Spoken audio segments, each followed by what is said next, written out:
Chapter 897. Wu Yan stood at the door and looked up at the sign with the word 3C. He didn't know why, but he had a bad feeling about this. It's not that there's any danger inside, it's that he's going to see something unexpected. Even though Wu Yan's intuition isn't very good, it's very useful in certain situations. He stared at the sign with an uncertain expression. He chose to trust his intuition. Standing at the doorway, Wu Yan racked his brain trying to think of all the possibilities. However, it's a futile effort. He bitterly smiled to himself. If he knew this would happen, he would have watched the new anime a few more times.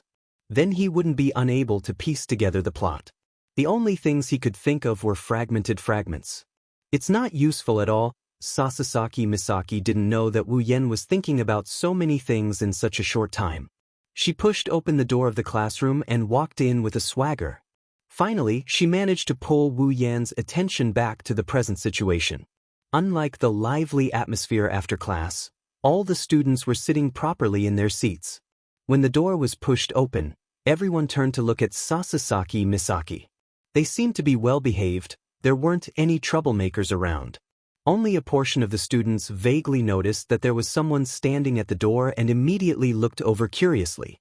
At this time, Misaki Sasazaki also stood on the podium and waved at the students with a smile.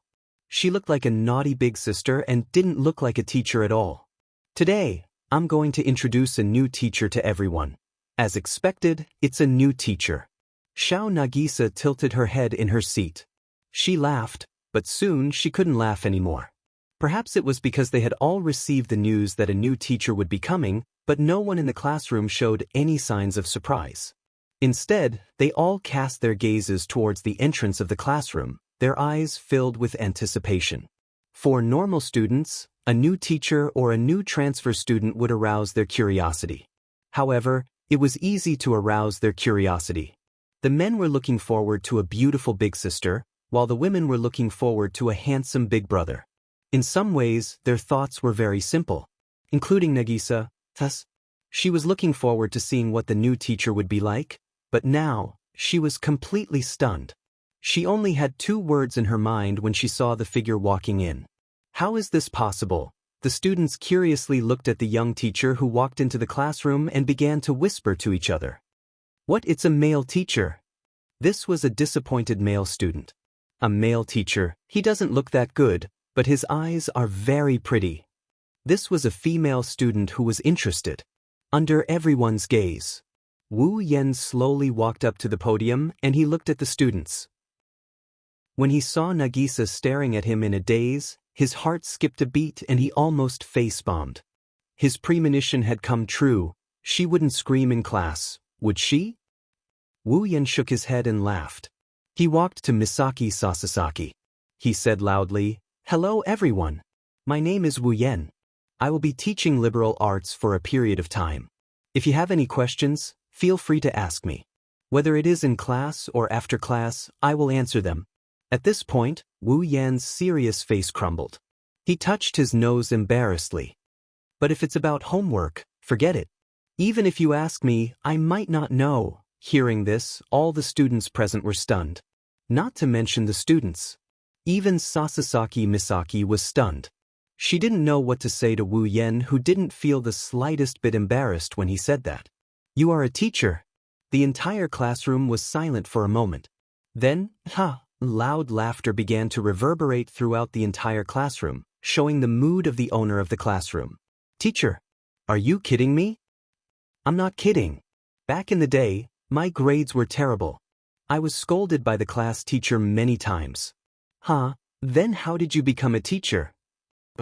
"I was forced." Unlike the usual solemn class, the entire class burst into laughter. Nagisa and Yukaina couldn't help but laugh as well. Their laughter was filled with friendliness. That nonsensical opening made the students feel closer to Wu Yan. They didn't feel as reserved as they did at the beginning. One by one, the students started to raise their hands in response to Wu Yan's words. "Teacher, I have a question for you." "Teacher." "I say one by one." Wu Yan smiled bitterly. "Remember, don't ask about homework." "Teacher, how old are you this year?" 26, almost 27, eh? You're 26? You should be younger. Are you taking care of yourself?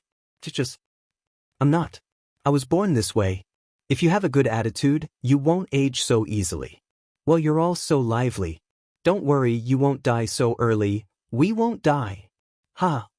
Teacher, teach us how to take care of ourselves. I said I'm not taking care of myself. Hey teacher, let's be friends. Don't say anything immoral. Wah teacher, you're so cute. Over there. Don't tease the teacher. Haha. All of a sudden, the sound of laughter spread throughout the third-grade floor of Kaihai Academy along with the interaction between the teacher and the interested students. It even spread to the ears of the other classes, causing many people to be surprised as to why they were laughing so happily. At the same time, they couldn't help but become restless, wanting to know the truth of the matter. Sasasaki looked at Wu Yen, who was joking with the students. Sasasaki glanced at her students and then looked at Wu Yen. She smiled. Era, he's more interesting than I thought. This junior, okay. Wu Yen stopped the students from asking more and more questions. He rolled his eyes. If you want to chat, let's wait until after class. If you continue, Sasasaki teacher will be angry. Ma? Sasasaki giggled. She didn't seem angry at all. It's good to be like this once in a while. At the same time, Yukaina looked at the lively classroom. She looked at Wu Yen in surprise. Yukaina has never seen such an atmosphere in her life. Now that she's experiencing it herself, she felt strange, but she didn't hate him. That sensei seems quite interesting. Yukaina smiled after giving the same comment as Sasasaki had. At this moment, Yukaina noticed Nagisa, who was sitting not far from her. Nagisa was hesitant, and she paused for a second. Nagisa is a very lively girl. Yukina's impression of her was that she liked this kind of lively atmosphere. With her personality, she should be interacting with the interesting teacher like the other students. She should be the most enthusiastic one. However, Nagisa's current behavior was completely different from the one Yukaina knew. Yukaina noticed the trace of fear in Nagisa's beautiful eyes. Yukaina was puzzled, but at the same time, she began to ponder.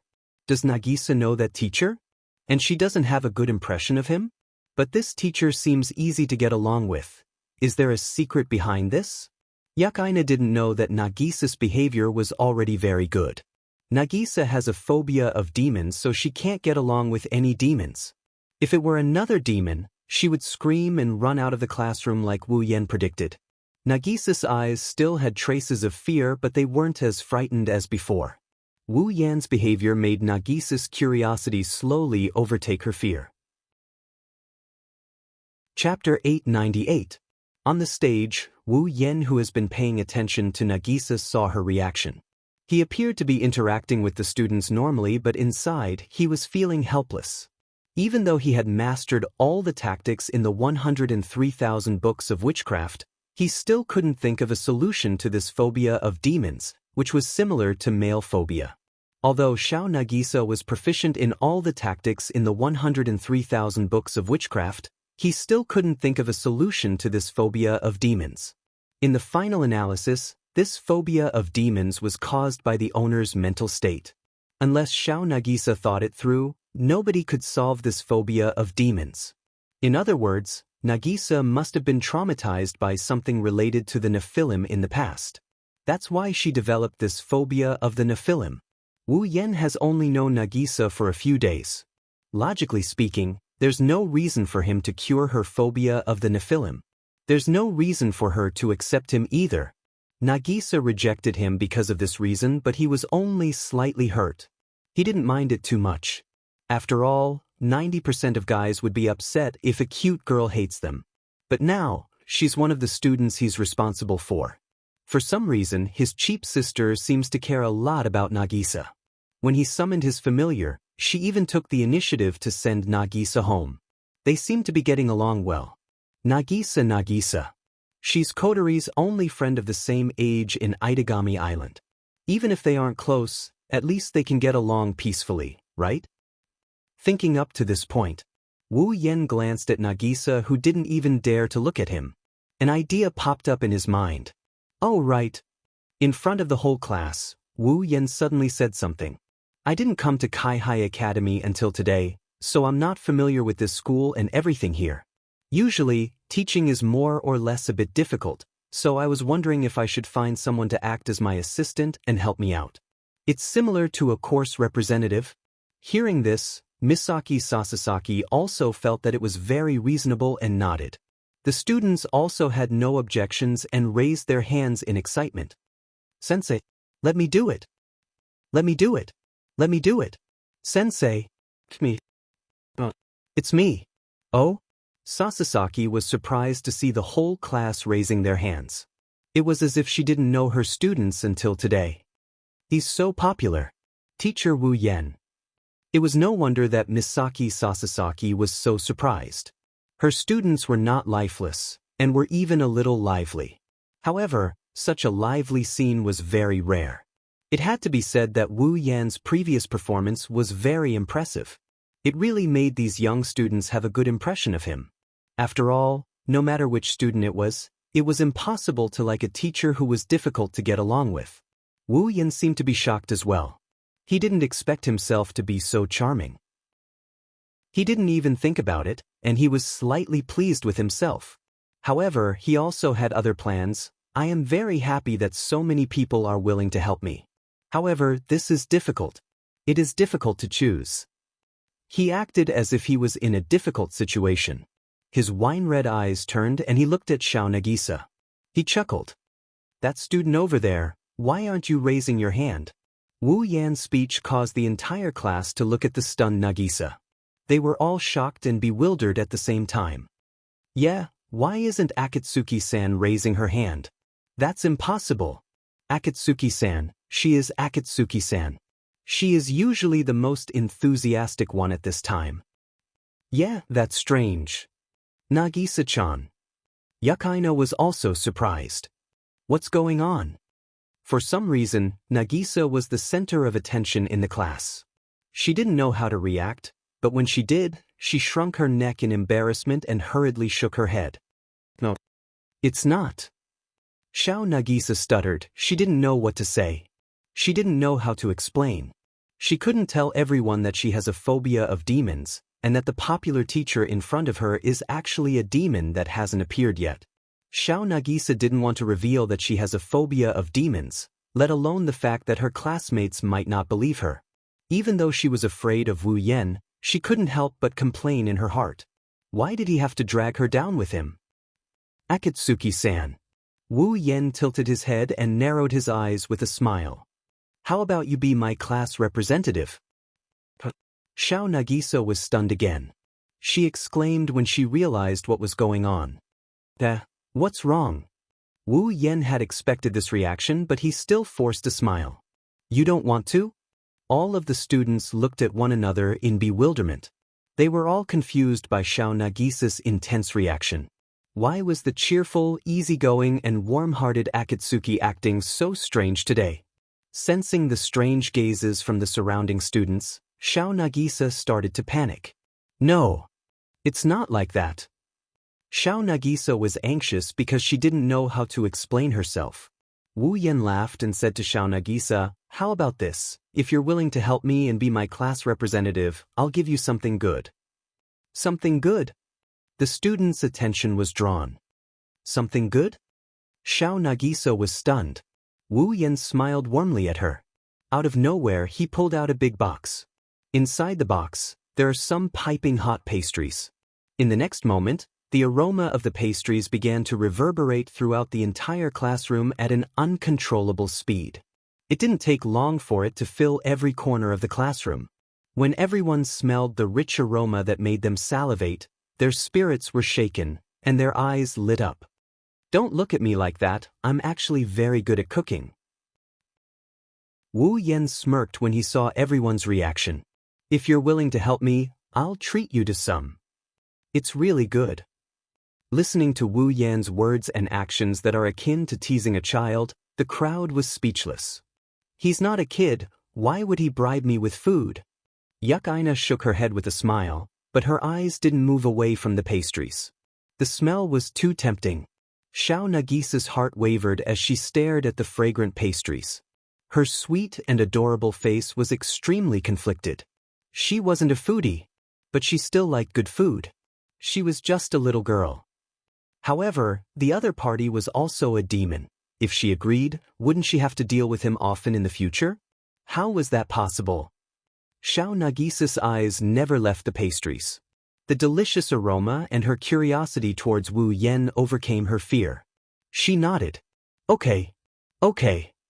Wu Yan smiled. He smiled happily.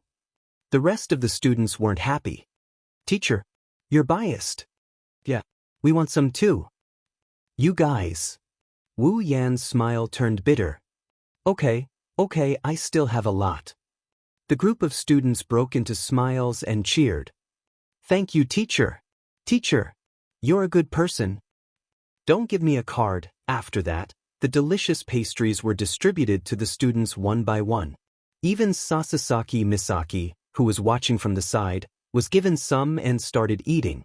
Thus, some absurd scenes appeared in the classroom. After all, this is a school, a classroom. What kind of teacher would give food to the students during class? Admittedly, Wu Yan's delicious pastries won the hearts of the students. Yukaina took a bite and let out a satisfied moan.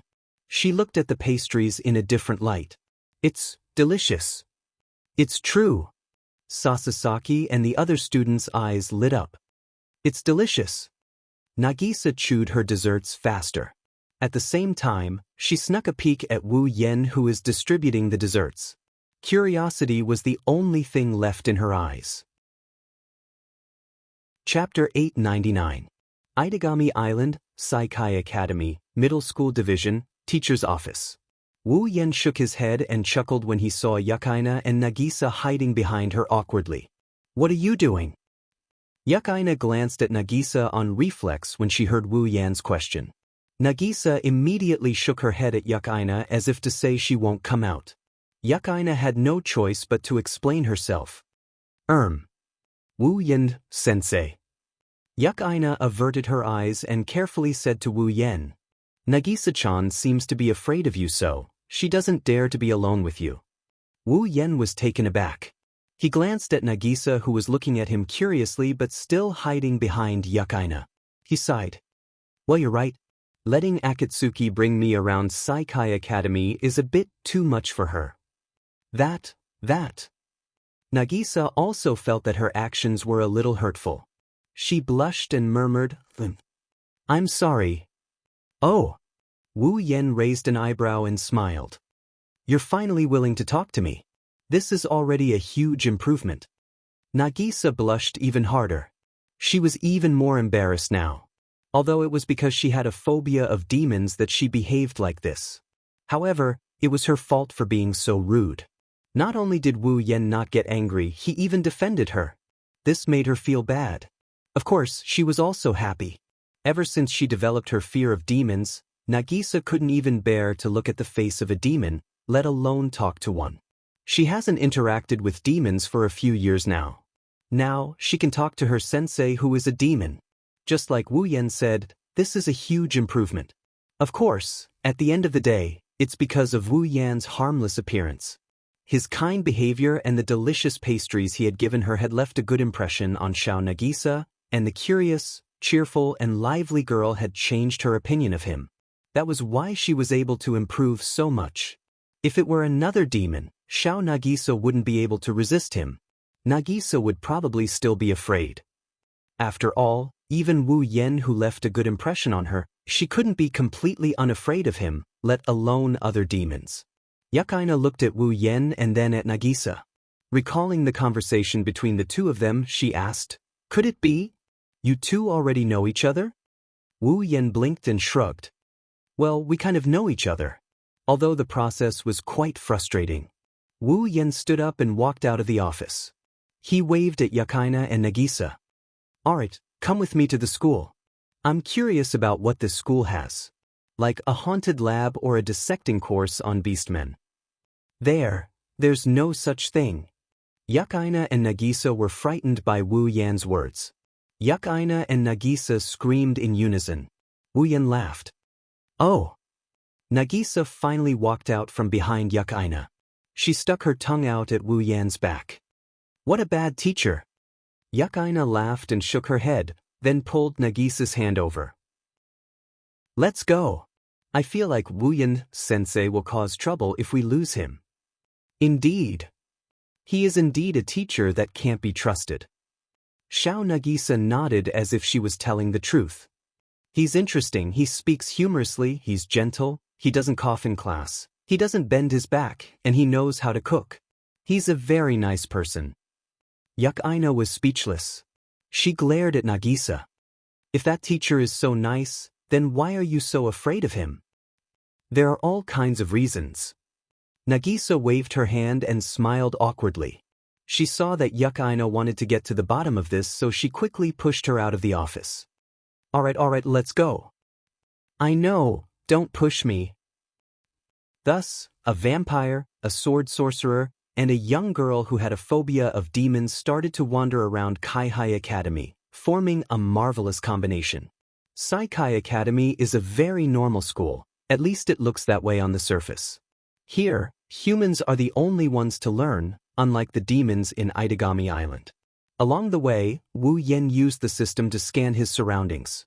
He thought he could find something, he found quite a bit, but most of it was within his expectations. 99% of the students here are normal. Their levels fluctuated between 10 and 10, but most of them are level 0. The ones with levels are those who do sports or join clubs. They're pretty good fighters, just like Chuju, who gained a certain level of strength from being a normal human. This isn't the first time Wu Yan sighed. As expected of a special demon city, even normal humans have a certain level of combat prowess. Although this level of combat prowess is nothing in the eyes of the demons, it doesn't diminish the strength of the humans in Itagami City. Being able to live together with demons is something to be proud of. Other than that, Wu Yan also noticed that a small number of people in Saikai Academy are above Tier 5. There are even a few Tier 7 existences. This group of people should have a certain level of attack mage skills, have practiced some kind of magic skill, or are natural overachievers. It couldn't be ruled out that they were attack mages hidden in the school, or attack mage officers assigned to Saikai Academy. In short, there are no demons in Saikai Academy, but it's a place full of crouching tigers and hidden dragons. However, Wu Yan wasn't surprised. Even the Tier 9 Natsuki is a teacher here, it's not hard to guess that there are some special people studying here. What surprised Wu Yan was that Yukaina Kimi isn't a normal student either. Yukaina Kimi, level 69. It was different from the thin and weak figure on the surface. In this thin and weak figure, there was actually a strength as high as the peak of the 7th order. Yukaina doesn't look like a demon, and normal students can't have this kind of strength. So Wu Yan guessed that Yukaina Kimi is also an attack mage. And her background isn't small either. One had to know that when Natsuki took him to participate in the test, he saw many other offensive mages. However, those offensive mages were all around the 6th step. Some of the 7th step ones were in their 70s or 80s. They couldn't compare to Yukaina, a 14-year-old girl who was already at the peak of the 7th step. Although, peak Tier 7 strength is nothing in Wu Yan's eyes.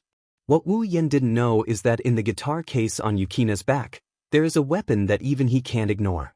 With that weapon, not to mention a peak of the 7th rank, even a peak of the 8th rank or even a peak of the 9th rank would be killed by Yukaina if they weren't careful. Soon, the three of them finished touring the junior high school building. Then, the three of them came to the senior high school building. High school section? Nagisa said excitedly. Nagisa, I rarely come to the high school section. Me too. Yukina's expression changed as she said, but senior should be here, right? Yeah. Nagisa nodded. Kojukuin is here. Kojukuin? Wu Yan paused and turned to look at Nagisa. Kojukuin, is he Akatsuki Koju? Nagisa was startled by Wu Yan's sudden question. She shrunk back. Yes, Kojukuin. He's my brother. Wu Yan blanked out for a moment before he cried out in surprise. You're Akatsuki Koju's sister? Yeah. Nagisa looked at Wu Yan with a bewildered look. Do you know Kojukuin, teacher? Before Wu Yan could answer, Another surprised voice came from behind them. Nagisa? Yukaina? Chapter 900. Akatsuki Koju. This isn't the first time Wu Yen heard this name. Even if he's not familiar with the plot, to the point where he's so unfamiliar with the plot that he can't even remember the main character's name, even if he doesn't remember his face. Also, while staying at Natsuki's place, Wu Yen heard her complain about having a troublesome student who could wipe the entire Saikai Academy off the map if he wasn't careful. That student is Akatsuki Koju. Of course, not many people in this world know the name Akatsuki Koju. However, when it comes to Akatsuki Koju's identity, everyone knows who he is. Only one of the 4 true ancestors existed in the legends. It was the 4th true ancestor, whose existence had only been confirmed recently. The 4th primogenitor, the strongest vampire in the world. Even though he's a primogenitor, he's much stronger than the other 3 primogenitors. He controls 12 disaster-level familiars. Any one of them has the power to destroy Itagami City. He's the most uncontrollable variable in the city. Because of this, Natsuki paid special attention to Akatsuki Koju. Not a day goes by when she doesn't talk about him. After all, Akatsuki Koju is an atomic bomb that could explode at any time.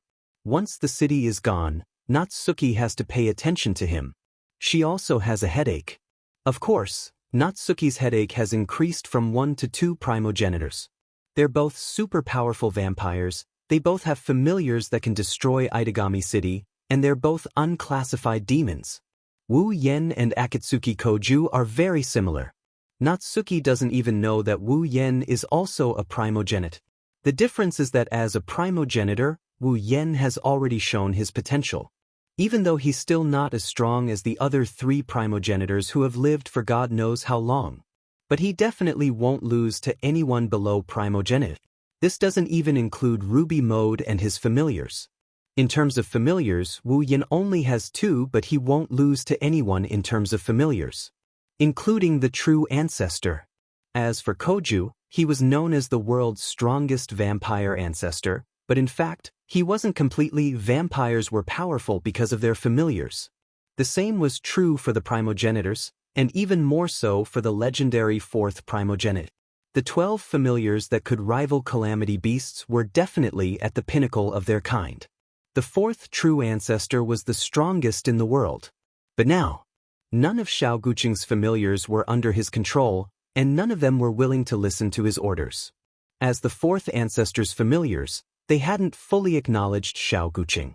If it wasn't for the fact that he'd gained control of one of the familiars a few days ago, Xiao Guqing wouldn't even be able to defeat an ordinary vampire. Wu Yen is qualified to be a true ancestor. Akatsuki Koju, on the other hand, is a half-baked true ancestor. This could be seen from the feedback from the system. Koju? What appeared in front of him was a boy wearing a high school uniform from Saihai Academy. He was wearing a white hooded jacket, and the hair in front of his forehead was the color of a wolf's body hair. It was slightly thin, and his handsome face was filled with laziness as if he was born like this. His eyes were squinting as if he was sleepy. He was about 16 or 17 years old, and there was nothing special about him. He was a high school student that could be seen everywhere. His eyes widened in surprise as if he was surprised to see Nagisa, Yukaina, and Yukaina here. He was even more surprised to see a boy with them. Wu Yen froze when he heard Koju's feedback. This is the first time he's seen someone's level displayed in. What's going on?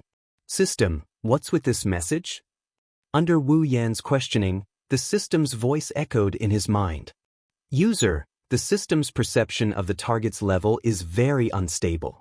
It is unable to accurately assess the target's level. The system paused for a moment before continuing. According to the system's analysis, the target has 12 powerful familiars hidden within him, but they are not under the control of the host. If the host can further control these familiars, the target's level will gradually increase. The system cannot determine whether the target has familiars under his control, nor can it determine the number of familiars under his control. Therefore, it cannot determine the target's strength. Wu Yen understood what was going on. To put it simply, Koju was still an incomplete primogenic. The familiars in his body weren't under his control, and each time he gained control of a familiar, his power would greatly increase. When that time came, his level would also greatly increase. In other words, Koju's level would increase as he gained control of the familiars in his body until he gained full control of all 12 familiars. Right now, Koju only had control of one familiar. He had many other disobedient familiars. The system could not determine whether these disobedient familiars were part of Koju's strength or not. Therefore, it could not determine his true level. Even the mysterious system could not do anything to the fourth true ancestor due to his half-baked skills. Wu Yan was speechless. Nagisa and Yukaina also noticed Koju. It's Guqing-kun. Xiao Nagisa looked at her brother and waved at him happily. Kojo-kun. Good morning. Good morning. Koju instinctively replied, but quickly reacted and complained loudly.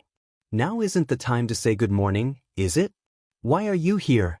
This is the high school division. Koju ran over and looked at Wu Yan in confusion. You are? Senpai. Yukaina walked up to Koju and introduced him. He's a new teacher in our class. We're here to show him around the school. I see. Koju nodded in realization. He turned to look at Wu Yan and met eyes with Wu Yan, who has been quietly observing him. Time seemed to have stopped as their gazes met. It was as if only the two of them were left in the world. Everything around them seemed to have disappeared. The two of them just stood there quietly looking at each other. They had actually fallen into an unbelievable state. Koju had a strange feeling as he looked at the figure in front of him. This feeling was similar to when he was in a basketball game. Excitement, fear, joy, and a heavy heart. It's a combination of excitement and danger. It's an indescribable feeling of comfort and nervousness. Inside Koju's body, the blood of a true ancestor flowed faster. His nerves became exceptionally sharp. The terrifying familiars that resided in Koju's blood didn't come out one by one. Instead, they all came out at the same time. That's because the familiars sensed a powerful enemy. Moreover, this powerful enemy was nearby. Koju's heart throbbed more and more intensely as time passed. He could finally sense the strange feeling in his heart. It was the feeling of sensing that a powerful comrade was approaching. The ancestor blood in his body is telling him that there's another existence of the same level in front of him. The strong feeling awakened the familiars. Koju was caught off guard by the sudden ruckus. It was already too late by the time he realized what was going on. Stop. Koju's body suddenly trembled. His expression became ferocious as his pupils slowly turned red. His fangs slowly protruded out and a terrifying demonic power erupted from his body. Ah, Koju! He screamed in pain. Chapter 901. Without any warning, Koju let out a painful roar. His whole body seemed to be possessed by something. Even his muscles were faintly twitching.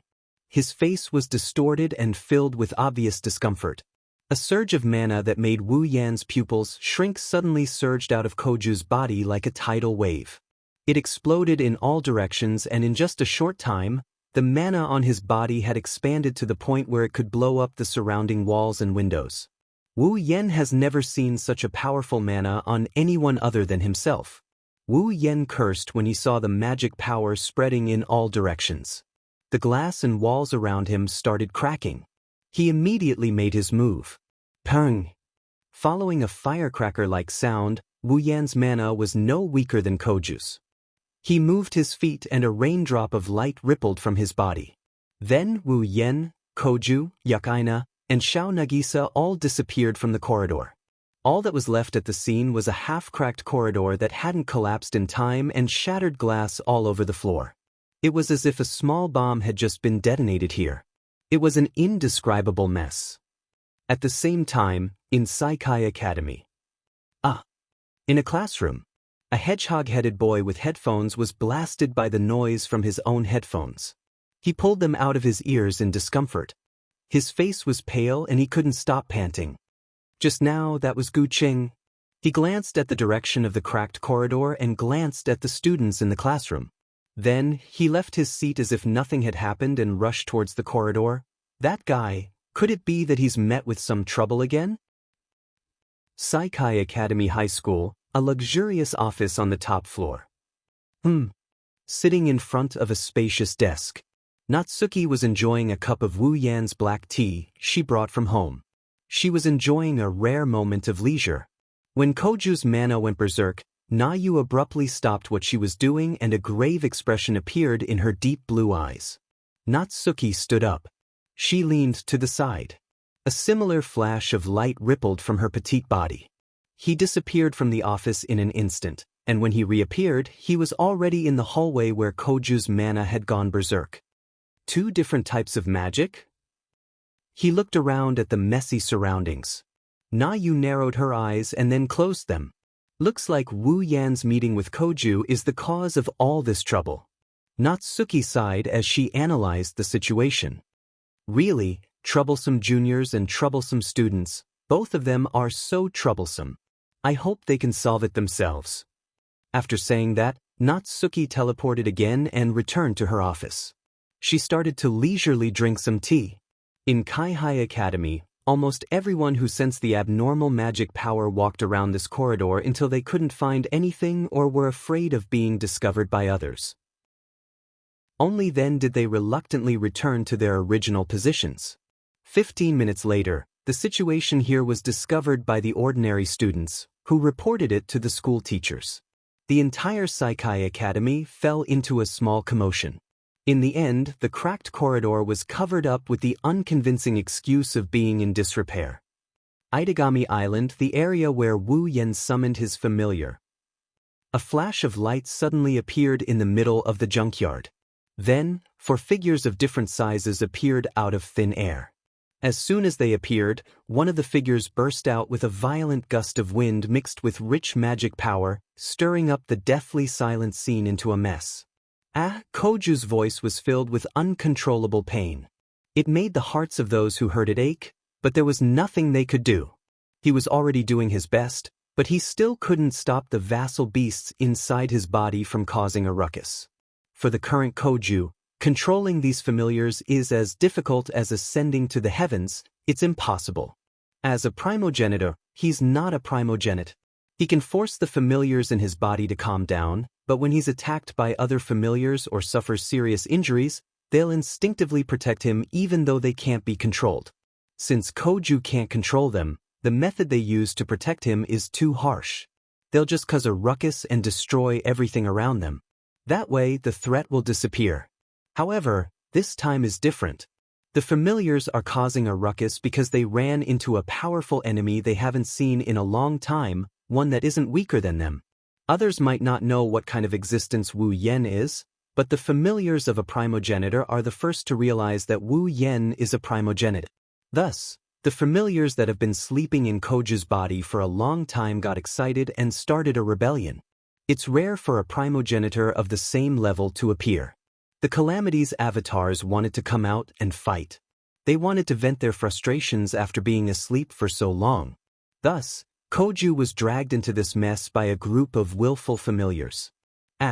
Along with the roar, a wild storm of mana swept out and filled every corner of the battlefield. Yukaina, who was caught off guard, finally realized what was going on. "Senpai!" Yukaina was shocked to see Koju's mana go berserk. "What's going on?" Haha. Yukaina didn't know whether to laugh or cry. "I think it's because of me." "Teacher." Yukaina hurriedly turned to Wu Yan and saw Nagisa, who had fainted in his arms. Her expression changed. "Nagisa-chan." "Nagisa." Koju looked at Nagisa with difficulty. When he saw her faint, he didn't panic. Instead, he let out a sigh of relief. Koju knew that his sister was afraid of demons.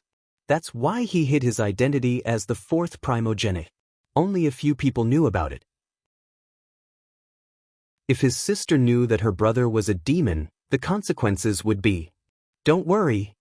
Wu Yan seemed to know what the two girls were thinking. He placed Nagisa in Yukina's arms. "Akatsuki-san is just under hypnosis, it's nothing serious." Wu Yan smiled at Koju and Yukaina. "After all, I'm sure you guys would have a headache if she were to see this, right?" Koju looked at Wu Yan gratefully, but he quickly bent over in pain. On the other hand, Yukaina looked at Wu Yan with a serious expression. This teacher actually knows how to teleport magic, and it's so advanced that he was able to teleport the berserk Koju, himself, and Nagisa together.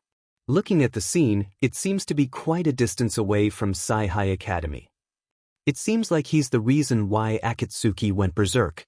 The new teacher in front of him was definitely not an ordinary person. Who is he? Yukaina became cautious, but she didn't question him. The most important thing right now is to stop Koju from going berserk. Otherwise, Itagami Island will be in danger. Fortunately, her weapon came in handy in this situation. Just as this thought appeared in his mind, Koju's condition changed again.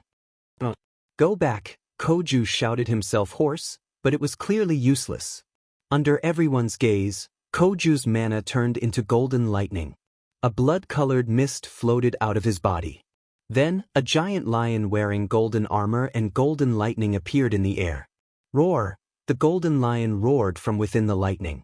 Jijue Yukina's pupils shrank as she said in a serious tone, word by word. Fourth primogenitor's fifth familiar, Lion's Gold. Chapter 902. Roar! Koju's eyes were uncontrollably dyed red, and his canine-like teeth protruded from his tightly clenched jaws. His body glowed red as if his skin was being torn apart. However, it wasn't blood, it was the sign of vassal beasts being released. Beep, beep, beep, a dazzling golden-yellow lightning glow swelled, causing the atmosphere to become scorching hot. That glaring light covered the entire place, accompanied by a violent impact, as well as the explosive sound produced by the impact. The concentrated magic energy turned into a destructive thunderstorm. The uncontrollable lightning swept across the ground, and the shockwave turned into a violent storm. Koju's body was completely engulfed by the golden light, and dense thunderbolts were released indiscriminately in the surroundings. It was as if a colorless thundercloud had appeared out of nowhere. Itagami Island shook as if there was an earthquake. The surrounding ocean also became tsunami-like. Blood, lightning, and indescribable heat and shockwaves followed. The golden lightning lion was like the largest airship, its entire body glowing with golden light. Roar like thunder. The atmosphere shook. Roar, the scattered electric currents spread out in all directions, and the surrounding rocks and rubbish were instantly sent flying. The ground emitted a kacha-kacha sound as it cracked open bit by bit. A real earthquake was nothing more than this. This was the power of the world's strongest vampire, the fourth primogenitor's familiar. Even if Koju wasn't a primogenitor yet, the Lion's Gold's power couldn't be fully unleashed. However, the destructive power it displayed was enough to be called a primogenitor's familiar. It wasn't a match for a primogenitor's familiar. If Koju fully matured into the fourth primogenitor, it wasn't hard to imagine. Why was the fourth primogenitor the strongest in the world? Lion's Gold. Yukaina was a bit confused as she shook her head helplessly. Why did the Lion's Gold go berserk? Wasn't it already under Senior's control? That's right, the Lion's Gold. It was the only familiar Koju could control. Because of this. That's why it could show itself. The other familiars. Because they weren't under Koju's control, they could only use Koju's body to release a portion of their power. However, they couldn't fully release their power. Only the Lion's Gold, which was under Koju's control, could use its host's mana to fully show itself. Wu Yan's wine-red eyes turned serious as he looked at the majestic lion roaring at the sky. He could clearly sense that the Lion's Gold's destructive power was at the peak of the 9th stage.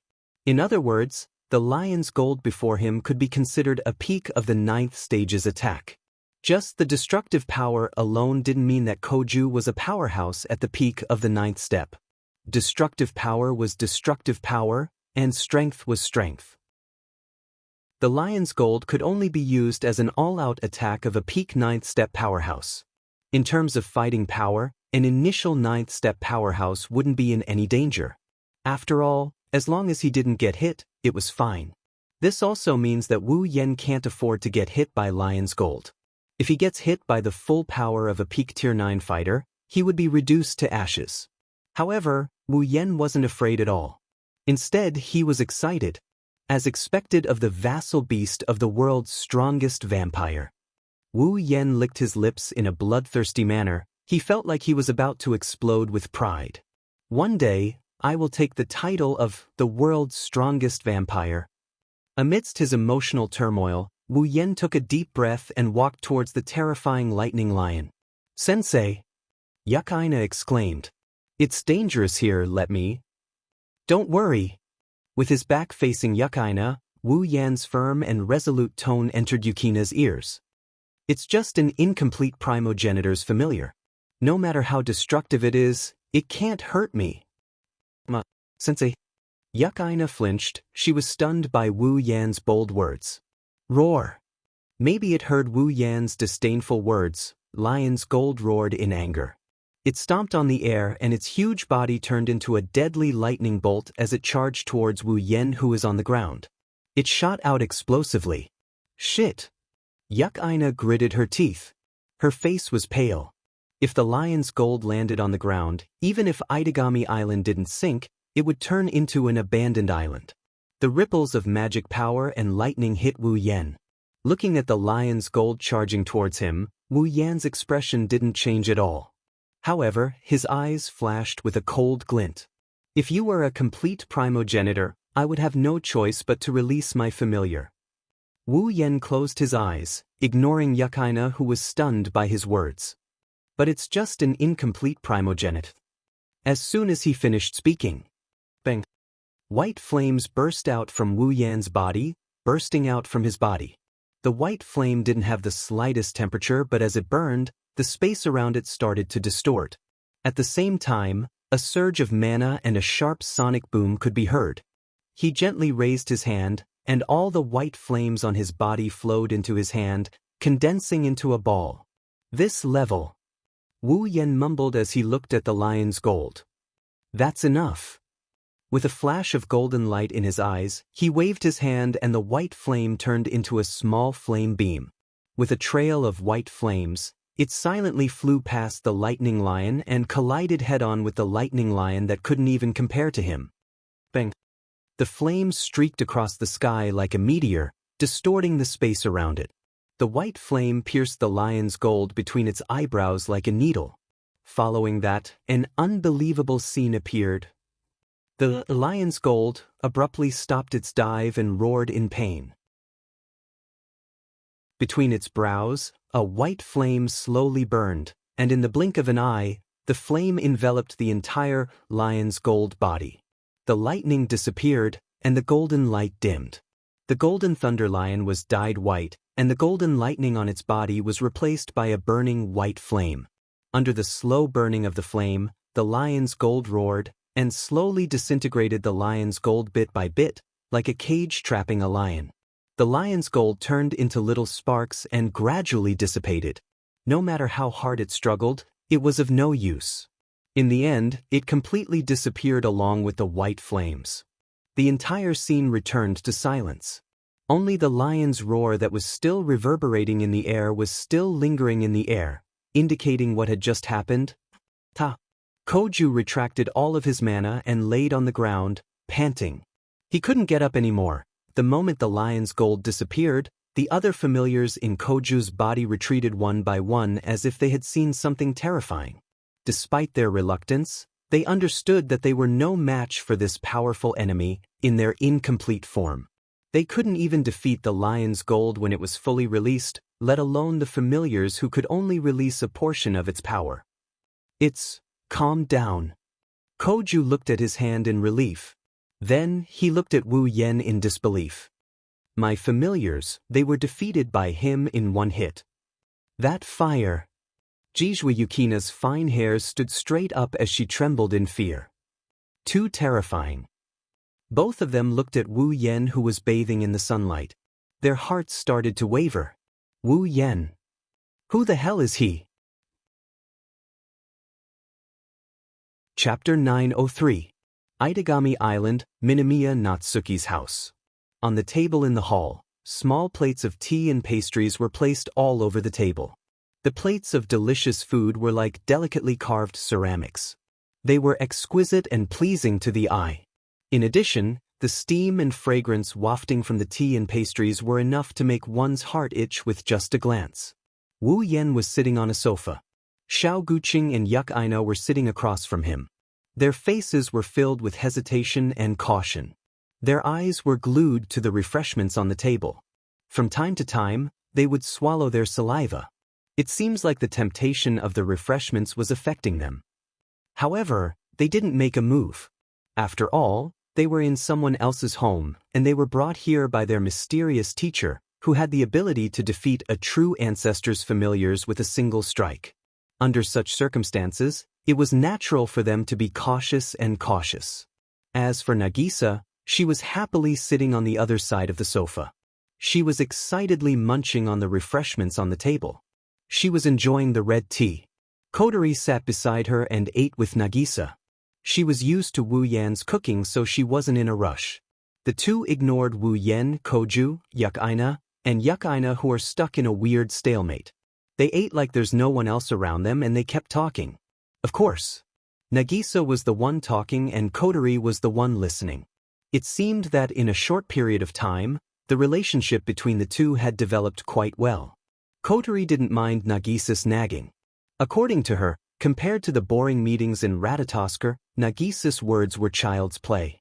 Wu Yan couldn't help but chuckle when he saw the two of them looking at the refreshments with a cautious look on their faces.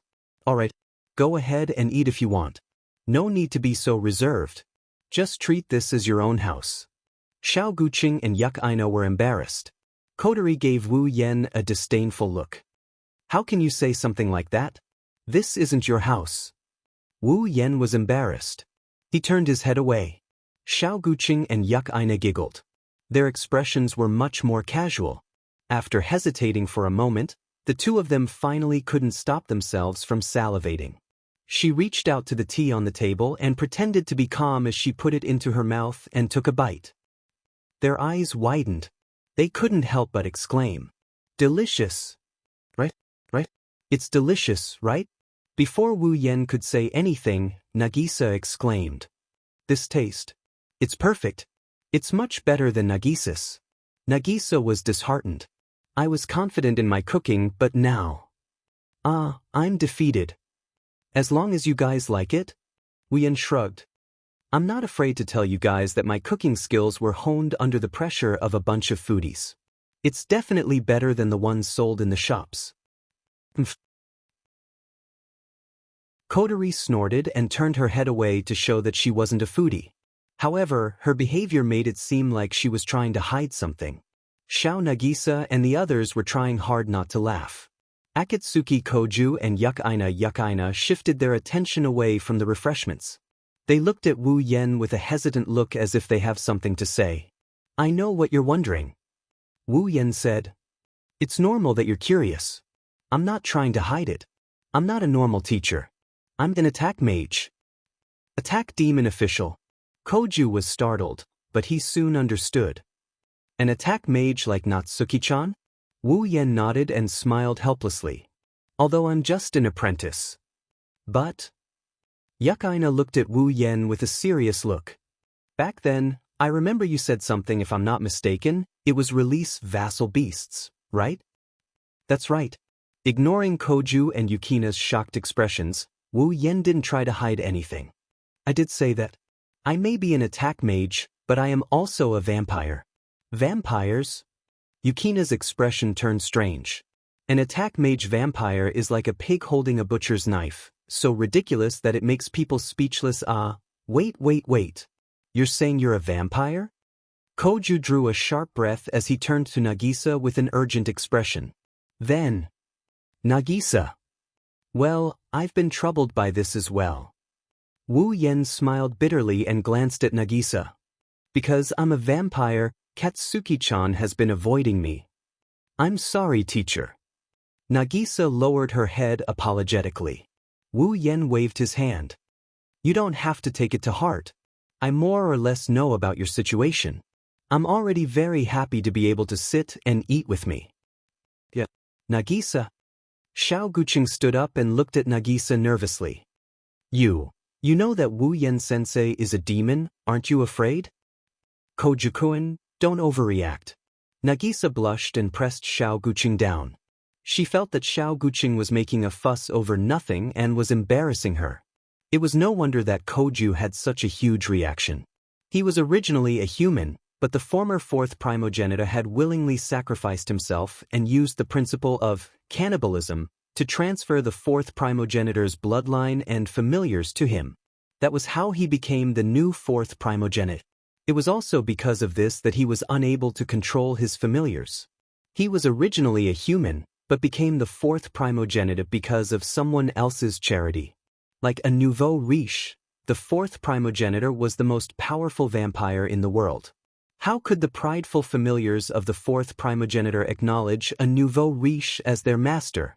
In order to control his familiars, Xiao Guqing had to feed on the blood of powerful spiritualists and sacrifice them to satisfy his familiars. That was the only way he could slowly gain control over them. But for Koju, familiars were secondary. His biggest headache was his sister. He was a vampire and a demon, but his sister had a phobia of demons. He was constantly worried that his identity would be exposed one day, and his sister would leave him because of it. But now, Nagisa didn't seem to be afraid of Wu Yan. How could he not be excited? Actually, I was very scared at first. I was so scared that I couldn't even stand seeing Sensei. Nagisa lowered her head and snuck a peek at Wu Yan. But not only did Wu Yan Sensei not blame me, he tolerated me in many ways. He treated me to delicious food and treated me so gently. It's hard to believe, but Nagisa isn't that scared anymore. Nagisa blushed. That's how she behaved when she said such embarrassing things to herself. I can't get too close to Sensei Wu Yan yet, but I'm no longer afraid of talking to him. That's already good enough. Wu Yan couldn't help but laugh. I believe that if we continue to interact with each other, Akatsuki will gradually get better. At that time, maybe your phobia of demons will be cured without the need for medication. Nagisa nodded resolutely and clenched her fists in excitement. Nagisa will work hard. Then Nagisa. Koju gulped and asked impatiently, then if I become a demon too? Of course not. Xiao Nagisa glared at Xiao Guqing in a coquettish manner. Right now, Nagisa can only stop being afraid of Sensei Wu Yan. If Guqing really becomes a demon, Nagisa will still be afraid. How can this be? Koju lowered his head like he was hurt. He continued with an envious tone. Then why does Wu Yan Sensei get to treat him differently? That's why Nagisa doesn't know. Nagisa puffed up her cheeks. Plus, Wu Yan Sensei is gentle, he talks funny, he's easy to get along with, and he cooks delicious food. Koju-kun, you need Nagisa to wake you up in the morning. You're so lazy, you can't even compare to Wu Yan Sensei. Every time Nagisa spoke, Koju's body would twitch. In the end, his body would twitch violently and collapse onto the sofa. Wu Yan turned away guiltily, no longer daring to look at Nagisa. They too love to sleep in. Chapter 904. Itagami Island, Saikai Academy. When the bell rang, Wu Yan, who was lecturing in third-year C class, let out a sigh of relief. He gestured to the students. Alright, that's all for today. Don't forget to memorize what you should when you get back. There's only one secret to being a liberal arts student, and that's memorization. Wu Yan sighed as he tidied up the books that were less than 2 centimeters thick. When he was studying in the past, his textbooks were thicker than dictionaries, and that was only one book.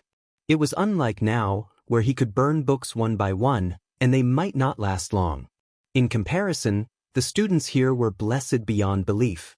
Perhaps out of indignation, Wu Yan's lips curled into a smirk. Oh right, there's a test tomorrow, remember to revise tonight. If you fail, I won't let you off so easily.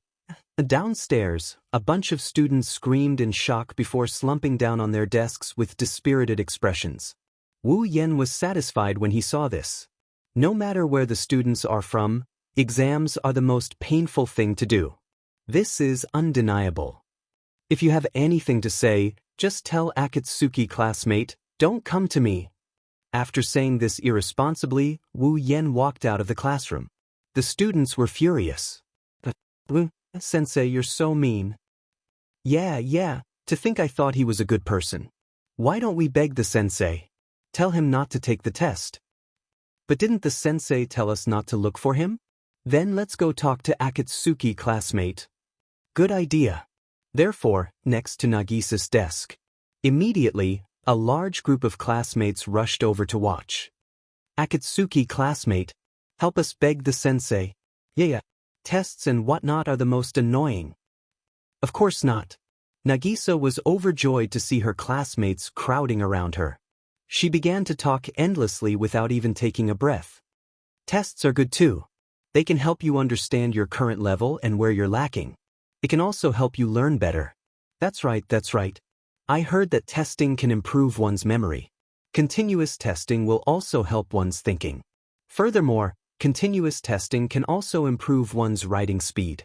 If one is more focused, one can even write more beautifully. There are so many benefits. Nagisa doesn't like tests, but I don't hate them either. Also, Wu-sensei is easy to talk to, but he's very stubborn in certain areas.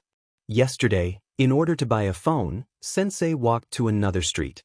The sun was so bright that I didn't dare to go out. Nagisa didn't know. Wu Yen walked to another street block. His real purpose wasn't to buy a phone. He wanted to buy a lollipop shop. He had no choice. He has a sister who loves to eat lollipops. Her lollipops are running out.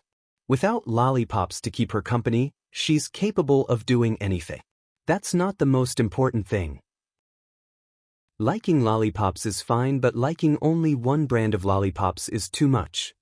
Since he doesn't know if there's a lollipop in this world, Wu Yen decided to take one step at a time. Otherwise, he might as well teleport and return home to enjoy the air conditioner. Why would he need to sunbathe in the sun at this point? It had to be said that it was a mistake for these students to talk to Nagisa. Under the bombardment of Nagisa's words, the students went from pleading for her to pleading for themselves, sweating profusely. In the end, they were still muddle-headed. If words were a type of power, Nagisa would be a god tier, no, a super god tier. Nagisa was reluctant to leave the classroom, and Yukaina couldn't help but smile bitterly as she watched the students scramble out of the classroom. Nagisa-chan, let's go find Wu-sensei, we still have to help him. Hearing this, Nagisa paused for a moment. Then, as if she remembered something, she jumped up with a cry. All right, we still have to help him move. Before she could finish, Nagisa grabbed Yukina's hand and ran out of the classroom. Yukina-chan, hurry up. It won't be good if we're late. I know. Yukaina smiled bitterly and sighed. She could only let Nagisa drag her out. In a place not far from Kaihai Academy, there was an apartment.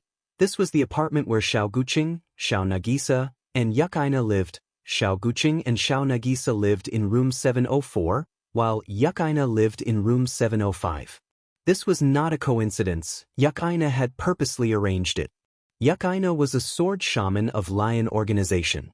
She came to Itagami City to keep an eye on the fourth primogenitor, Xiao Guqing. The power of a true ancestor was too great. As long as a true ancestor made a move and released a familiar to cause trouble, it would be no different from a disaster or even a war. Koju was a true ancestor, so the Lion King organization, which specialized in dealing with magical disasters, naturally had to keep an eye on him. At least, that was the reason on the surface. Since the first day she arrived at Itagami Island, Yukaina has turned into an unqualified stalker. She followed Koju around and lived in the same place as him.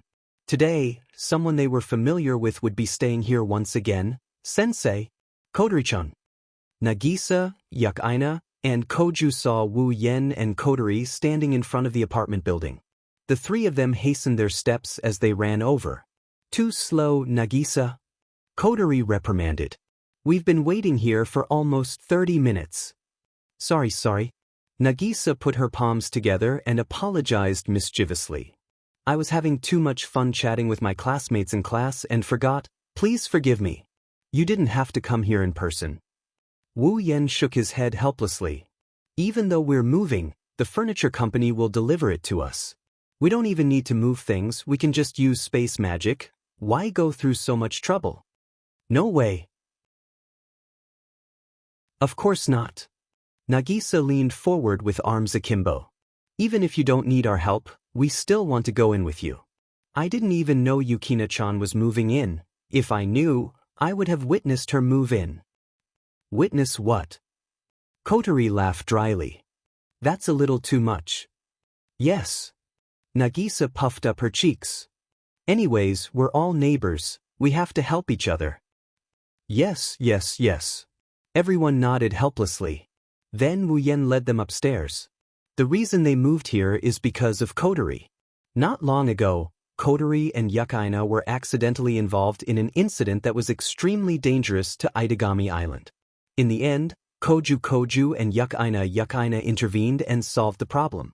Koju successfully took control of his first familiar, Lion's Gold, and rescued an artificial life form with nothing in it. And now, this artificial life form was adopted by Nayu. Just yesterday, it moved into Nayu's home. That wasn't the problem. The problem was that this artificial life girl named Asterudi, whether it was intentional or natural, was always naked when she came out of the bathroom or room, whether she was taking a bath or sleeping. She often ran around naked. How can anyone stand this?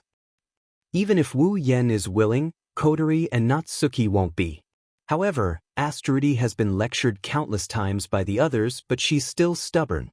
Left with no choice, Wu Yen decided to move out with Kotori. Natsuki is regretful that Wu Yen no longer cooks for her and makes her tea. Wu Yen mentioned this to Nagisa and Yukaina when they were at school. Nagisa said they can move in. As a result, today's incident happened. Chapter 905. Wu Yen and Kotori are living in room 703. It's only one wall away from Koju's house and one room away from Yukina's house. Wu Yan's house was the only place where he lived in date battle. In the other worlds, he lived in either a mansion or a large luxurious apartment. If it wasn't for Nagisa's invitation, Wu Yan would have bought a mansion even more luxurious than Natsuki's house. The house in this apartment was not very spacious, but there was no problem with 3 or 4 people living in it. In the case of only 2 people living in it, this ordinary house had no shortcomings. The only drawback was that it was a little high, but there was an elevator, so it did not matter. All right. After moving the last piece of furniture to its rightful place, Wu Yen clapped his hands and turned to everyone. Thank you for coming today. If you have time in the future, feel free to come over for dinner. Of course, I'll cook for you. Nagisa, Yukaina, and Koju's eyes lit up when they heard Wu Yan's words. They coughed and they nodded while pretending to be serious. Wu Yen and Kotori almost flipped over with laughter. Then we'll head back first. Nagisa waved at the two and said in a cheerful tone, I'll hold a welcome party for you, but sensei, you'll have to cook. How can you hold a welcome party and ask someone to cook for you? Wu Yen didn't know whether to laugh or cry. Well, forget about the welcome party. It's getting late and we won't be able to make it in time for dinner if we hold a welcome party. Come to my place for a meal tomorrow. Consider it a relocation banquet. You're right. Yukaina looked out the window. The sky is still dark, but it's starting to get dark. It won't be long before night falls. Itagami City is like summer all year round. Usually, the night would come very slowly and the night would be very short. At this time, it was almost time to take a bath and sleep. Is that so? Nagisa was a bit disappointed, but she pulled herself together. Remember to cook a big meal tomorrow. I know. Wu Yen shook his head and gave Nagisa a teasing look. I just hope you won't be afraid to eat with me at the same table. I won't. Nagisa blushed and glared at Wu Yen. She looks like a puppy less than a month old baring its fangs at its owner. It's cute. Nagisa, it's time to go back. Koju saw the interaction between Wu Yen and Nagisa and quickly stepped forward. He pulled Nagisa's clothes and urged her to leave. There was a trace of jealousy in his eyes and he looked at Wu Yen with caution. Nagisa didn't notice anything. Wu Yen and Yukaina saw the look in Koju's eyes and they exchanged a look. They were speechless. Senpai, he's a siscon. Yukaina whispered and caught Koju's attention. Yukaina, did you say something just now? You were too quiet, I didn't hear. No. Yukaina shook her head and smiled awkwardly. Nothing. Oh. Koju looked at Yukaina suspiciously and said goodbye to Wu Yen with Nagisa. Then we're going back. Bye-bye. Sensei. Kotori-chan too. See you tomorrow. Bye-bye. Waving goodbye to the trio, Wu Yen watched them return to their own homes before closing the door with a chuckle. Koju, I didn't think he was a siscon. It's not that I can't understand. Kotori tore open her newly bought treasure and put it in her mouth. Nagisa is so cute. If I were her brother, I wouldn't want to marry her off. Wu Yen raised an eyebrow and put on a fake smile. I didn't think your relationship with Nagisa would improve so much in just a few days. Kotori glanced at Wu Yen and narrowed her red eyes. You're the same. A few days ago, you were Akatsuki classmate and now you're calling her Nagisa so intimately. Calling someone by their name is a way to improve their relationship. Wu Yen smiled and teased.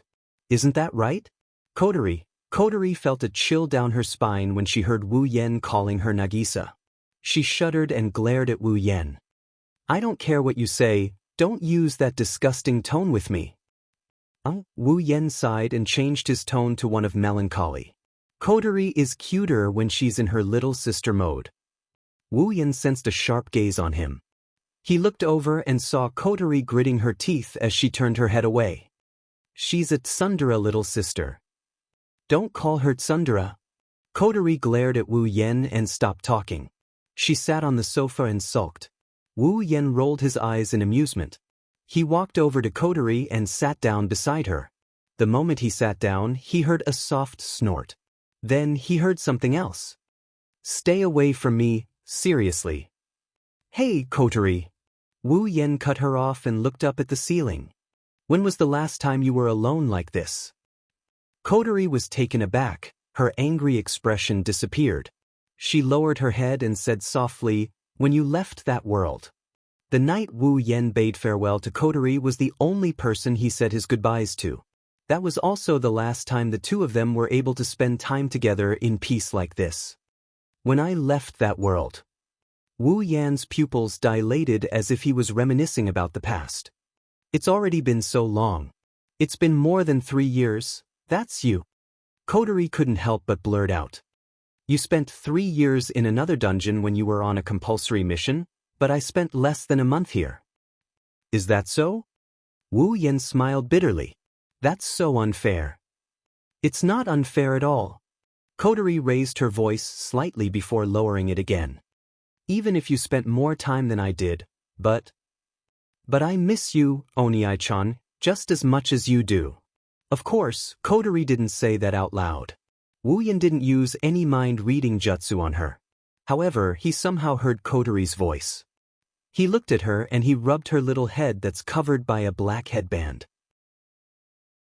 Thank you for your hard work. Kotori turned her head away awkwardly. If you're talking about taking me away from that world, there's no need for that. I don't think it's hard work, in fact. I'm happy. Is that so? Wu Yen grinned and he whispered something that made Kotori flustered. Then, why don't you give yourself to me today? WBW, what are you talking about? Kotori jumped up. Her face flushed red, but Wu Yen quickly caught her. She lost her balance and fell into Wu Yan's arms. Ah! Kotori screamed, and before she could react, Wu Yen picked her up in a princess carry. Let go! Kotori yelled with her face flushed red. She struggled with all her might, her heart thumping wildly. That won't do. Wu Yen chuckled. You won't be able to escape today. If you try to escape, I'll take off your headband. No! Kotori let out a reflexive shout before lowering her head with a reddened face. However, she no longer struggled. If it's not me now. I can't. I cry easily when I'm white. I know. Wu Yen whispered into Kotori's ear again.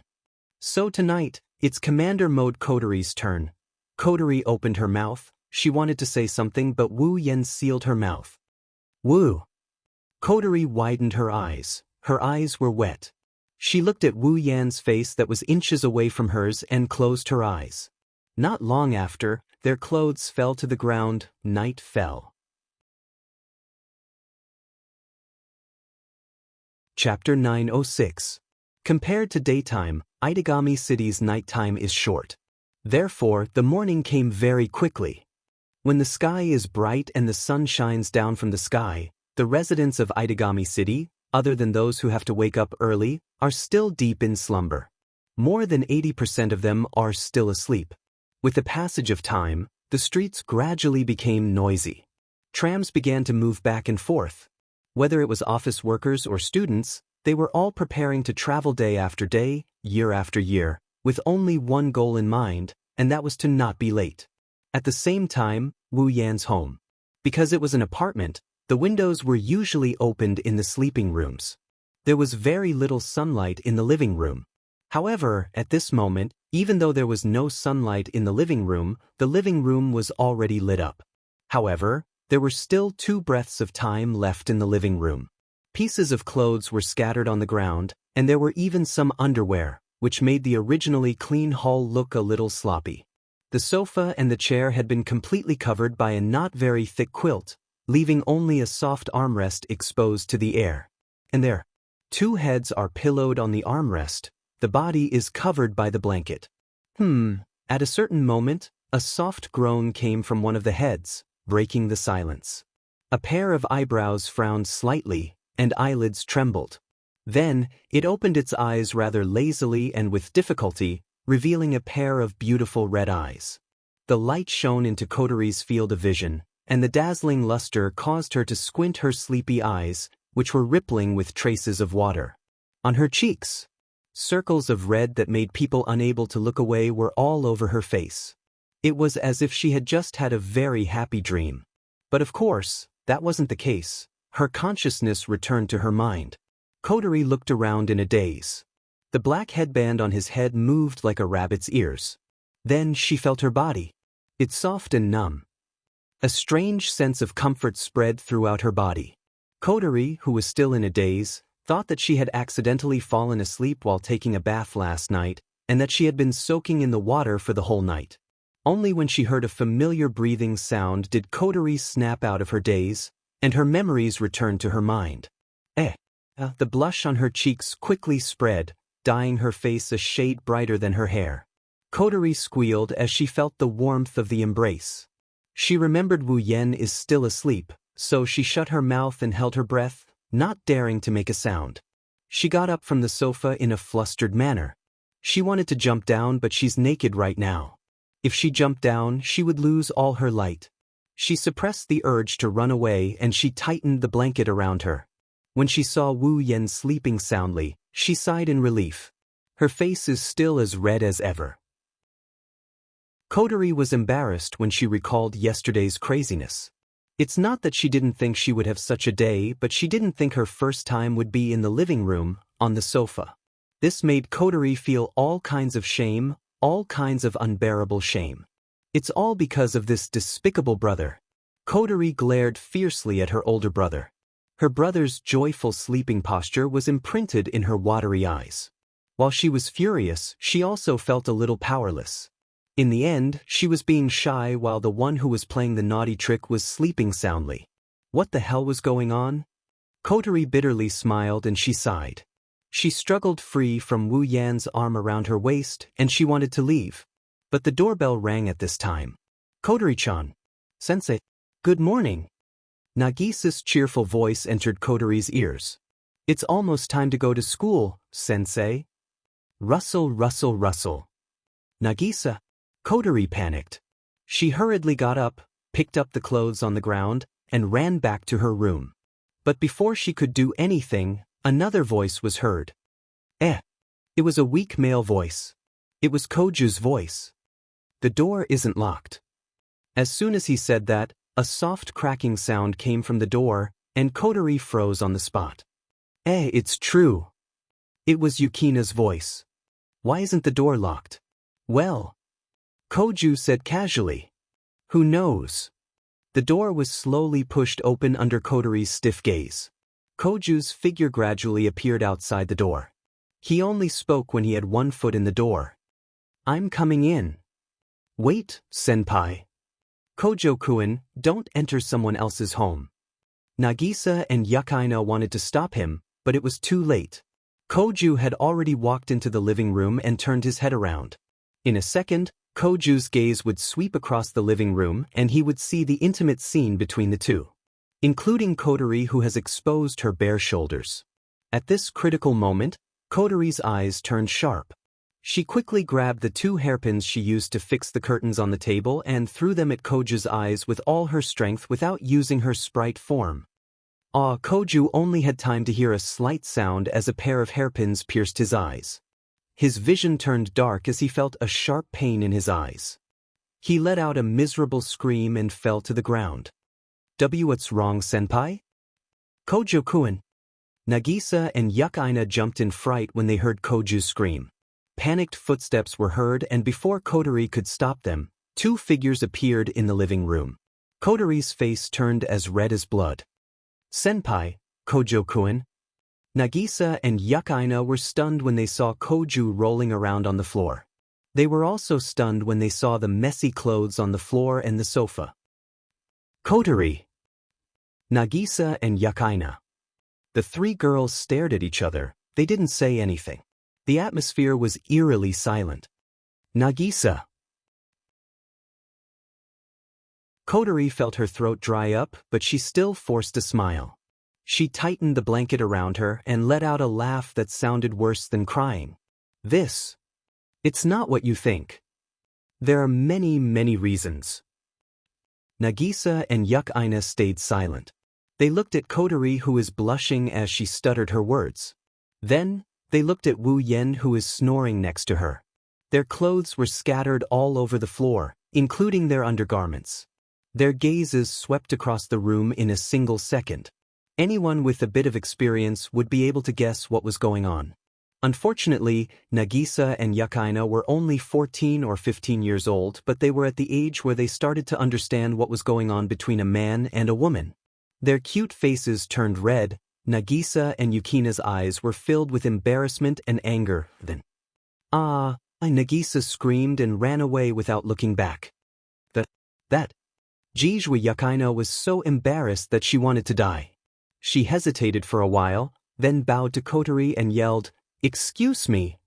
She grabbed Koju, who was still screaming and couldn't open his eyes, and ran out as well. She didn't care about the unconscious Koju, who was slamming his head against the wall and door.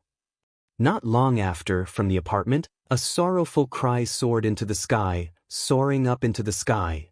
It's not like that. Chapter 907. Inside the tram traveling at a constant speed, Wu Yen yawned loudly, looking like he didn't get enough sleep. He sighed as he looked out of the tram window at the bright noon sky. Itagami Island's mornings sure are different.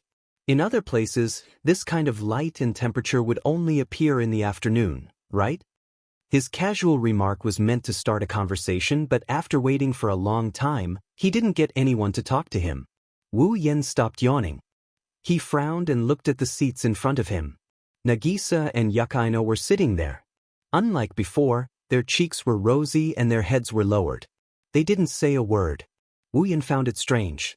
Yukina's reaction was normal. She's not the talkative type. But Nagisa's reaction was strange. This child is unusually talkative. Perhaps in the past, Nagisa would be more reserved in front of him. Due to her fear of demons, she would subconsciously avoid him. But after spending some time together, even though Nagisa still doesn't dare to get too close to him, her words are no different from her usual self. Could it be that Nagisa had finally accepted him, only to revert back to her original state? He blinked his eyes.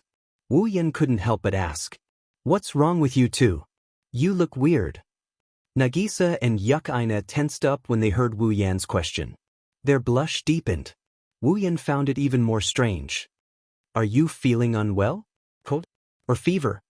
Puzzled, Wu Yen moved his head closer to the 2 girls. The 2 girls shrieked and they quickly left their seats. With a series of footsteps, they left Wu Yen. Wu Yan's mouth twitched. He couldn't stay calm. "What are you two doing? Did I do something wrong?" Wu Yen is certain that something happened between Nagisa and Yukaina. No, It should be more accurate to say that they discovered something. Otherwise, Yukaina wouldn't be the only one. Nagisa might have distanced herself from Wu Yu, but her reaction wouldn't have been this big. Wu Yu had been paying attention to not provoke Nagisa, and the distance just now was within Nagisa's acceptable range. What's wrong with you two? Nagisa and Yukaina lowered their heads in embarrassment. However, they didn't seem to have any intention of walking back. They still maintained a certain distance from Wu Yan. Then, two comments that Wu Yan couldn't accept came out of their mouths. Pervert. Pervert. Huh. Wu Yan opened his mouth wide in shock. Even his eyes couldn't help but stare blankly. Why? Yukaina snorted. She didn't explain herself. He found a seat to the side and sat down. Only Nagisa stood there and hesitated for a moment before asking, "What's the matter?" "Sensei, Nagisa wants to ask you a question. You must answer honestly." When she said this, Nagisa's face was solemn, but her cheeks were flushed, which made her look even cuter. Wu Yan felt weird about it, but he nodded anyway. "Ask away, I'll tell you everything I can." Nagisa was afraid Wu Yan would change his mind. She nodded vigorously. "You and Kotori-chan are siblings, right?" "Of course." Wu Yan nodded without hesitation. Then. Nagisa took a deep breath. This time she looked nervous. "Are you biological siblings?" Yukaina perked up her ears at this question. Wu Yan looked confused, but he still answered honestly. "Not really. Kotori is kind of my little sister, my god-sister." Wu Yan chuckled in his heart. He added, "in various ways." However, Wu Yan's answer caused Nagisa's expression to crumble. Yukina's expression also looked much better. "What? So you're not biological siblings?" Wu Yan's head is full of question marks when he saw how relaxed the two are. "Why do you look relieved when we're not biological siblings? Why do you look like you can't accept it when we're biological siblings?" No. Nagisa and Yukaina quickly shook their heads. "Sensei, you're thinking too much." Yeah. After that, the two girls ignored Wu Yan, who is still scratching his head, and started chatting with each other. By the way, even if their performance returned to normal, they still didn't return to Wu Yan's side. Wu Yan raised an eyebrow. He's speechless. He turned to Koju, who was standing beside him. "What's going on with them?" "I don't know." Wu Yan isn't sure if it's just his imagination, but he felt like Koju's tone is filled with resentment. "I was attacked by an unknown force, and I'm still angry about it." "What are you talking about?" "Nothing." "Sai, forget it. Why do you keep rubbing your eyes?" "I told you I don't know." And just like that, the trolley bus ride came to an end with Wu Yan scratching his head in confusion. Itagami Island, Saikai Academy. It was still early, and there was still some time before classes officially started. At the entrance of Kaihai Academy, uniformed students were walking on the road one after another. When they entered the school, the vitality that belonged to the students was very obvious here, making some teachers feel as if they had become much younger. Nagisa, Yukaina, and Koju entered the school together. Koju is in the high school division while Nagisa and Yukaina are in the middle school division. Wu Yan is also teaching in the middle school division, so the three of them decided to separate from Koju. At this moment, an immature yet dignified voice floated in front of the four of them. "The four of you coming to school together is quite an unexpected combination." Wu Yan and the other three were startled. They looked up and saw a petite girl with long straight hair dressed in a black goth costume holding a black lace fan. She looked at the four of them with an inexplicable smile. "Ah!" Wu Yan laughed dryly and mumbled.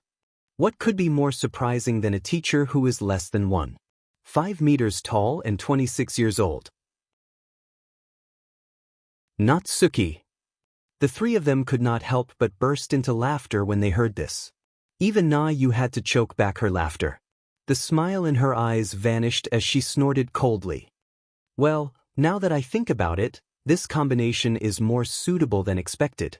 A perverted senior who laid his hands on a junior and a perverted teacher who laid her hands on a student.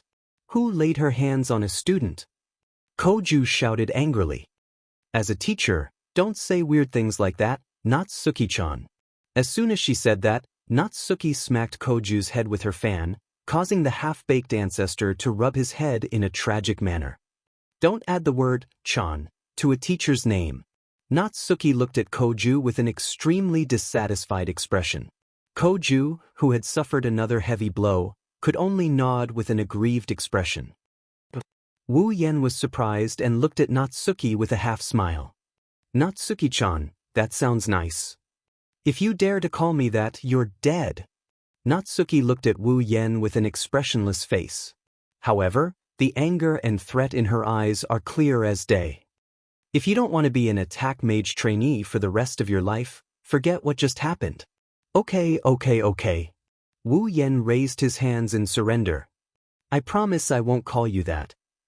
Natsuki nodded in satisfaction. She turned around and walked back to the school building. She said to Wu Yen, "Oh right, come find me tonight." "Oh," Natsuki said.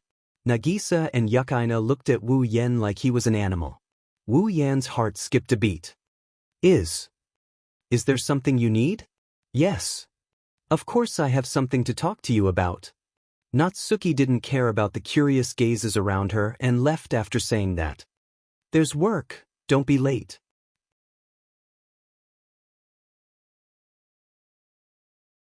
Chapter 908. Nighttime. Nighttime in Itagami Island isn't peaceful. Demons are mostly active at night. After all, during the day, they have to undergo research in Itagami City. Nocturnal demons are quite common among the demons, especially the vampires. They prefer to be active at night. Therefore, even though Itagami City's nighttime isn't considered the demon realm, the exposure rate of demons at night is much higher than during the day. Naturally, the nighttime when there are a large number of demons moving about is a lot less peaceful. However, this isn't the real problem of Itagami Island's nighttime. The real problem is that at this time of the year, the criminals are also unusually active. Tonight, in a dilapidated warehouse at the edge of the artificial island, Itagami Island, a group of beastmen from the demon race are having an undisclosed meeting.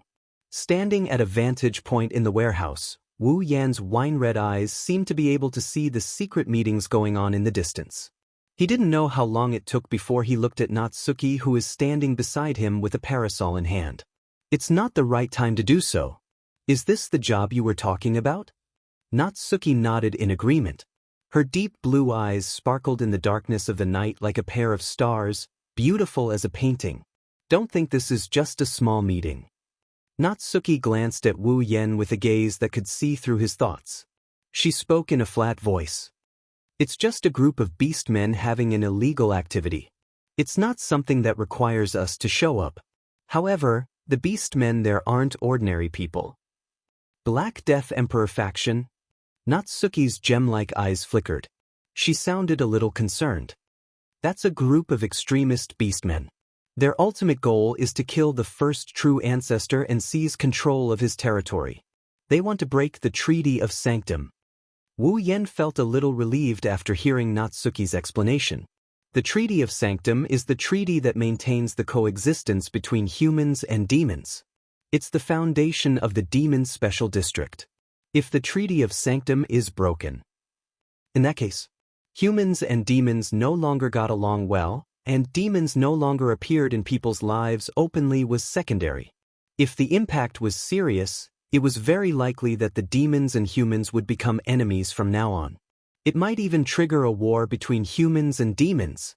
In other words, the actions of this Black Death Emperor faction, the existence of the Demon Special District, the existence of Itagami City, and even the entire situation. I have no choice but to take this seriously. His expression gradually turned grave. Wu Yan's eyes also became serious.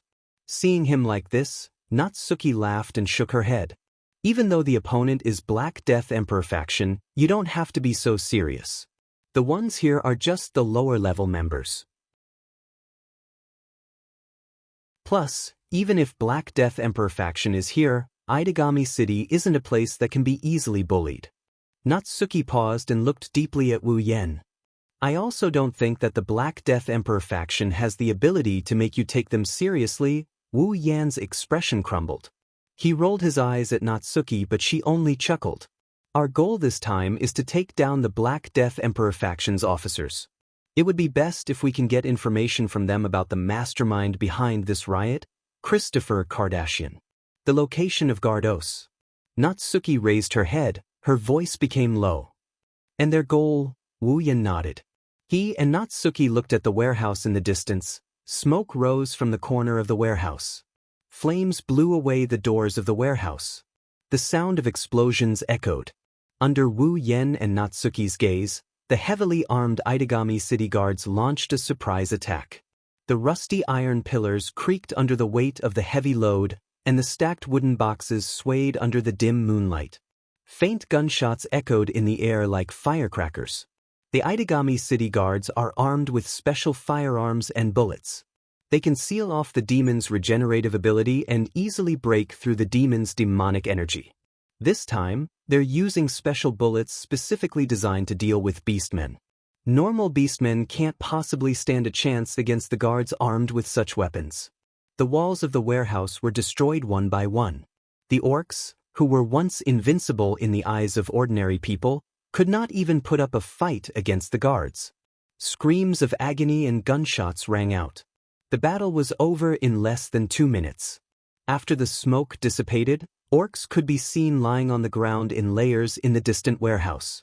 There was no blood on their bodies, but there was light smoke rising from their bodies, indicating the damage they had suffered. The beastmen that fell here were all unregistered demons that hadn't been registered. Based on this point alone, the guards had enough reason to arrest them. Of course, they didn't die. The vitality of the orcs couldn't be compared to that of the vampires, but it was still much stronger than that of humans. It was impossible to kill them with just this level of damage. The guards could only immobilize them. At this point, the battle was basically over. The guards also started to wrap things up, intending to arrest all the orcs present. But at this moment, an uninjured leopard-headed orc with a robust body and neat black fur suddenly jumped out, roaring angrily as he escaped from the scene. Not good. We missed something. Chase him. A commotion broke out at the scene. Natsuki, who was standing at the top of the warehouse, exclaimed in surprise. Then she started mocking him. I didn't think you'd have the ability to escape from a hail of bullets. Black Death Emperor faction, I'll give you some praise. Natsuki raised her parasol and said to Wu Yan, Let's go, we'll catch the fish that escaped the net. Wu Yan nodded lightly. Just as he was about to take a step forward, his body stopped abruptly. His eyes flashed with a hint of emotion as he turned his head to the side. What's wrong? Natsuki stopped when she saw Wu Yan's reaction. She turned around and followed Wu Yan's gaze. Natsuki was stunned by what she saw. In front of their eyes, a large yacht is slowly moving in the middle of the sea. The yacht is much larger than an average ship. It looks luxurious, like a noble on a cruise. The yacht is heading towards Itagami Island. That ship. Natsuki frowned, her expression changed for a split second. Wu Yan saw this and he asked her in a soft voice. Do you know that yacht? Natsuki stared at the yacht for a long time before she pursed her lips. Rather than saying I know the yacht, I know what's on it. Natsuki shifted her gaze to Wu Yan after she finished speaking. What? Are you interested? Well, you can say that. Wu Yan chuckled in an unreadable tone. There seems to be an incredible existence on that yacht. Indeed, that guy isn't simple. Natsuki didn't deny it and met Wu Yan's gaze. Don't tell me you want to meet him? Wu Yan pondered for a moment and shrugged with a smile. You can say that. I'm interested in an existence that can make my blood flow a little more active. Active? Natsuki narrowed her eyes and said seriously. Just active? Wu Yan didn't answer Natsuki, he waved at her. I'll leave that to you, I'll go take a look. Wu Yan disappeared after saying that. Natsuki stood there quietly. She ignored the fleeing beastman. She kept looking at the direction Wu Yan disappeared in. Her eyes were filled with emotions that no one could tell what she was thinking. Active, is it? Na Yu muttered as if she was sleep-talking. Not long after, Na Yu returned to her original state. She turned around and faced the direction of the escaping beastmen. That guy is also a vampire, but he can only make your blood flow more active. Wu Yan, I'm getting more and more curious about what kind of existence you are. After all, he's said to be the closest existence to a true ancestor.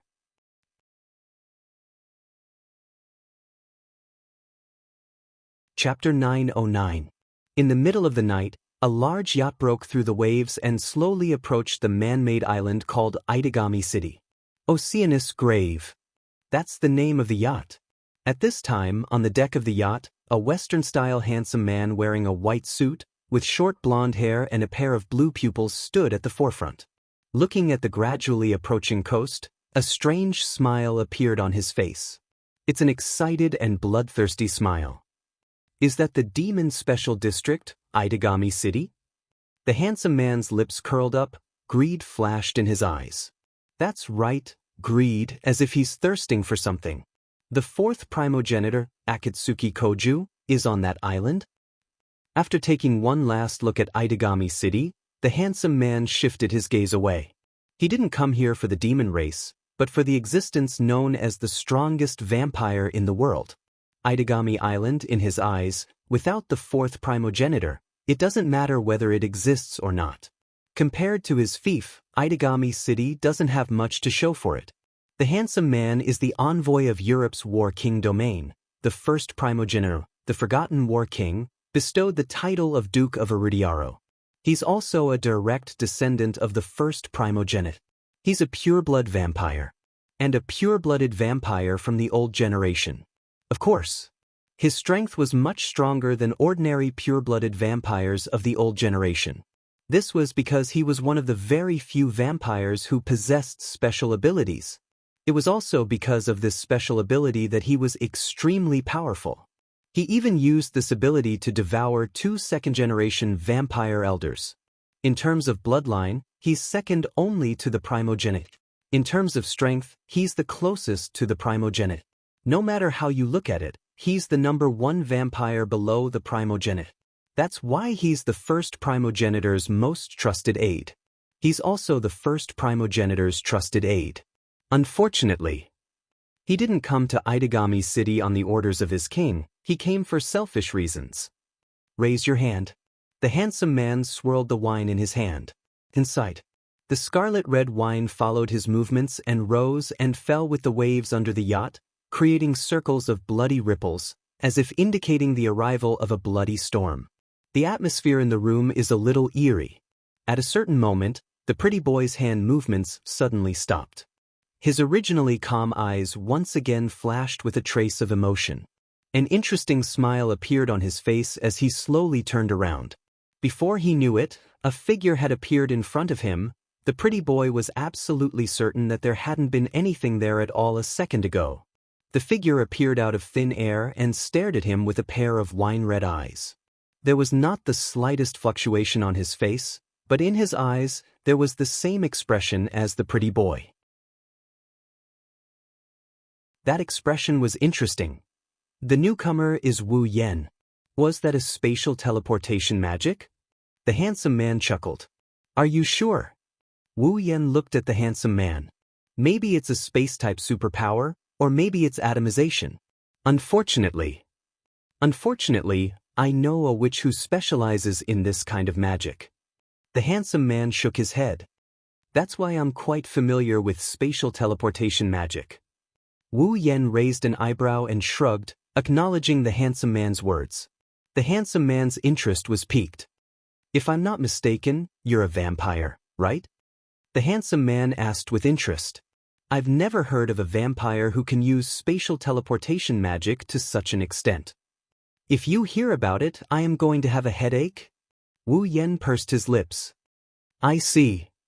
The handsome man didn't mind, he continued with a smile. Then you are. Wu Yan's lips curled into a mocking smile. As you said, I'm a vampire. Then what's your purpose? Wu Yan crossed his arms in front of his chest. I'm just here to take a look. The handsome man narrowed his eyes. He stared at Wu Yan for a while. The interest in his eyes turned into displeasure. He didn't think he could get any information from Wu Yan. He waved his hand impatiently. His movements were quite elegant. If that's the case, it's about time for you to leave, nameless vampire. With that, a surge of mana surged from the handsome man's body. Then, a giant snake radiating purple light and a scorching heat came out of the magic vortex. It shot out like an arrow. Without any warning, it opened its huge jaws and bit at Wu Yan. Translator's thoughts: Noodletown, Noodletown, Noodletown, Noodletown, Noodletown, Noodletown.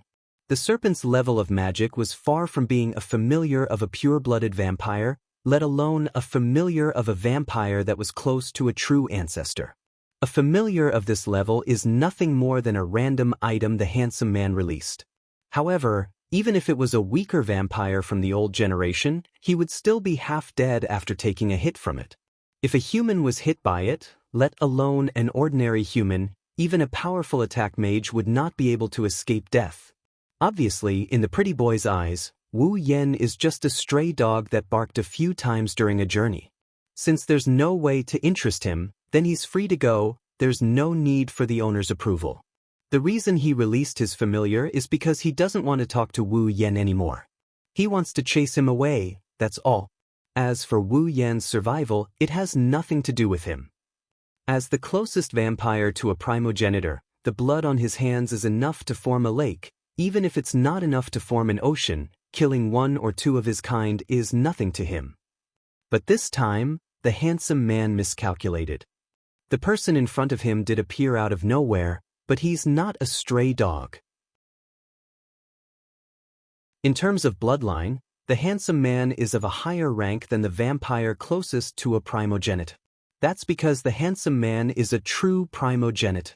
Looking at the menacing serpent coming at him with the momentum of a mountain, the mana ripples it emits are much stronger than a high-level magician's. But to the handsome man, it's nothing but trash. To Wu Yan, it's trash among trash. Wu Yan didn't even bother to look at the snake. He didn't even bother to move his hands. He stood there motionlessly. Wu Yan's mana was so dense that the pretty boy who was about to turn away froze in place. Wu Yan's mana burst out from his body and he rammed into the giant snake like a wall that collided with a wall. Boom! There was no stalemate, no collision. The serpent was crushed into pieces by the sheer amount of mana. Not even a trace of mana was left behind. It was crushed into nothingness. The handsome man's eyes widened when he saw this. His gaze landed on Wu Yan. This is the first time he's looking at the handsome man since Wu Yan appeared. Although the familiars were nothing to him, his opponent didn't even need to use them. Instead, he used his mana to neutralize the familiars. It was obvious who was stronger in this simple exchange of blows. You. Seeing that the pretty boy is finally looking at him in the eye, Wu Yan lost interest. He had only come here to see what kind of existence could make his blood throb a little. And now, he had seen this person, and from the beautiful man's words and Na Yu's words, he could guess that Na Yu definitely knew him. As for the rest, he'll just have to ask Natsuki when he gets back. With that in mind, Wu Yan didn't feel like staying any longer. What a rude way to send a guest off. Well, I've achieved my goal. I'll leave even if you don't send me off. With that, Wu Yan planned to leave. But this time, it's the handsome man who won't let him go. Please forgive my rudeness. The pretty boy said such a sentence without the slightest bit of apology. His tone was full of fanatical fighting spirit. Since you're here, why don't you stay and have some fun? Isn't it interesting?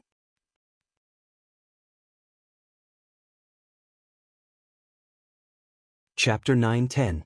Interesting, isn't it? Unlike his previous tone, which was like a formality, at this moment, the pretty boy's words carried a clear fanaticism that reverberated back and forth along with his voice, sending chills down one's spine. It was as if he had found something very valuable and did not conceal his thoughts at all. His eyes were filled with a glint of pleasant surprise. It was obvious that the pretty boy had completely taken note of this vampire who had appeared out of nowhere. Wu Yan was just about to teleport away when he heard the other party's words. His mana stopped moving and he frowned as he looked at the pretty boy. When he saw the fervent fighting spirit in the pretty boy's eyes, he bitterly laughed. I almost forgot that you're an old vampire as well. The lifespan of a vampire was too long. For those old generation vampires who had lived for an unknown amount of time and were bored to death, fighting was a very good way to pass the time. The handsome man in front of him was one of them. Looking straight at the pretty boy with a smile on his face, Wu Yan shook his head. In his eyes, the system's perception flashed. Dmitrii? Vatler, level 83. The handsome man, Vatler, didn't know his identity was exposed. He opened his arms as if he wanted to hug the ocean. He smiled brightly. My name is Dmitrii? Vatler, I was fortunate enough to receive the title of Duke of Erudia from my ancestor, the Forgotten Warlord. Nice to meet you, unknown vampire. Vatler? You seem quite famous. Wu Yan smirked as he waved his hand. I don't have a background as big as yours. Well, just call me Wu Yan. Wu Yan. Vatler lowered his head as he tried to recall if he had heard this name before. Of course, he couldn't remember anything about it.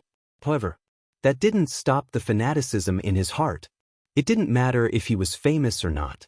He didn't mind if Vatler wanted the title of Duke. As long as Vatler had the power to make him happy, anything was fine. I'll remember your name for now. Vatler looked up. The golden bangs in front of his forehead drew an arc of light. His smile was full of excitement. As for whether I'll remember it or not. His voice grew louder. Vatler laughed. That depends on whether you can survive or not.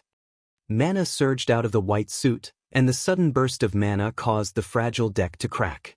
The scale of the mana was at least 10 times stronger than the familiar he released earlier. Once he decided to attack, Vatler wouldn't show any mercy. As a battle maniac, this was the most basic principle of his life. Sagara! Vatler called out. The familiar in his blood awakened and took form in his mana. Orochi coiled out of his body like a sea serpent covered in blue scales. Its sinister snake eyes stared at Wu Yan's as it hissed. Hiss! The screeching sound turned into a sonic wave.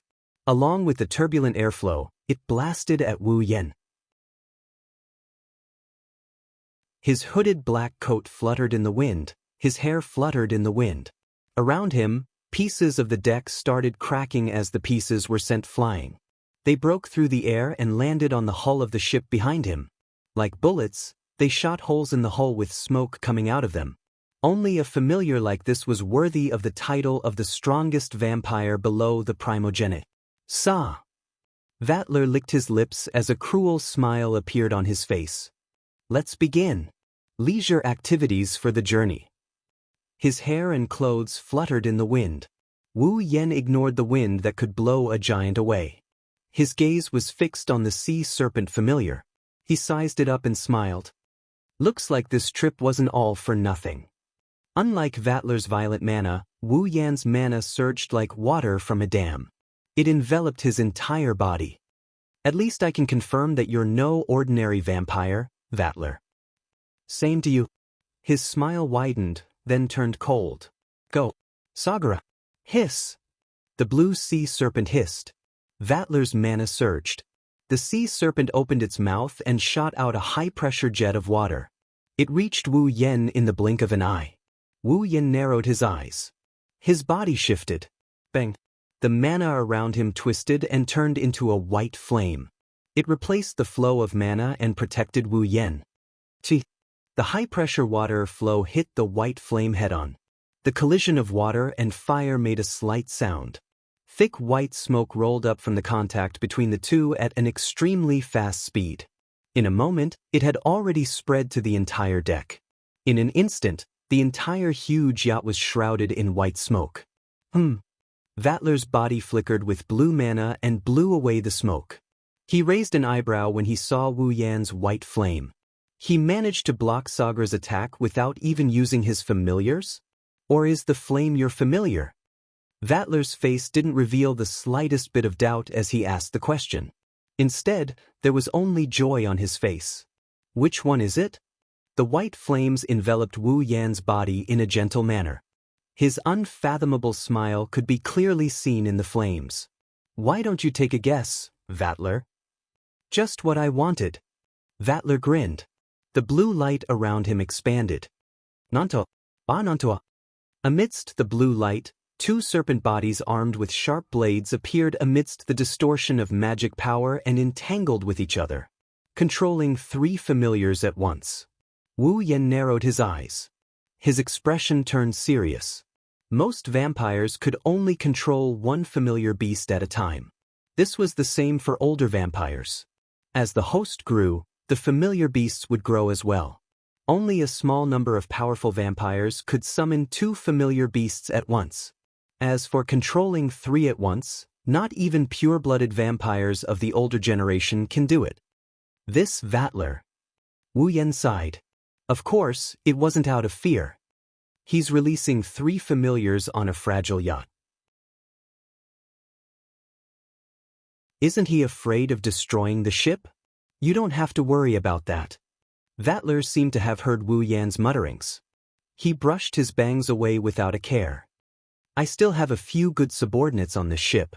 It won't be a problem for them to protect this ship. Your Excellency, just go all out. Otherwise, it will be meaningless. Well, that has nothing to do with me. Wu Yan shrugged. It's not like the ship is mine. Before he could finish his sentence, the three ferocious snakes opened their huge mouths one after another. Mana whirlpools fluctuated inside, and the atmosphere surged over as if the three snakes were devouring the air. With a swing of their bodies, three shockwaves swept out at the same time, bombarding the white flames. Pang! In an instant, the white flame swelled slightly and wrapped around the three vortexes. It attacked them like sulfuric acid and completely disintegrated them. Amazing! Amazing! Vatler wasn't surprised that his attack was ineffective. Instead, he covered his face and laughed maniacally. I didn't think I'd get such an amazing gift the moment I got here. Vatler's smile widened. He pulled his hand out of his pocket and raised it above his head. A strange wave of mana was emitted from his palm, instantly surging into the two giant snakes armed with blades. You have the right to make me use this ability. Look closely, this is the trump card I rely on to survive. Vatler laughed excitedly. Two giant snakes armed with blades flew into the sky. Their slender bodies intertwined with each other and they merged into a flaming silver dragon under Wu Yan's astonished gaze. The silver dragon hissed at Wu Yan. Fused familiars. Wu Yan was shocked.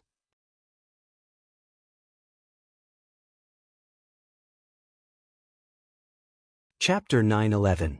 On the rooftop deck of the huge luxury yacht, a silver dragon burning with flames and a sea serpent glowing with blue light lined up together. The lower end of their bodies coiled around the hull of the yacht, while the upper end swung back and forth. Their huge mouths opened and closed, letting out roars that shook the atmosphere. Wu Yan stared at the roaring silver dragon in front of him. He could feel a tremendous amount of mana coursing through the dragon's body. The sea around the yacht churned violently.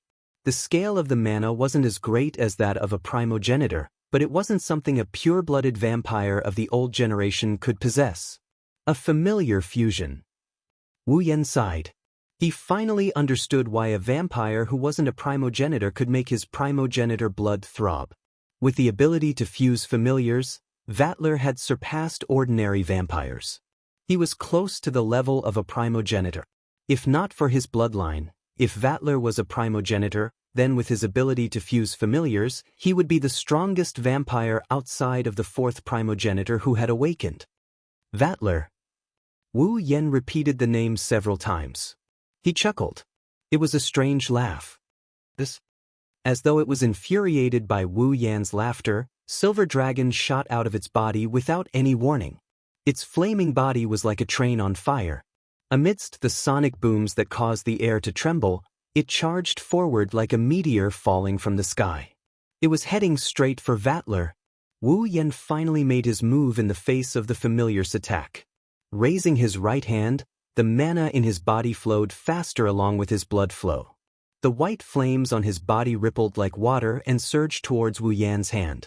At this moment, the color of the white flames on his hand turned darker and darker. It was like swatting a mosquito. The hand covered in white flames swatted across the air. In an extremely casual manner, it slammed into the huge body of the fused familiar.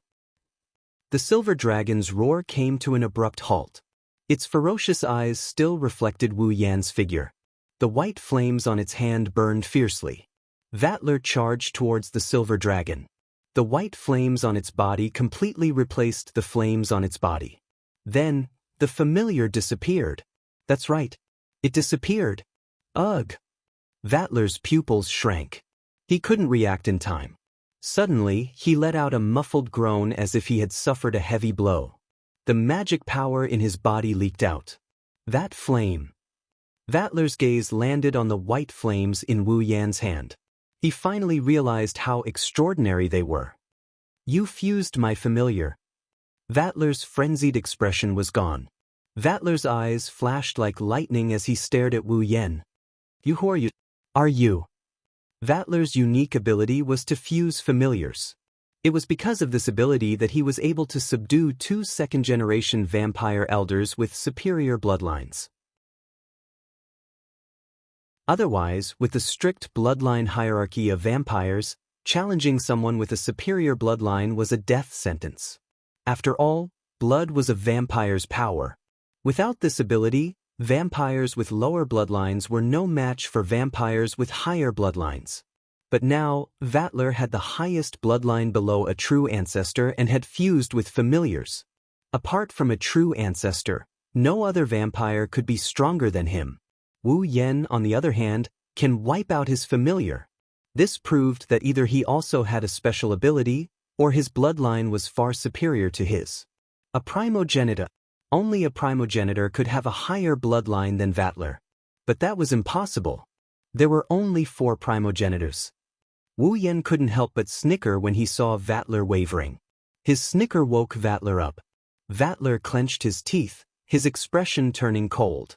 A surge of destructive mana, much stronger than when he fused with the familiar, gushed out of his body. Sagara! Nanto! Benanchuo! Amidst the cold voice, the blue sea snake and the twin snakes armed with blades appeared out of thin air.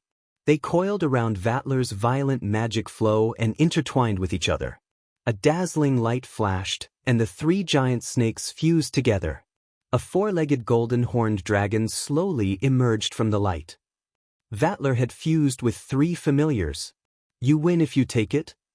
Vatler declared coldly.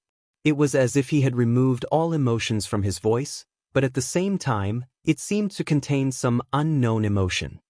If you can't take it, then die. There were only 4 primogenitors in this world. It was impossible for a 5th primogenitor to exist. However, it wasn't a problem for Vatler to find out who his opponent was. It didn't matter if the vampire in front of him was a primogenitor or not.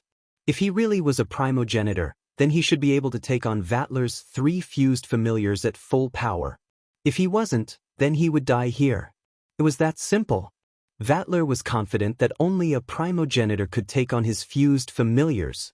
If his opponent was a vampire with the same special ability as him, then he wouldn't be unharmed even if he took on the attack.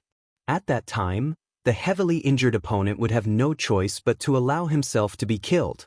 That was indeed the case. Wu Yan's expression changed when he sensed the violent mana from the golden dragon. A familiar of this level isn't far from a primogenitor's level. If he doesn't use his full power, it'll be as Vatler said. He'll die if he can't take on the attack. Though, as a primogenitor, he can't die. Fused familiars. Wu Yan shook his head and chuckled. The fusion of 3 familiars is already a lot stronger than Koju, who only has 1 familiar. Wu Yan can't afford to be careless. Well, that's fine too. The white flame on his hand slowly extinguished. Wu Yan lifted his head and he looked at the golden dragon that blocked his vision. A thick mist of blood rose from his body. Vatler's expression changed when he sensed a monstrous amount of mana. I've never released you before. Wu Yan closed his eyes as if he's talking to someone. Let's enjoy ourselves today. Wu Yan abruptly opened his eyes. Inside his eyes, his golden pupils burned with a radiant light like a torch. Descend. The sound, which was as thin as a drop of water, vibrated slightly and turned into an echo that spread out. On the yacht sailing in the dark sea, suddenly, a burst of white flames erupted like a tidal wave pouring down from the sky. Boom! The roar that shook the heavens and earth, with the yacht as the center, brought along a frenzied atmosphere and turned into an impact that could destroy everything. It landed on the entire ocean like thunder. In an instant, a circle of waves that were more than 10 meters high suddenly exploded and swept in all directions, causing the sea level to drop a little. It was like a volcanic eruption. After an unknown amount of time, the surface of the sea returned to calm. The turbulence in the atmosphere also subsided. The white flames disappeared, revealing the yacht within. Miraculously, the white flames did not burn the fragile yacht into nothingness. It wasn't that it couldn't do it, it just didn't want to. It was as if nothing had happened at all. On the deck of the yacht, Wu Yan is no longer there. Vatler is the only one left. However, he doesn't look as carefree as before. His clothes are tattered and his skin is rotten. The skin on his face is gone. All that's left is a bloody, tattered body that looked like it was skinned alive. Ha ha. Ha, Vatler didn't care about his recovering body. He laughed like a madman. His laughter was filled with joy and mockery. The fifth primogenitor? Ha, spitting out blood, Vatler ignored his panicked subordinates who ran in from the entrance. He used a voice that only he could hear and a laughter that everyone could hear. He laid on the deck covered in blood and laughed like a madman. The yacht is still cruising towards Itagami Island.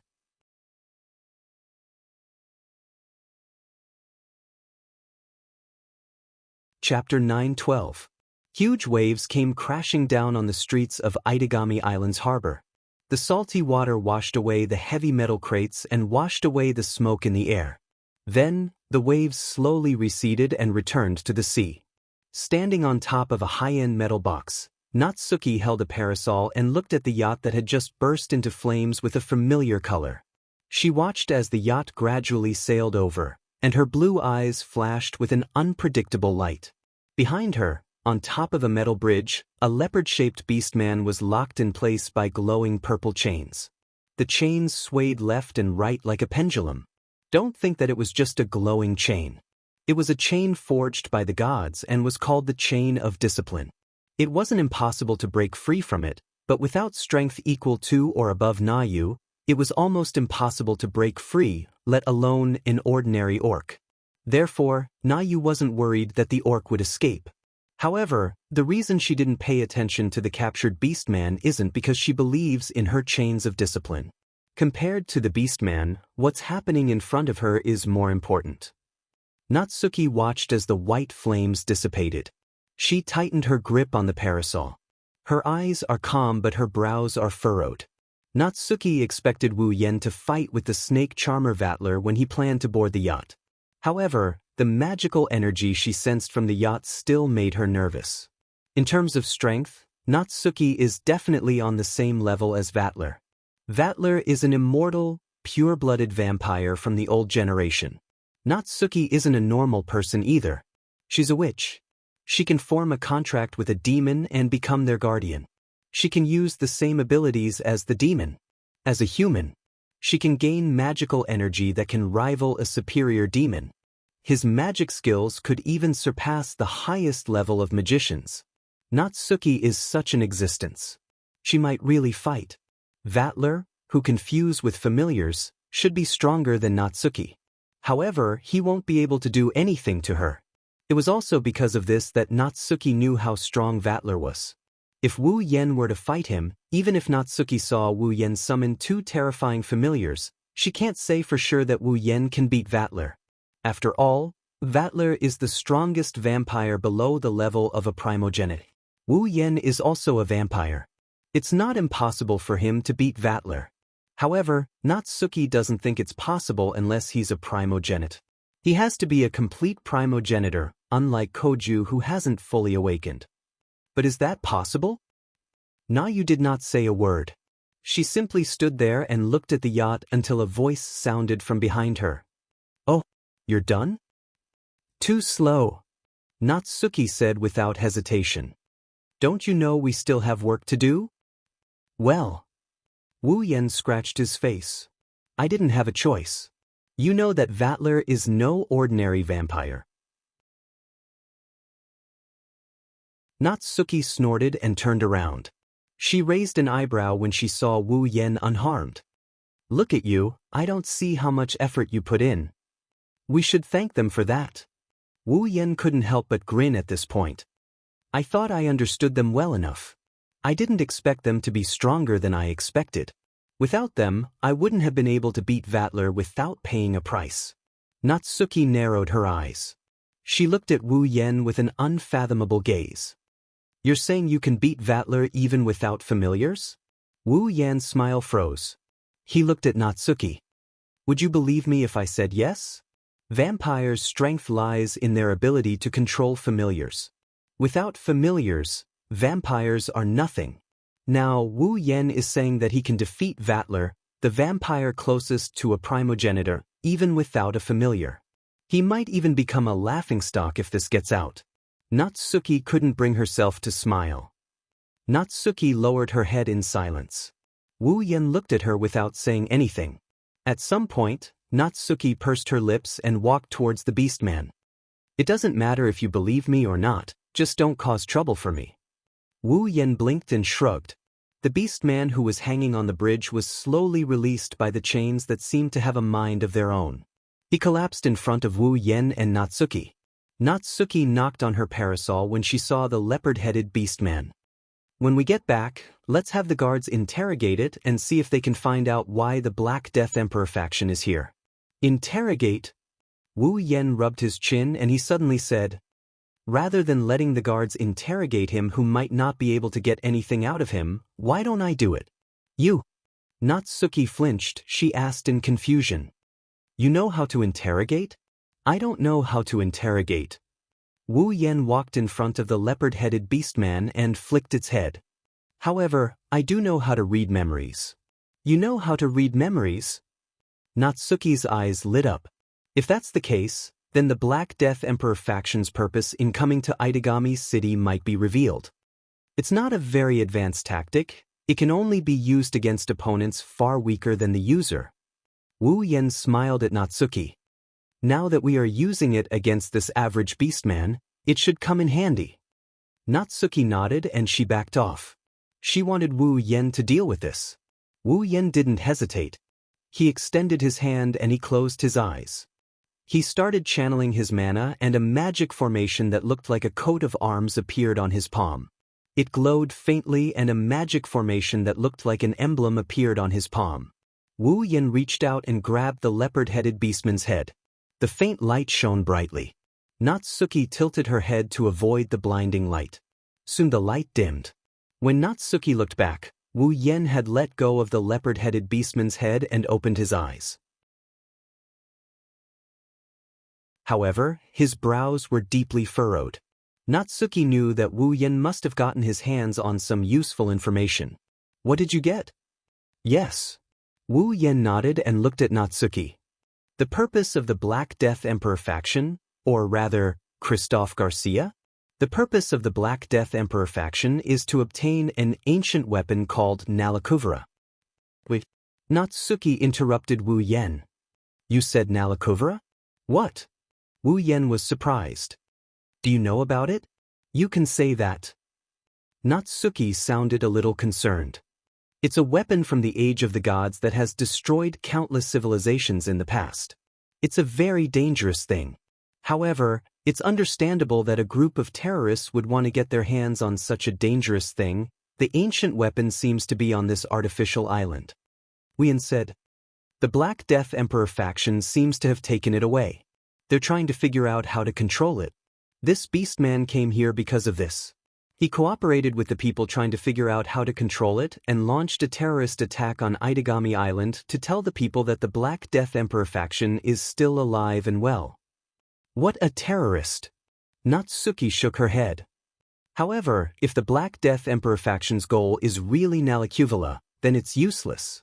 The slate that records the control method is a piece of trash that even the linguists and magic organizations in the world can't decipher even if they gather together. Just in case, let's take care of those who tried to decipher the method. You should be able to retrieve their memories, right? Wu Yan nodded. Under Natsuki's lead, he left with the beast man. Along the way, Wu Yan remained silent. He has a nagging feeling that something isn't right.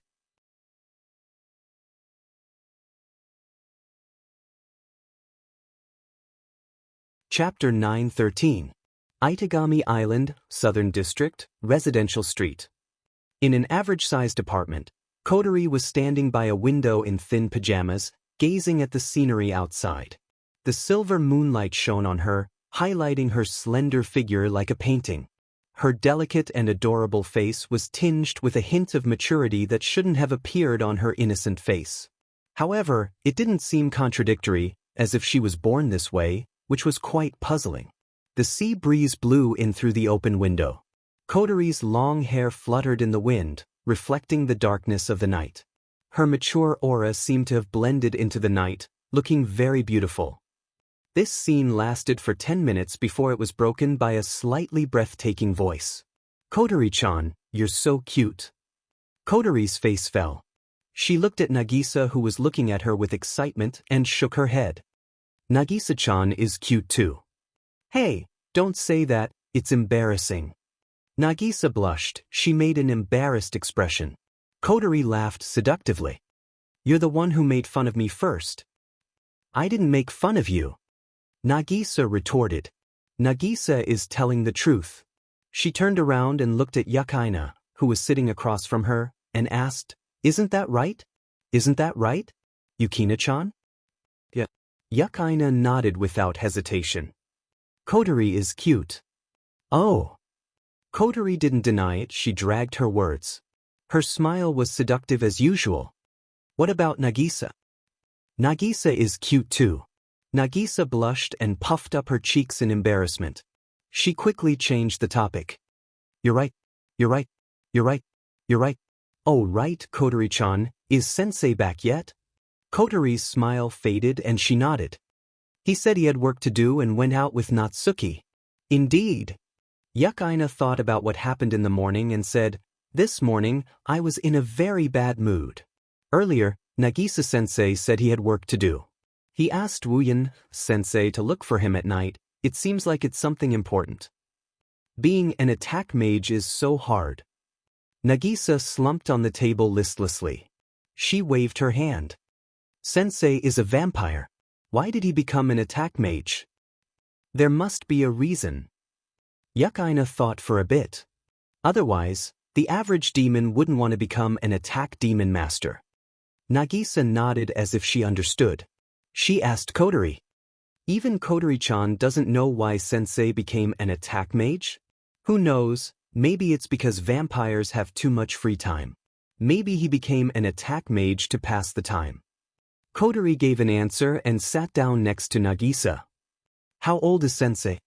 Nagisa stood up and asked excitedly, "Aren't there many vampires who look young on the surface but have lived for a long, long time? Sensei too? Was it because he was very old? Is he older than the old sensei he replaced? Speaking of which, Sensei said he was 26 years old on the first day. Is that true?" "Don't make wild guesses." Seeing Nagisa asking questions at a rapid pace, even Kotori felt a headache coming on. "Oni-san isn't young, but he's only in his 20s. He hasn't lived as long as you think." "Oh, so he's really only in his 20s. Nagisa was disappointed. Kotori didn't know whether to laugh or cry. 26 years old isn't enough to satisfy you? 26 years old. Yukaina lowered her head, her eyes flashing. A 26-year-old vampire can stop Senpai's familiar in one hit? The fourth primogenitor's familiar. 26 years old is considered young among the vampires. Even a pureblood wouldn't be able to stop a primogenitor's familiar in one hit. Let alone one hit. Koju may be the fourth primogenitor, but he's still not a complete primogenite. Even a pureblood wouldn't be a match for a young vampire. This sensei is mysterious in all aspects. Kotori-chan is 15 years old, Wuyan sensei is 26. Nagisa fiddled with her little finger and looked at Kotori with an odd expression. Then isn't there a 10-year age difference between the two of you? Yeah. Kotori tilted her head in confusion. Is there a problem? There's a huge problem. Nagisa jumped up in an exaggerated manner, her face turned red as she yelled. Kotori-chan is only 15 years old.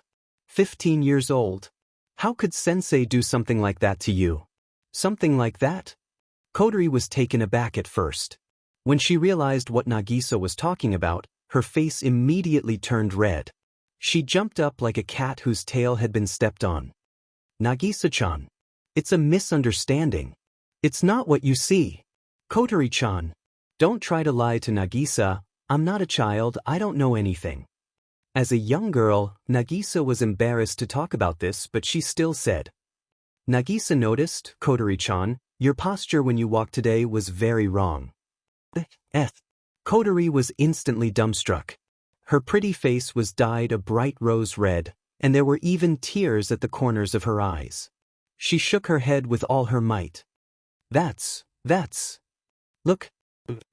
Nagisa pointed at Kotori's face as if she discovered a new continent. Don't try to deny it when your face is so red.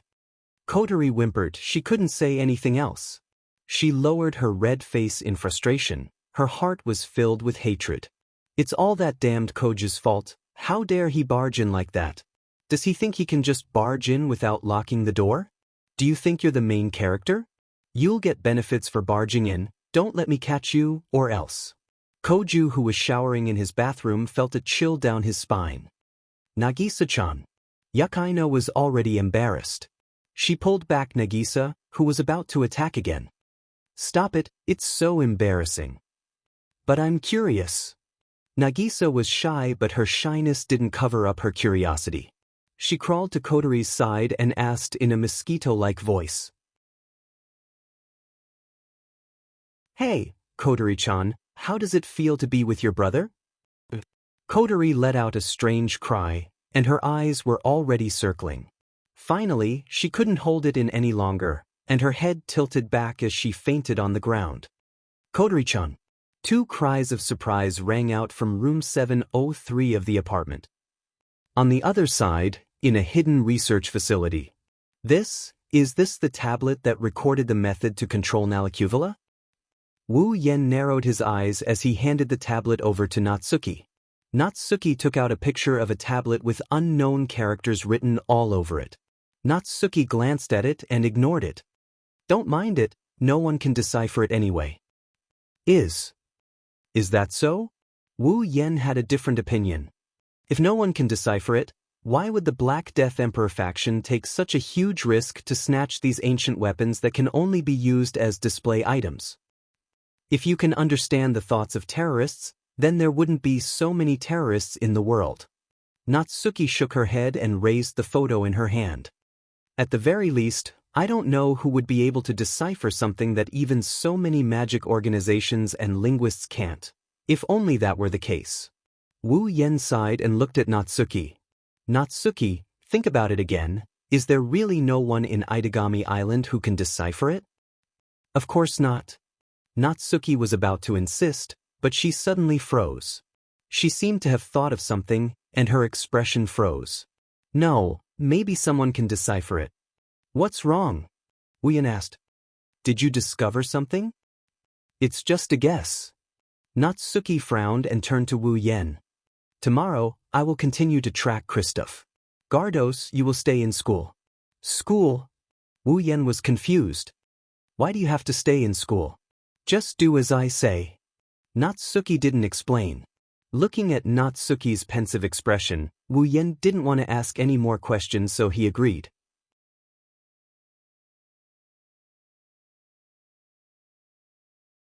Chapter 9:14. Itagami Island, Saikai Academy. Walking towards the school gate, Wu Yen couldn't help but yawn so hard that tears came out of his eyes. His face is full of fatigue. How can you be so tired this early in the morning? Sensei. Nagisa, who was chatting with Yukaina, glared at Wu Yen. She huffed. Get your act together, the tournament is just around the corner. Sensei, if you act like this, the students will lose their confidence. I didn't have a choice, we stayed up way too late last night. By the time we got home, we didn't have much time left to sleep. Plus, I'm not good at dealing with the morning anyway. Wu Yan scratched his cheeks, he sounded a bit helpless. Then, he gestured to the side with his lips. Plus, I'm not the only one who's tired this early in the morning. Nagisa and Yukaina turned to Wu Yan's side. They saw Koju yawning while wearing a hoodie. He looked listless and the two girls were a bit annoyed. What? Sensei is a vampire, it's fine if he's tired this early in the morning, but why is Kojo-kun like this too? Nagisa ran up to Koju. She put her hands on her hips and pointed at Koju's nose. You're a high school student in the prime of your life, don't act like an old man. Is it appropriate to call me in the prime of my life? Koju complained. He's a vampire. Am I not a vampire? Huh? What did you say? I can't hear you. It's nothing. Koju glanced at Wu Yan and he sighed in an annoyed manner. Why could Nagisa accept this vampire as her teacher but not her brother who had turned into a demon? Even if there's a difference in treatment. Does she like men who can cook that much? Nagisa must be a foodie, right? Nagisa narrowed her red eyes. She stared at Koju's face. I feel like you're thinking about something rude. You brat, do you know how to read minds? Sensei, your thoughts are too easy to read. Yukaina shook her head. She picked up her guitar bag and looked at Wu Yan who was still yawning. She hesitated for a bit before asking. Is it a very troublesome job? Sensei looks really tired.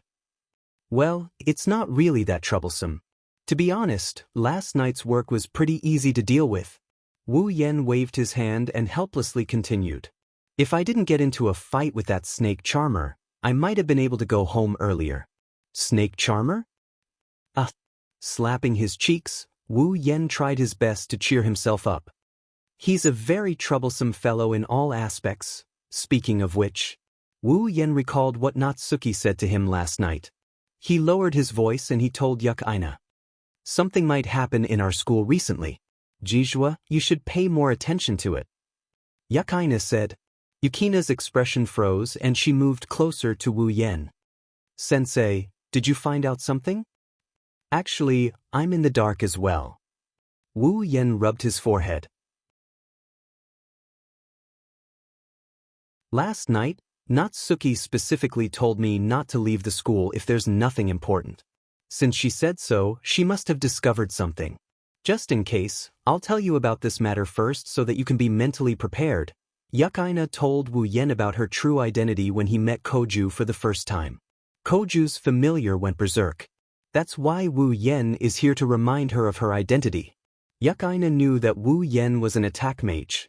Even if he was just an apprentice, his words wouldn't be baseless. She nodded solemnly. I'll keep an eye out for you, Sensei. That won't be necessary. I'll engrave a sensing spell in the school. If anything happens, I'll know. Wu Yan looked at Koju. His mouth twitched.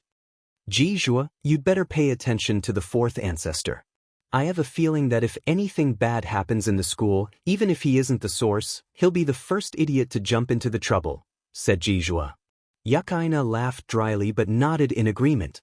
With Koju's personality, or rather, his physique, it was absolutely possible that something like this would happen. I say. At this moment, Nagisa's voice sounded in front of them. Her tone was a bit strange. You two, you seem pretty close. Wu Yan and Yukaina froze up. They turned to look at Nagisa and Koju. Nagisa's and Koju's strange expressions fell into their line of sight. They realized that they were too close to each other because they wanted to talk about something they didn't know. No, to be more precise, Yukaina almost fell into Wu Yan's arms. Yukaina jumped away in shock. She saw Nagisa's and Koju's strange expressions, so she tried to explain. No, it's not like that. Yukina-chan. Nagisa interrupted Yukaina with a serious look. She also gave Wu Yan a look of disdain. That won't do. Don't forget, Kotori-chan will be sad. It's a misunderstanding. It's a misunderstanding. Yukaina blushed as she tried to explain herself. However, that only made Nagisa more suspicious. She also looked at Wu Yen like he's an animal. You're so bad. Not only did you hit your sister, you even hit your student. Wu Yen avoided Nagisa's aggressive glare. He sighed in a tired manner. So what if I hit my sister and my student? I even hit my loli. Whoosh! Suddenly, a subtle sound of something breaking through the air suddenly came from the side of the four of them. Against the whistling atmosphere, one or two soft roars, it shot out explosively. Its target is none other than the quarreling Wu Yen and company. Careful! Yuk Aina cried out when she heard the sound. Wu Yen was the first to notice it and he hugged Nagisa. He took a step and leaped forward. A second later, a few thin arrows flew past the four and headed straight for Koju. Why me? Koju only had time to say that before the arrows arrived in front of him and headed for his chest. Senpai. Yukina's expression changed and she grabbed the zipper of her guitar bag. Pung! Before Yuk Aina could do anything, Wu Yen appeared in front of Koju with Nagisa in his arms.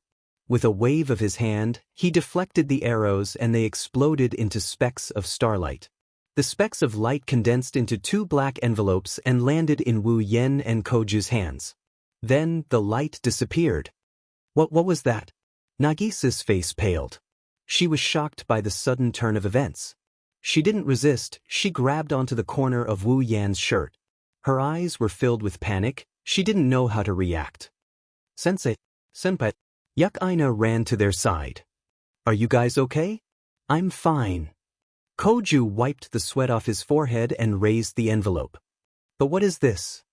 Yuk Aina finally noticed the envelope in Koju's hand, but her expression changed when she saw the seal on it. That seal. Wu Yen frowned. He looked at the envelope in his hand and he opened it up. Koju and Yuk Aina moved closer to Wu Yen and looked at the envelope. Yuk Aina was shocked. Duke of Arudiaro, Dimitri? Invitation to Vatler's party. Vatler. Wu Yan's eyes flashed with helplessness as he tore the envelope apart. That snake charmer, he really didn't learn his lesson.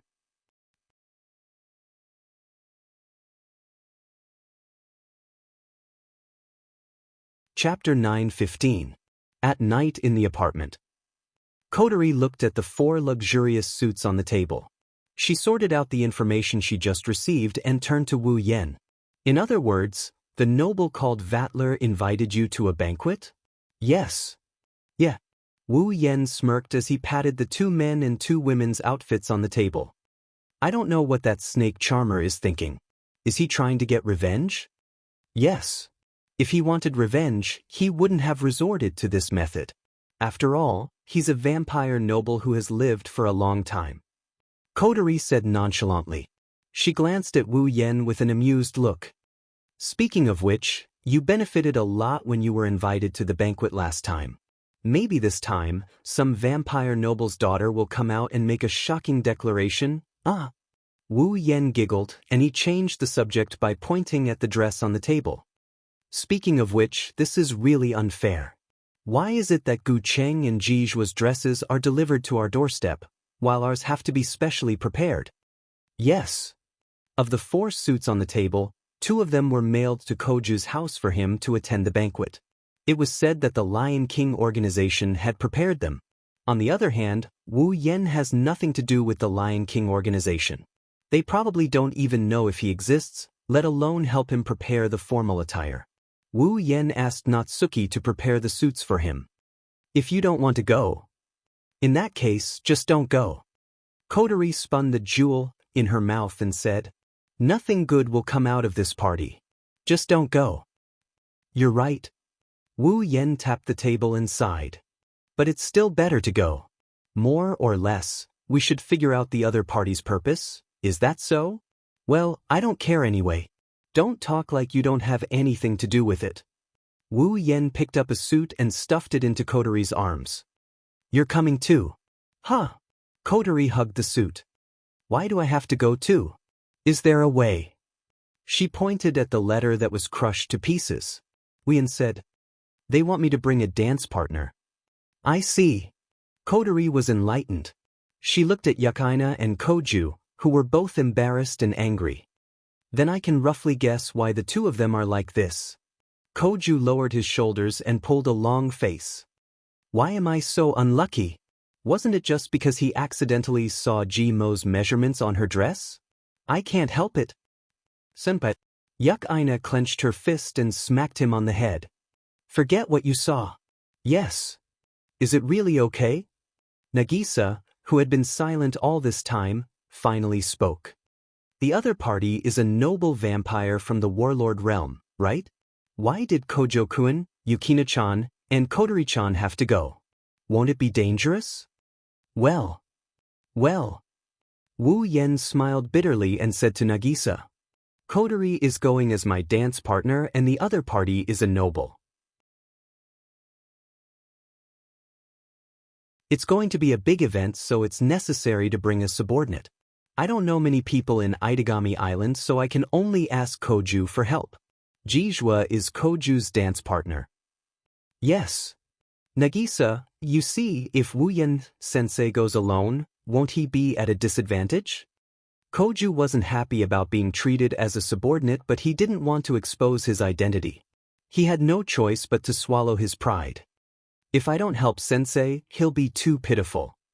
But Nagisa didn't feel at ease. Her face was full of worry. If there's any danger. Nagisa. Koju didn't know what to say. He knew that Nagisa had developed a phobia towards demons after almost dying from their ambush. Demons were a synonym for danger and disaster in her heart. It was normal for her to be worried about them. From this perspective, Nagisa's acceptance of Wu Yan's existence is inconceivable. The atmosphere became heavy. Wu Yan looked at everyone and shook his head with a bitter smile. He reached out and patted Nagisa's head. Don't worry. Wu Yan smiled warmly at Nagisa, who was stunned by his action. Sensei promises you that nothing will happen to anyone. Trust me. Nagisa blinked and looked at Wu Yan's gentle smile. She blushed and lowered her head. However, the worry on her face dissipated. You can't lie to me. Wu Yan chuckled when he heard Nagisa's soft mumbling. Koju and the others relaxed as well. It seems like they didn't want to worry Nagisa too much. Speaking of which, Nagisa, did you notice? Wu Yan smiled happily as he patted Nagisa's head. You don't resist my touch anymore. Hearing this, everyone at the scene came to their senses. Really? Nagisa stared blankly at Wu Yan's hand on her head. Her face lit up and she placed a hand on her chest. Her face was filled with joy. My heart is beating fast, but I'm not afraid at all. Does this mean that Nagisa's fear of demons has been cured? Koju's eyes lit up when he heard Yukina's words. This? I don't know. Nagisa was confused. Kotori suggested. Why don't we let Nagisa try to interact with other demons? As soon as Kotori said this, Nagisa's face paled as if she had seen something terrifying. She shook her head furiously. No. Absolutely not. Why? Koju clutched his chest as if he was hurt. Nagisa didn't know why and said something that hurt him even more. I don't know why, but I don't want to. Such a strong reaction. Kotori frowned and sighed. It seems Nagisa can only accept one demon. Kotori narrowed her eyes and glanced at Wu Yan. You're still the same. Only in front of girls can you show off your incredible power. Aha.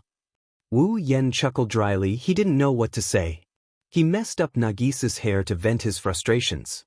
Nagisa started grumbling in response. It's about time to go, right? Koju forced a smile when he saw how intimate the two were. Apart from Nagisa, 3 pairs of eyes turned to Koju at the same time. Pervert! Pervert! Shut the hell up! Koju exploded. Itagami Island Harbor. With spotlights on, a large yacht as gorgeous as a palace floated on the shallow water near the ground. Waves would hit it from time to time, but it did not affect the yacht at all. Although it was floating on the sea, the yacht was very stable, making people feel inexplicably uneasy. This is the banquet venue? Koju's expression became uneasy as he sighed in disgust. I feel so uneasy. Normally it would. Wu Yen shook his head. No matter how luxurious it is, the name, Poseidon's Tomb, gives people the impression that it will sink sooner or later. Kotori, Yukaina, and Koju nodded. They were speechless. Wu Yen and Koju are wearing black suits. Under the influence of the night, they looked like aristocrats. Kotori is wearing a pink gown that exposed her smooth shoulders. Yukaina is wearing an eye-catching outfit that exposed her chest and above. Yukaina is wearing an eye-catching outfit with her chest exposed. The two beautiful girls were completely exposed from their shoulders to their backs. Their skirts only covered the base of their thighs. Their snow-white and slender thighs were not covered in the slightest.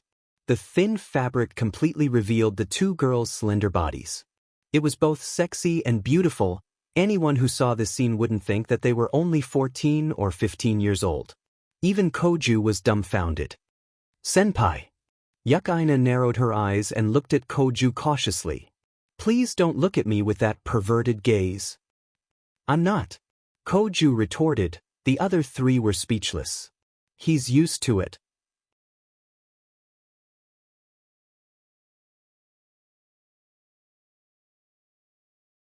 Chapter 9:16. The deck was bathed in the darkness of the night. The dazzling lights dispelled the darkness. This place was very spacious. Not only was there enough space for about 100 guests to move freely without hindrance, there was even a swimming pool in the middle. Tables were scattered around, and delicious dishes and colorful wines were placed on the tables. Amidst the laughter and chatter, the food entered the mouths of everyone present. Wu Yen, Kotori, Yukaina, and Koju were standing at the entrance. Wu Yen looked at the deck and scanned the deck. Then, where are the vampire nobles in the battle monarch's domain? Koju said impatiently.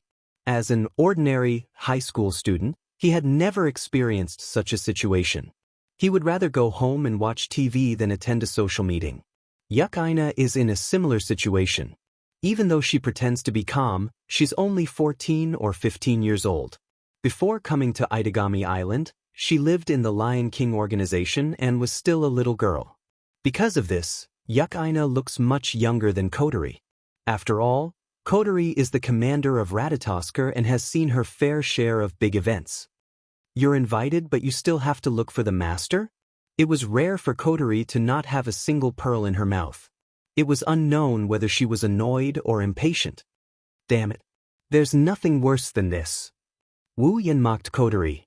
That snake charmer. These guests are probably invited by him to fill up the atmosphere. Kotori turned around and said to Wu Yen. Didn't you just meet him yesterday? Why do you look like you know him well? If a fight counts as knowing him, then yes. Wu Yen crossed his arms in front of his chest. It's just a feeling. I don't know him well. Don't mind it. Anyway, let's get this over with. Koju's annoyance turned into annoyance. I can't stand staying here any longer. That Vatler something. Where is this place? Let's go up. Looking up, Wu Yen looked at the top of the yacht. That's the only place I can think of. Observing the ordinary people here from a high vantage point as expected of a noble. With that, Wu Yen didn't stay any longer. He headed to the top deck with Kotori, Yukaina, and Koju following behind him. It was different from the lively banquet below. There were no lights on the top deck, nor were there any luxurious food or wine. It was just a cold deck. This was where Wu Yen and Vatler had clashed last night. Although the battle had only happened last night, it was still too late. However, the broken deck had been completely repaired, and it was impossible to tell that this place was still in a dilapidated state yesterday. Looking around, there was no one around, and the sounds of the banquet below could not reach here.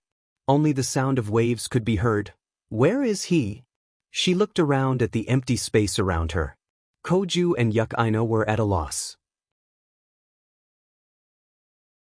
Wu Yen and Kotori looked in the same direction. An imperceptible light flashed in their eyes. Let's end our game of hide-and-seek here, Vatler. Wu Yen closed his eyes, his voice echoed clearly. Unlike you who is bored to death, I have a lot of things that I need to do. As cold as ever, Yen. Just as Wu Yen finished his sentence, a series of light footsteps could be heard coming from the dark corners of the deck, drawing everyone's attention as they got closer and closer. Under the watchful eyes of the crowd, a beautiful young man in a pure white Western-style suit appeared in front of the crowd. His blonde hair fluttered in the wind, and his blue eyes were wide open. Vattler looked at Wu Yan with a mischievous grin.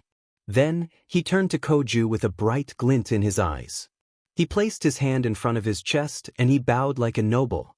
"Nice to meet you, Koju, no, Yebwa of Yenguang, my favorite fourth primogenita." Koju's expression froze. He looked at Vattler, who was smiling at him. He shuddered and took a step back out of reflex. "Favorite?" Kotori and Yukaina raised an eyebrow. They looked at Koju with a meaningful gaze. Yukina's expression changed completely. She looked at Koju as a pervert before, but now she looked at him as a pervert. "Senpai, I didn't know your perversion wasn't limited to gender. Stop imagining things." Koju's hair stood on end as he yelled at the top of his lungs.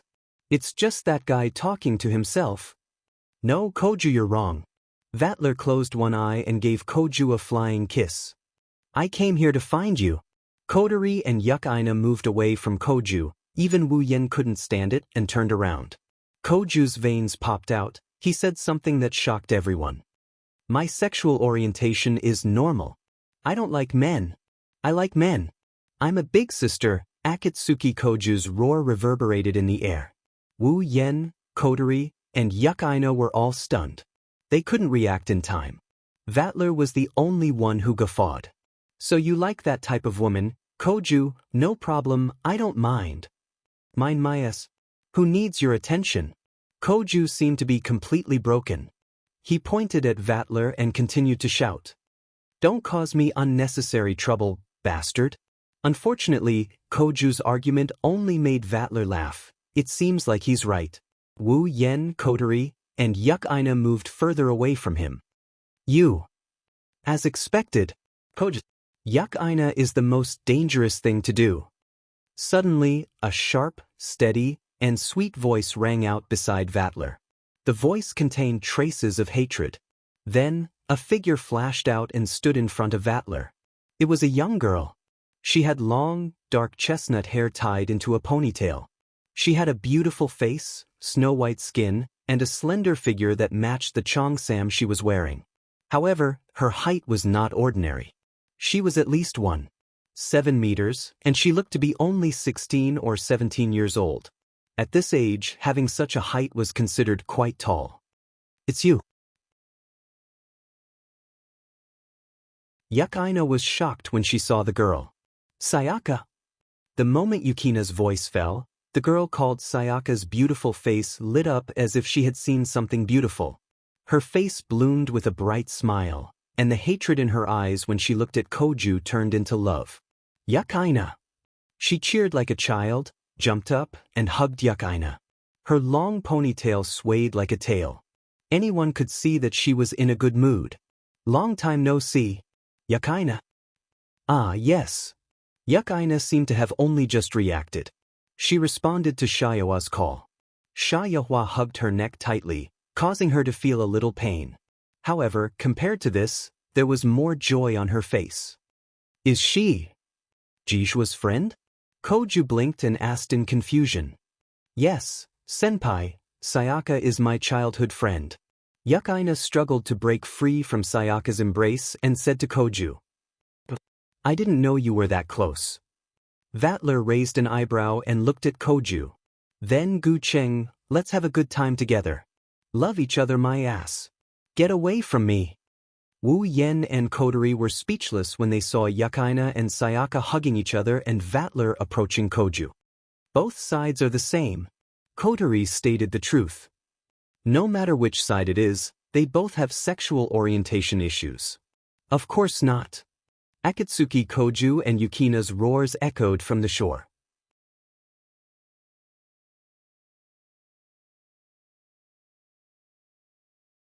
Chapter 9:17. Vattler. Wu Yan sighed when he saw the situation getting worse. He finally opened his mouth to speak. "Let's make it clear here. Why did you invite us here?" Wu Yan's words made Gu Cheng and the others stop what they were doing. The rowdy atmosphere started to turn serious. Vatler chuckled and closed his eyes. He stuffed his hands into his pockets, and the flirtatious aura around him changed, becoming sharp and incisive. This was how the real Vatler should be. Koju and Yukaina sensed the change in Vatler's aura. They came to Wu Yan's side and the four of them stood in a line facing Vatler.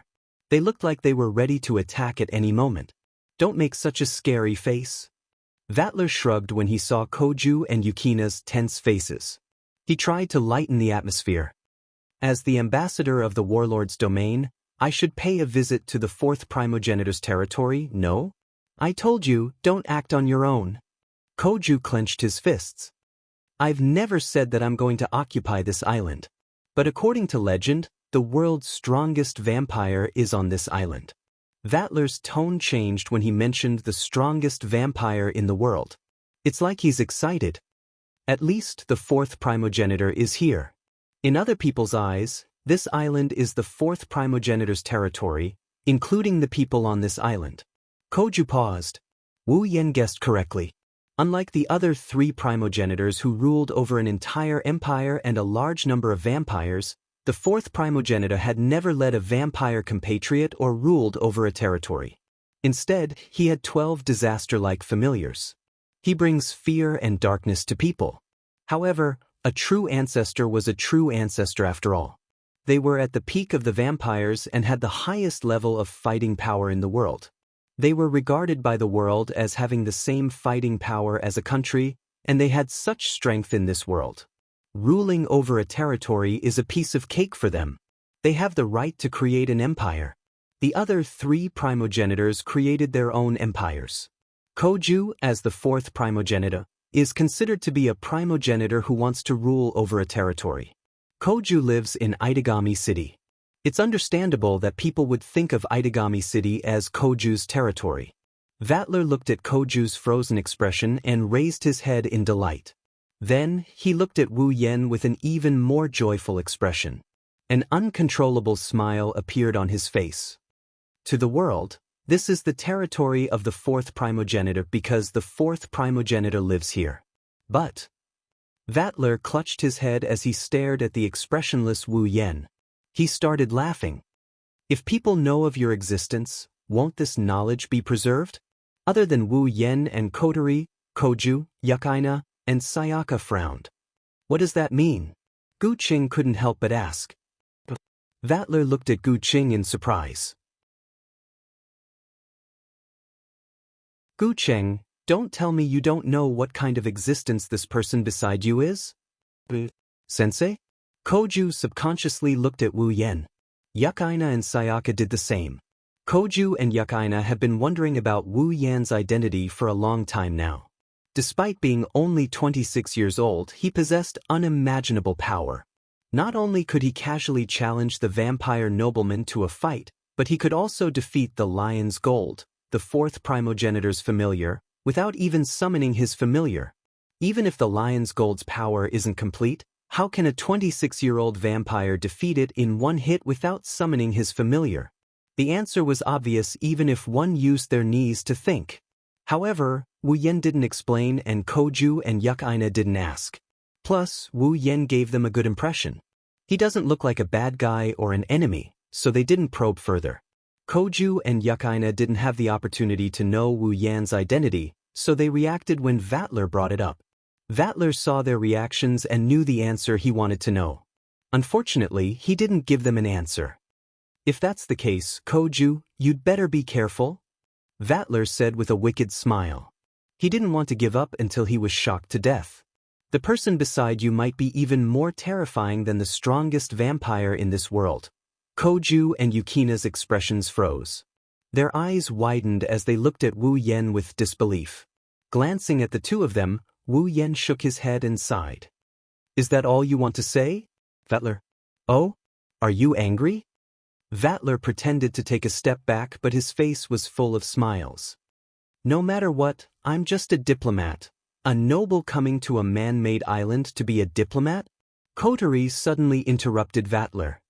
Compared to Itagami City, the first primogenitor's Empire of Darkness should have some territories that are more valuable than Itagami City, right? Even if it's a diplomatic mission, there's no need to send a direct descendant unless there's no one left in Warlord's territory. Vatler opened his eyes and looked at Coterie in surprise. It was as if he hadn't noticed her existence until now. You are? Me.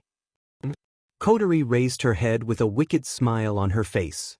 I might be even more terrifying than the two vampires you're worried about. That's interesting. Vatler froze for a moment before laughing. Since this terrifying existence has already said so much, it would be a form of sophistry if I continue to hide it. Vatler walked to the railing and looked out at the ocean. Christoph Kardashian? Christoph Kardashian. Coterie, Koju, and Yukaina were stunned when Vatler mentioned the name. Wu Yen, on the other hand, understood what happened after Vatler spoke. Vatler. Wu Yen took a deep look at Vatler. Your goal is the ancient weapon in the Black Death Emperor faction's possession, the Nalicuvula, right? Black Death Emperor faction? Koju exclaimed.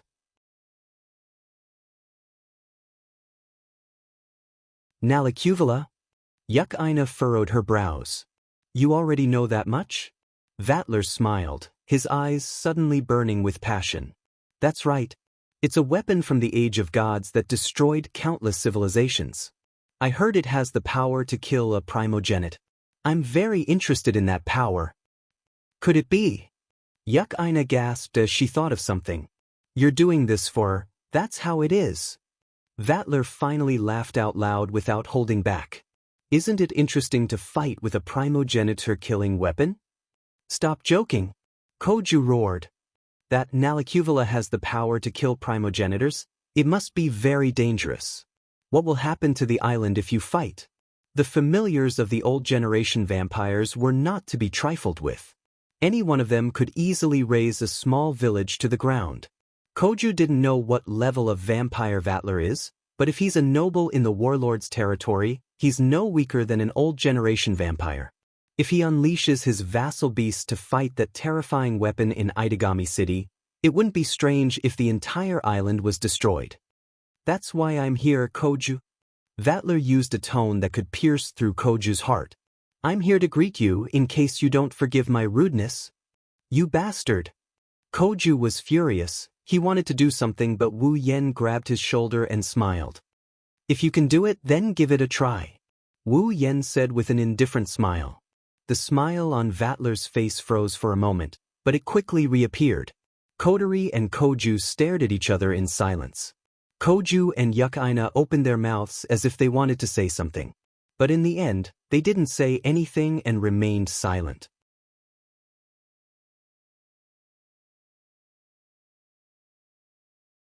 Chapter 9:18. Itagami Island, Southern Residential Area. On the way home, the full view of the apartment appeared in front of everyone's eyes. However, no one present reacted to it. As they walked into the apartment, they remained silent, as if they were thinking about something. This scene had been going on ever since Vatler got off the yacht. Aside from Coterie, Wu Yen, Yukaina, and Koju had heavy expressions on their faces. To be more precise, Yukaina and Koju had heavy expressions on their faces. Wu Yen muttered to himself. His wine-red eyes flashed with a hint of contemplation. It's clear that he's lost in his thoughts. The four of them entered the elevator in silence. Their bodies rose along with the elevator. When they were about to reach their destination, Yukaina couldn't help but ask Wu Yen in a worried tone. Sensei, is it really okay? The silence was broken. Coterie and Koju looked at Wu Yen. Wu Yen snapped out of his daze, but he didn't hear what Yukaina said. What did you say? Sensei. Yukaina looked at Wu Yen with an accusatory gaze and sighed. I say, is it really okay to just leave it be like this? Duke Rudiaro's goal is to protect Itagami Island. It's dangerous. Yeah. Koju, who had been holding back, finally lost his temper. If that Vatler guy really does fight with that Nalicuvula thing, he'll be the first to die. Then what should this island and the people on this island do? You guys. Wu Yen shook his head and patted Yukaina's head. Aren't you guys being a little too worried? Too worried? Yukaina and Koju froze. Isn't that right? Wu Yen smiled. Then let's take a step back. Even if we don't leave Vattler alone, what can you guys do? We can arrest Christopher Garza first. Capture Gardos. Yukaina said without hesitation. If that's the case, Duke Iridiaro won't have a reason to start a war, right? You can think of it. Can't the others think of it as well? Wu Yen pursed his lips and he told Yukaina. He's still the leader of a terrorist organization. If he's that easy to capture, we wouldn't be having such a headache. But that's enough. Wu Yen interrupted her and he rubbed her head. Don't underestimate Itagami Island. One of you is the fourth primogenitor and the other is a sword shaman from Lion Organization. But there are plenty of capable people in Itagami Island. You're just students. Even if the sky falls, there will be someone stronger to hold it up. At least I'll be here. Vattler won't go too far. Smiling warmly, Wu Yen lowered his voice. His tone gave Yukaina and Koju an indescribable sense of security. You guys just have to live your own lives. If there's really something I need your help with, I'll give it to you. If you really need help, I won't hold back. So don't overthink it. Hearing this, Yukaina and Koju looked at each other. Their emotions calmed down a little, and a smile appeared on their faces. Both of them are people with a strong sense of justice, but like Wu Yen said, they're still students. They haven't even reached adulthood yet. It's not right for them to shoulder the responsibility of saving the demon race. Even if their identities were extraordinary, abilities were just abilities, right? Wu Yan's words gave them a sense of security. I understand, Sensei. Yukaina nodded solemnly. If you need our help, please don't hesitate. Wu Yen smiled. Even if it's free labor, I won't let it go. How direct. Koju didn't know whether to laugh or cry. He looked at Wu Yen and he hesitated for a bit before asking. By the way, Wu Yen sensei, Vattler said you're more terrifying than the fourth primogenitor. What did he mean by that? Yes, sensei. Yukaina hesitated, but she still asked anyway. You, who are you? You believe Vattler's words? Wu Yen scratched his face and glanced at Koju. If he's talking about the fully awakened fourth primogenitor, you wouldn't believe me if I said I'm on par with him. Is it strange if I say the fourth primogenitor is more terrifying than him? Koju was speechless. Yukaina sensed that something is wrong, but she didn't know how to ask. She looked like she's in a dilemma. Wu Yen found it funny when he saw her like this. He rubbed Yukina's head and started rubbing her head. Don't think too much about it. Go home and rest. I know. Don't mess up my hair. Yukaina covered her head in embarrassment. Wu Yen rubbed her head even harder. Kotori looked helpless. Wu Yen and Yukaina didn't notice that while they were having fun, the camera in the elevator was recording their every move. It wasn't just recorded in the control room, it was also recorded in the mind of a girl with a ponytail sitting on the top floor of a building not far away from them. Gritting her teeth, the girl looked at the image in her mind, and a trace of hatred came out of her mouth. How dare he rub my Yukina's head like that? None of the vampires around Yukaina are good people. The next day, the sun shone brightly. That vampire noble really didn't do anything to you? Didn't he suck your blood? I heard vampires have an urge to suck blood because of that. That Vattler guy, did he do anything strange to you? Wu Yen and Yukaina were sweating profusely as Nagisa interrogated them. They looked at her serious and curious eyes. They couldn't bear to push her away. They shook their heads helplessly and smiled bitterly. He really didn't do anything. Wu Yen pushed Nagisa's body away. He looked like he was catching his breath. Plus, that urge is only for the opposite sex, right? You should ask Yukaina about that. Sensei. Yukaina panicked when she saw that Wu Yen was trying to get her into trouble. Duke Iridiaro wouldn't be interested in me. Even if he was, it would be for senpai. Koju-kun. Nagisa panicked. Koju-kun is interested in men. That.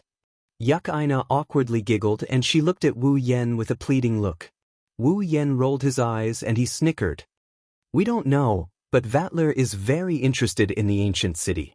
As for the ancient city, Wu Yen purposely dragged out his words as if there's something he can't say. Nagisa's mind was in a mess when she heard this. I didn't expect Kojukuin to have that kind of interest. Nagisa clenched her fists and shouted.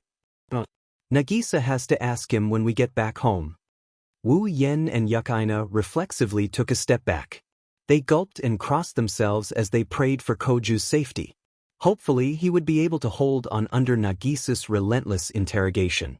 At the same time, a large vehicle that could fit many people was parked at the gate of Kaihai Academy. In the car, a man in military uniform with a dignified appearance who looked a little old, but his thin eyes were full of light, rolled down the window and looked at the buildings in Kaihai Academy. He turned around and looked at the two hairy orcs behind him. The Witch of the Void, Natsuki Minamiya, should be at our base by now.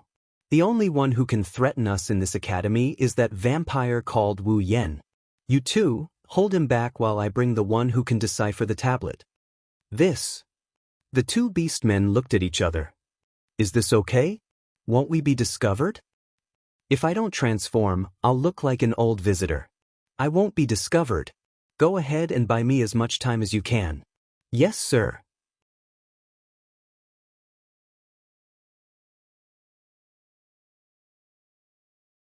Chapter 9:19. Two beastmen broke into Saikai Academy and charged towards the middle school building.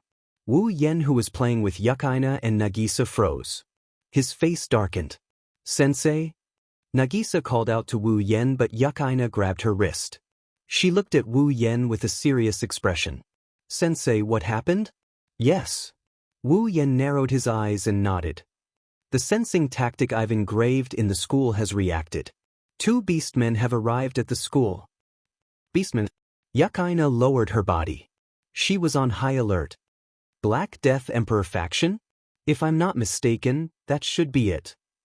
Wu Yen stood up. Yukaina also stood up. She tilted her head in confusion. But why would Black Death Emperor faction send people to school? Wu Yen lowered his head. He mused for a bit before abruptly raising his head again. I once asked Natsuki if no one could decipher Nalacuvula. At that time, Natsuki was very certain, but I don't know what she thought of, but she hesitated. She even told me to stay in school if I had nothing to do. Yukaina froze for a moment before her expression changed. You mean? That's right. Wu Yen nodded and sneered. The Black Death Emperor faction came to Itagami Island for a reason. Other than to cause panic and prove to the world that they are still alive, their main goal is the ancient weapon Nalacuvra. Considering their goal and Natsuki's words, I'm guessing there must be someone in Saikai Academy who can decipher the Nalacuvra's control method. Wah! Yukaina sucked in a cold breath. In other words, the Black Death Emperor faction might be using the Nalacuvra. That should be it. Wu Yen sighed. Are these two beastmen here to capture someone who can decipher the Nalacuvra? Yukaina grabbed her guitar bag. She walked towards Wu Yen. Sensei, let's stop them. Wait. Wu Yen stopped her with a frown. Those two beastmen are coming our way. Our way? Yukaina was shocked. But I don't know. Wu Yen gritted his teeth and looked at Yukaina. Anyway, Yukaina. First, take all the students here to take refuge. Sensei. Yukaina knew this was not the time to be confused. If the two beastmen's destination was here and they started fighting here, it would affect the students and it would be terrible. Yukaina. She ran over to the students and tried to persuade them to leave. The students were confused, but Yukaina was with Wu Yen, so they thought it was their teacher's idea.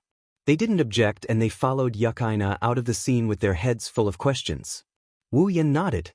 He closed his eyes and expanded his senses to observe the movements of the two beastmen. Wu Yen, who was paying attention to the beastmen, didn't notice the man in military uniform walking slowly into the school as if he was here for a tour. Not long after, the two beastmen arrived near the classroom. Wu Yen wanted to make a move, but a hand grabbed the corner of his shirt from behind. No. No way.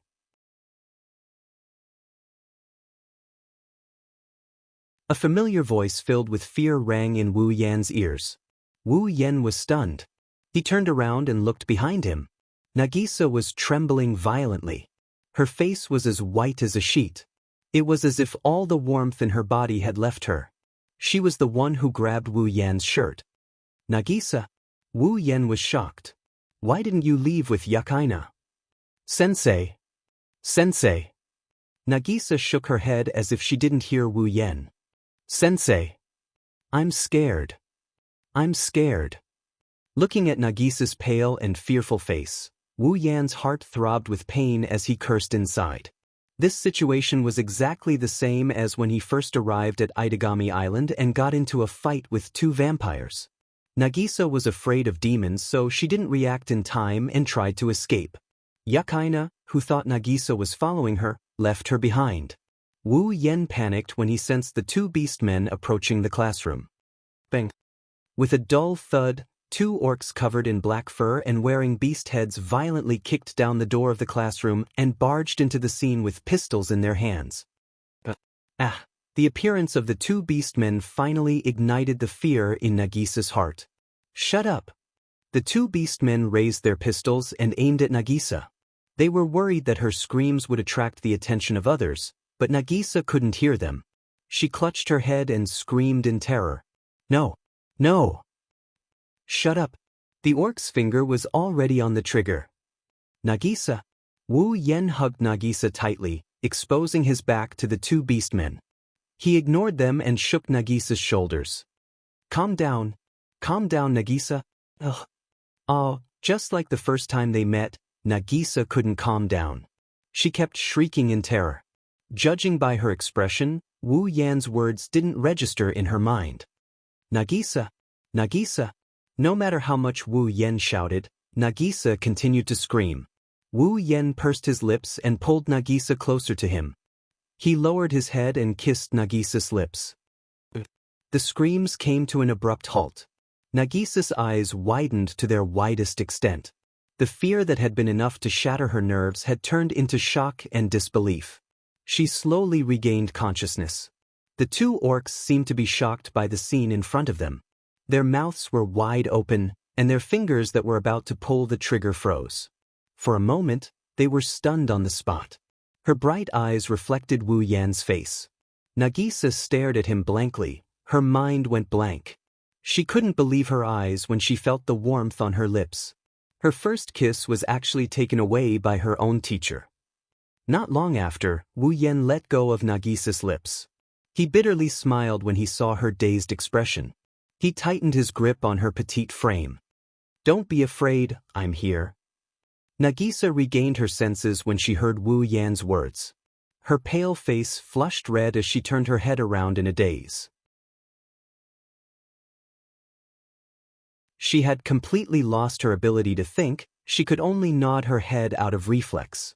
The 2 beastmen also regained their senses. They raised their guns and pulled the trigger without hesitation. Bang bang bang bang. A series of gunshots rang out, accompanied by sparks and smoke. Metal bullets shot out and tore through the air towards Wu Yan's back. Upon closer inspection, the bullets were wrapped in strands of mana. Even an orc would fall after being shot by such a bullet. It was the same for vampires before they recovered. The sound of air being torn through came from behind. Wu Yan's eyes turned cold. He didn't even turn his head. Behind him, crimson spatial ripples rippled and protected Wu Yan and Nagisa. Whoosh whoosh whoosh whoosh. The mana-infused bullets shot into the crimson space ripples, creating even more intense ripples. However, the bullets disappeared into thin air. They didn't hit Wu Yan. What? The 2 beastmen were shocked. What kind of magic is that? A magic trick that will take your life. The cold voice reverberated in the ears of the 2 beastmen. Their expressions changed drastically.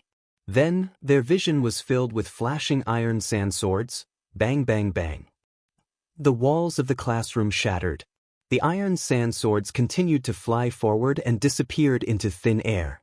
The 2 beastmen lay on the ground covered in wounds. Their bodies were bleeding and their auras were barely discernible.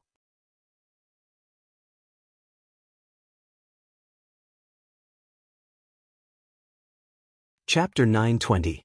Bam! Under the attack of the iron sand swords, The two orcs crashed through the walls of the classroom and were buried in a pile of rocks. They groaned for a while and couldn't get up again. Wu Yen waved his hand and he put away the gate of Babylon in front of him. At this moment, a figure ran out from the shattered wall of the classroom. "Aya, aya, it's over." Looking at the rubble and the two beastmen on the ground, this person's first reaction was to laugh out loud. Wu Yen was stunned when he saw this person. "Sasasaki-senpai. This is a little too much." Sasasaki-senpai shook her head and sighed at Wu Yen. "How am I going to explain this to the principal?" "Well, I'll explain it to the principal myself if it's bothering me." There's no need." Sasasaki-senpai scratched her head and stuck out her tongue. "These two orcs are from the Black Death Emperor's faction, right? You're just carrying out your duties. There shouldn't be any problems. Plus, you're a junior, how can I let you take responsibility?" Wu Yen smiled bitterly, but his smile froze on his face not long after. In his senses, a man in military uniform suddenly knocked out a student and quickly transformed into a fur-covered beastman. He then carried the student on his shoulder. And this will. The beastman used his superior physique to break open the nearest window. He jumped in front of a car, and before Wu Yen could react, the car sped away from Saikai Academy. At this point, Wu Yen understood. These two orcs were just bait to distract him. The other orc was the real person who came to Kai-Hai Academy to kidnap the one who could decipher Nalacuvula's control method. But how did they know he was the one who would hinder them? Moreover, judging from their carefully designed kidnapping plan, they also knew that he had a tactic that could sense the situation of the entire Rainbow Sea Academy. Otherwise, they wouldn't have acted so purposefully. Could it be the Black Death Emperor's faction? They had information on him all along? Thinking of this, Wu Yen cursed in his mind. He didn't bother explaining himself and handed the stunned Nagisa to Sasasaki-senpai. "Sasasaki-senpai. Sorry for troubling you, Nagisa." He left this sentence behind. Wu Yen teleported and disappeared. Sasasaki-senpai, who didn't know what Wu Yen was capable of, was shocked. "Is that the same type of magic as Natsuki-senpai?" Sasasaki-senpai chuckled. Could it be that he hit it off with Natsuki-senpai? "Senpai." Nagisa stared at the direction Wu Yen disappeared and clasped her hands together. It's fine, it's fine." Sasasaki-senpai patted Nagisa's shoulder and comforted her with a smile. "He's an attack mage. Even if he's just an apprentice, he shouldn't have a problem dealing with a few orcs. After all, he's a newbie recommended by Natsuki-senpai." Nagisa nodded with a heavy heart. It's unknown if she took Sasasaki-senpai's words to heart. She's the only one who knows. Her heart is in a mess. Her face is hot. The artificial island, Itagami Island, is actually made up of 4 large floating structures. They are located in the east, south, west, and north of the city. It's a place for humans and demons to live. Other than the 4 large floating structures, there are many other smaller artificial areas around the island. They are used for other purposes. For example, there's a waste disposal chamber for non-flammable trash. These small attached islands were called artificial islands. Back when Wu Yen summoned his familiars for the first time and led the Berserk Koju to an uninhabited area, it was one of these artificial islands. Today, on one of the artificial islands on Itagami Island that is under construction. It has a radius of about 5 kilometers. It's a square-shaped island that juts out from the sea to dispose of trash. A fierce battle is going on. On the flat and spacious island, the ground was covered with thick steel plates. The helicopters crashed onto the steel-like ground one by one and burst into flames with loud explosions. Some vehicles were unfortunately caught in the smoke and turned into a pile of wreckage, emitting fire and smoke, indicating the fierce state of the battle. It's a battle between the Black Death Emperor faction and the Special Forces. Smoke and gunshots reverberated in the surroundings. On the artificial island that was under construction, the cranes and surveillance towers collapsed like rotten wood. Some of the larger cranes and surveillance towers even turned into the most lethal weapons. They smashed towards the humans and orcs who were fighting amidst the frantic roars of the orcs. Around them, several armored vehicles with thick armor plates stood there. The special zone guards were hiding behind the armored vehicles. They were using special bullets to deal with orcs to shoot forward. Behind some obstacles in front of them, there were also guns fighting back against the special zone guards. The fierce gunfight evolved into a stalemate between the two sides. For a while, no one could tell who was the winner. On the side of the wreckage of the destroyed helicopters and armored vehicles, some injured people were hiding here. While enduring the pain of their wounds, they were trying to find ways to move their bodies so that they could participate in the battle and give their team a boost of strength. However, in this battle of attrition, the number of injured soldiers will only increase until there are casualties. Even so, it would be difficult for this battle to come to an end unless one side was completely defeated. Holding a parasol in her hand, Natsuki's black gothic dress fluttered in the wind.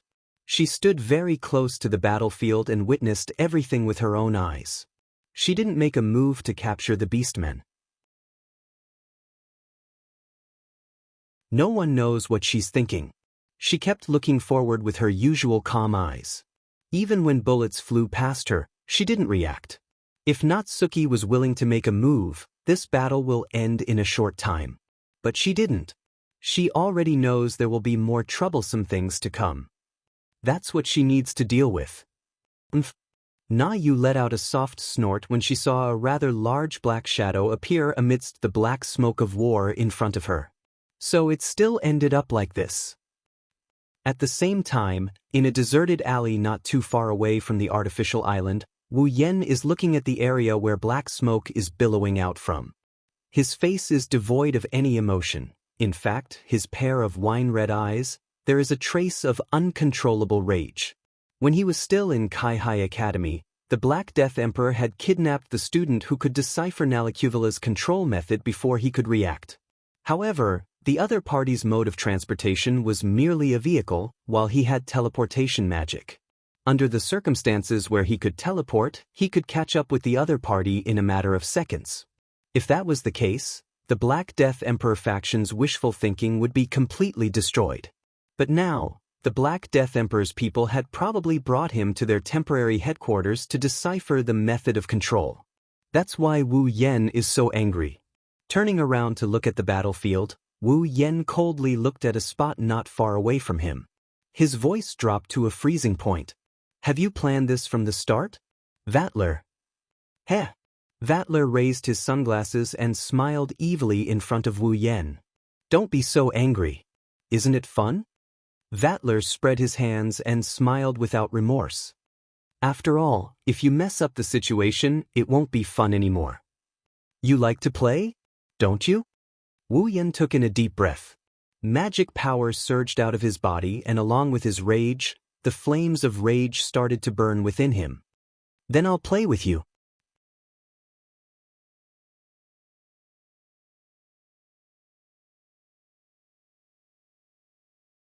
Chapter 9:21. I've been wondering.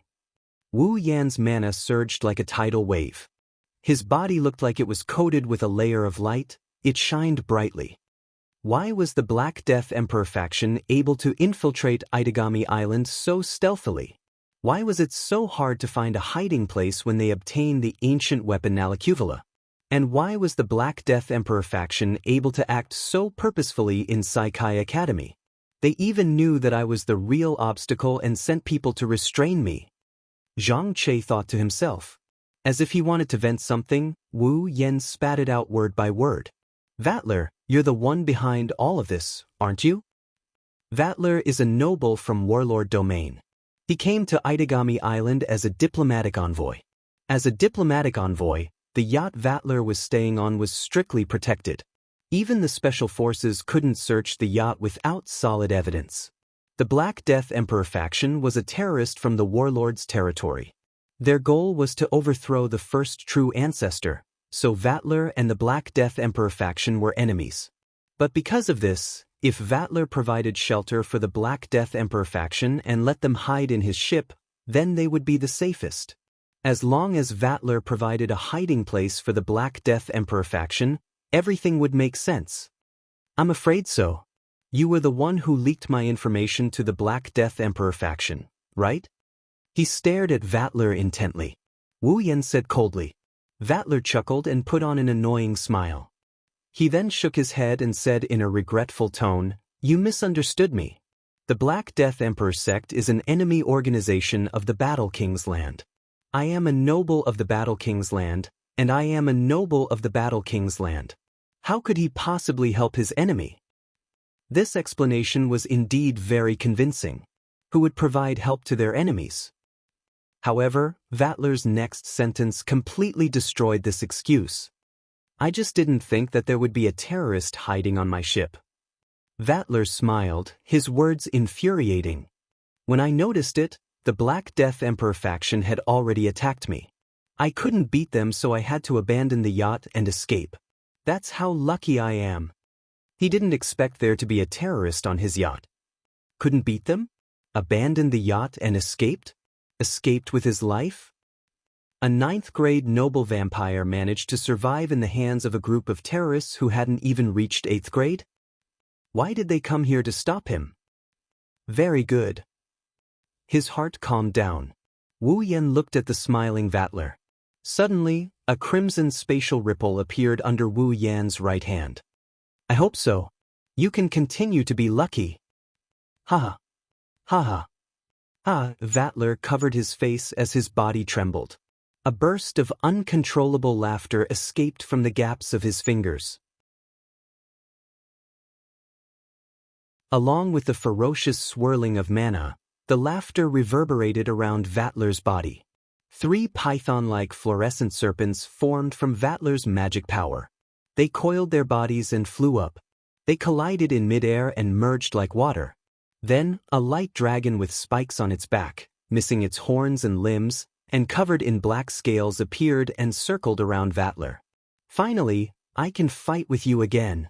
The mysterious 5th primogenite.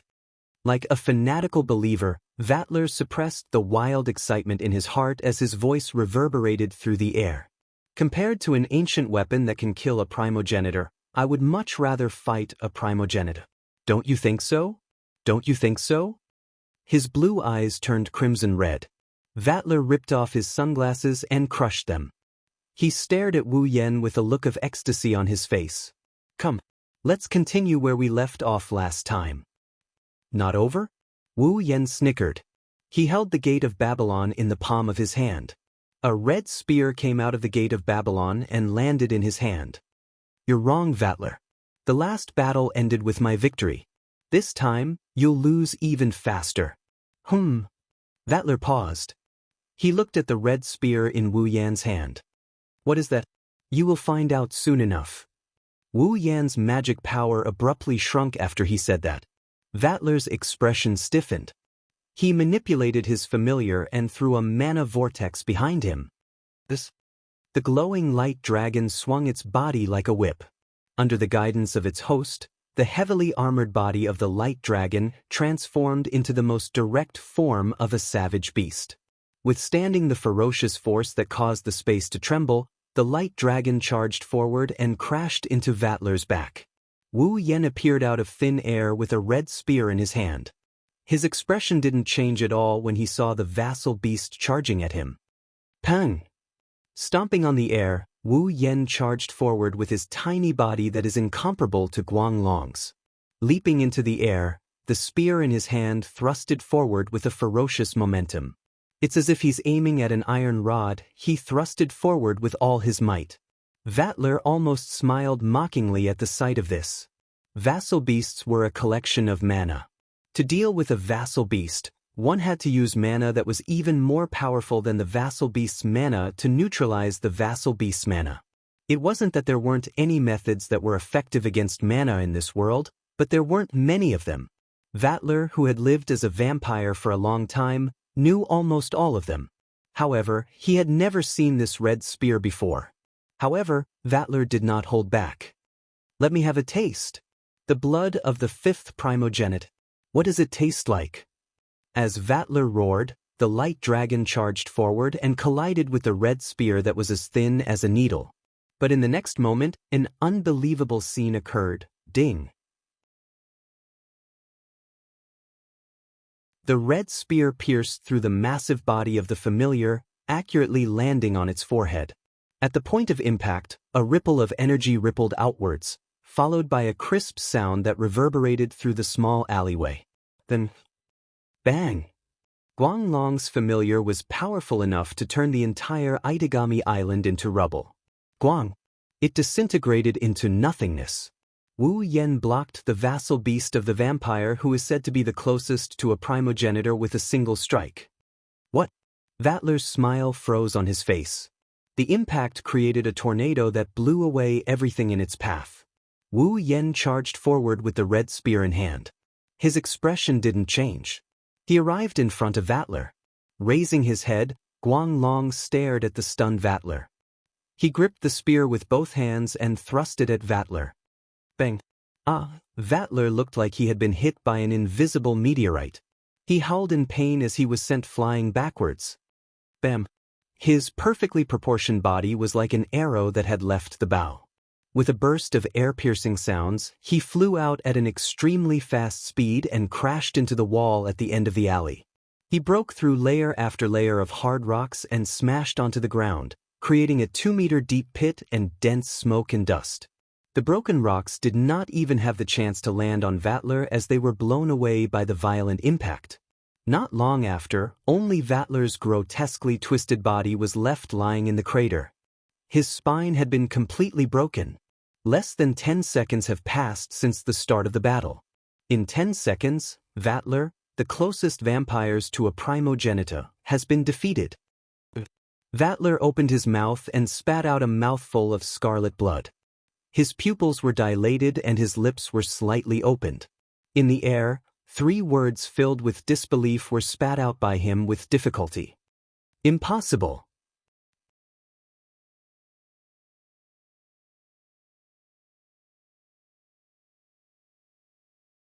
Chapter 9:22. Impossible. The pain from his waist didn't cover up the shock in Vatler's heart. Lying in the hole full of cracks, he still hadn't realized that he had lost the battle. It's not like Vatler hasn't tried losing before. A few days ago, he lost to Wu Yen as well. He lost just as badly as he did this time. Back then, Wu Yen did summon vassal beasts that vampires rely on to survive. Vatler didn't feel dejected when he lost. In fact, he was very happy. He's confident in his own power, but compared to having someone to kill time with, he would much rather have someone to kill time with. But this time, Vatler could no longer maintain his composure. He had lost without even knowing why. Vatler allowed his broken ribs to slowly heal as he struggled to lift his head. He looked at Wu Yen, who was standing in front of him with a spear in hand. He asked in a hoarse voice, "That spear?" Wu Yen watched as Vatler's handsome face was ruined by the blood he spat out. Wu Yen looked down at him for a bit. He raised the red spear in his hand. "It's called the Fantasy Killer." "Fantasy Killer? That's right. That's right." Wu Yen caressed the spear and explained, "As the name suggests, it's a killer that kills all illusions. It's a killer that can wipe out all illusions. It has the effect of erasing all abilities, such as superpowers and magic." Wu Yen looked at the stunned Vatler and smirked. "Of course, that includes familiars made of magic. A superpower that can obliterate everything." Vatler stared at the spear in Wu Yan's hand. He laughed out loud in a mocking manner. He was so happy that he looked like a madman. "Ha, so that's how it is. And here I thought that the Lion King organization's 7 assault demons subduing machine gun, that is engraved with the divine spark vibration wave driving tactic, is already the nemesis of us vampires. I never thought that there would be such a weapon in this world. Erase all abilities, ha. The 5th true ancestor that appeared out of nowhere, and this divine weapon that appeared out of nowhere." Vatler coughed a few times and twisted his body. He did not care about his broken waist and forced himself to get up. He knelt on one knee and stared at Wu Yen with his crimson eyes. "Who are you?" Following Vatler's question, the crowd fell into a deathly silence. He glanced at Vatler, who was still recovering. Wu Yen snorted. "Do you care?" I thought you were happy as long as there was someone to play with? Ha! Ha! Vattler paused for a second, then forced an ugly smile. He laughed. You're right.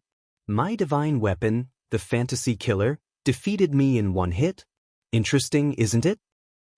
You're the one who got careless, Wu Yen coldly said.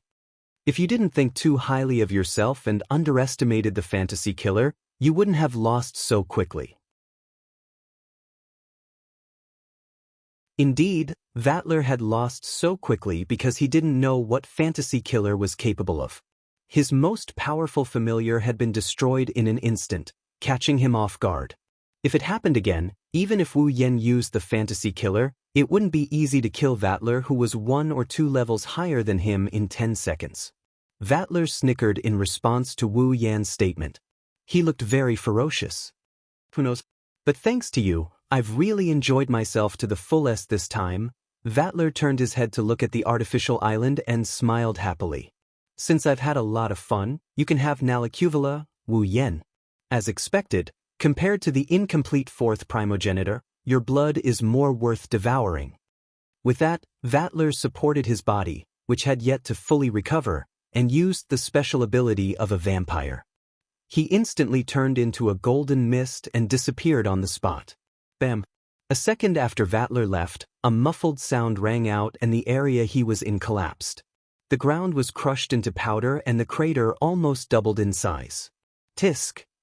Wu Yen put away Fantasy Killer and he confirmed that Vattler's aura is no longer here. He smacked his lips in annoyance and he tossed the spear away. Fantasy Killer returned to the gate of Babylon with a burst of crimson spatial ripples. Damn you, Vattler. You've wasted my time. I won't be so lucky next time.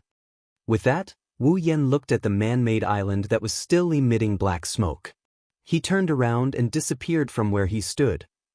Kaboom! A roar similar to an explosion reverberated throughout the artificial island, rolling up bursts of fire and exploding flames. Black smoke filled the air, and screams reverberated in the space. The ground shook violently, as if an earthquake had occurred. Flying iron pieces scattered like raindrops, smashing into the bodies of the Special Administrative Region garrison team members, causing many to be injured. Flames engulfed many areas of the battlefield. What's going on?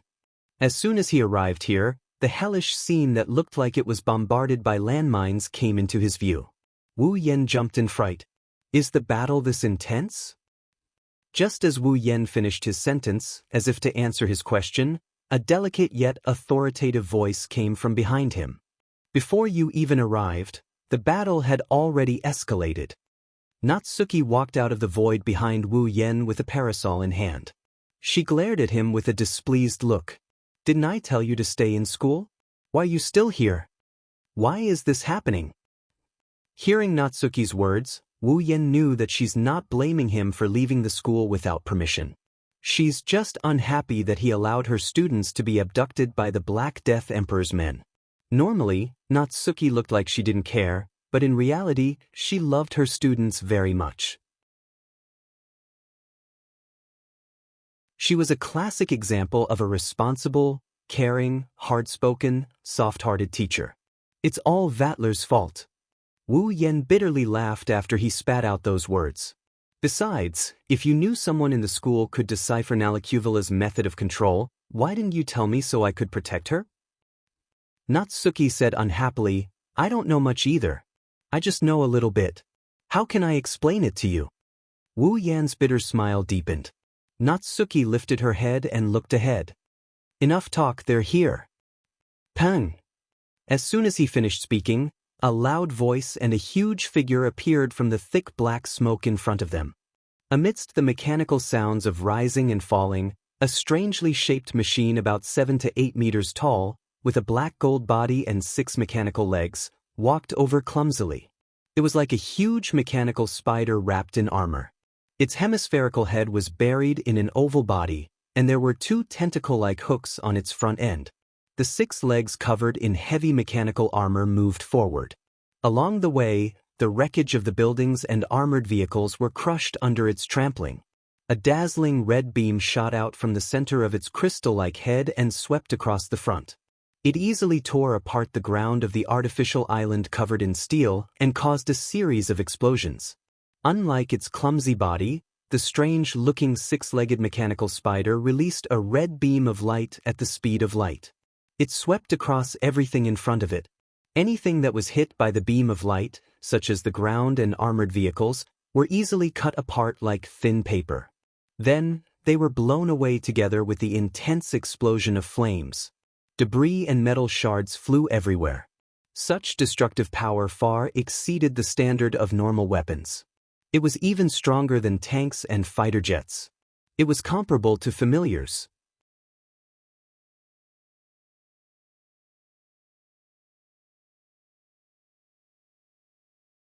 Chapter 923.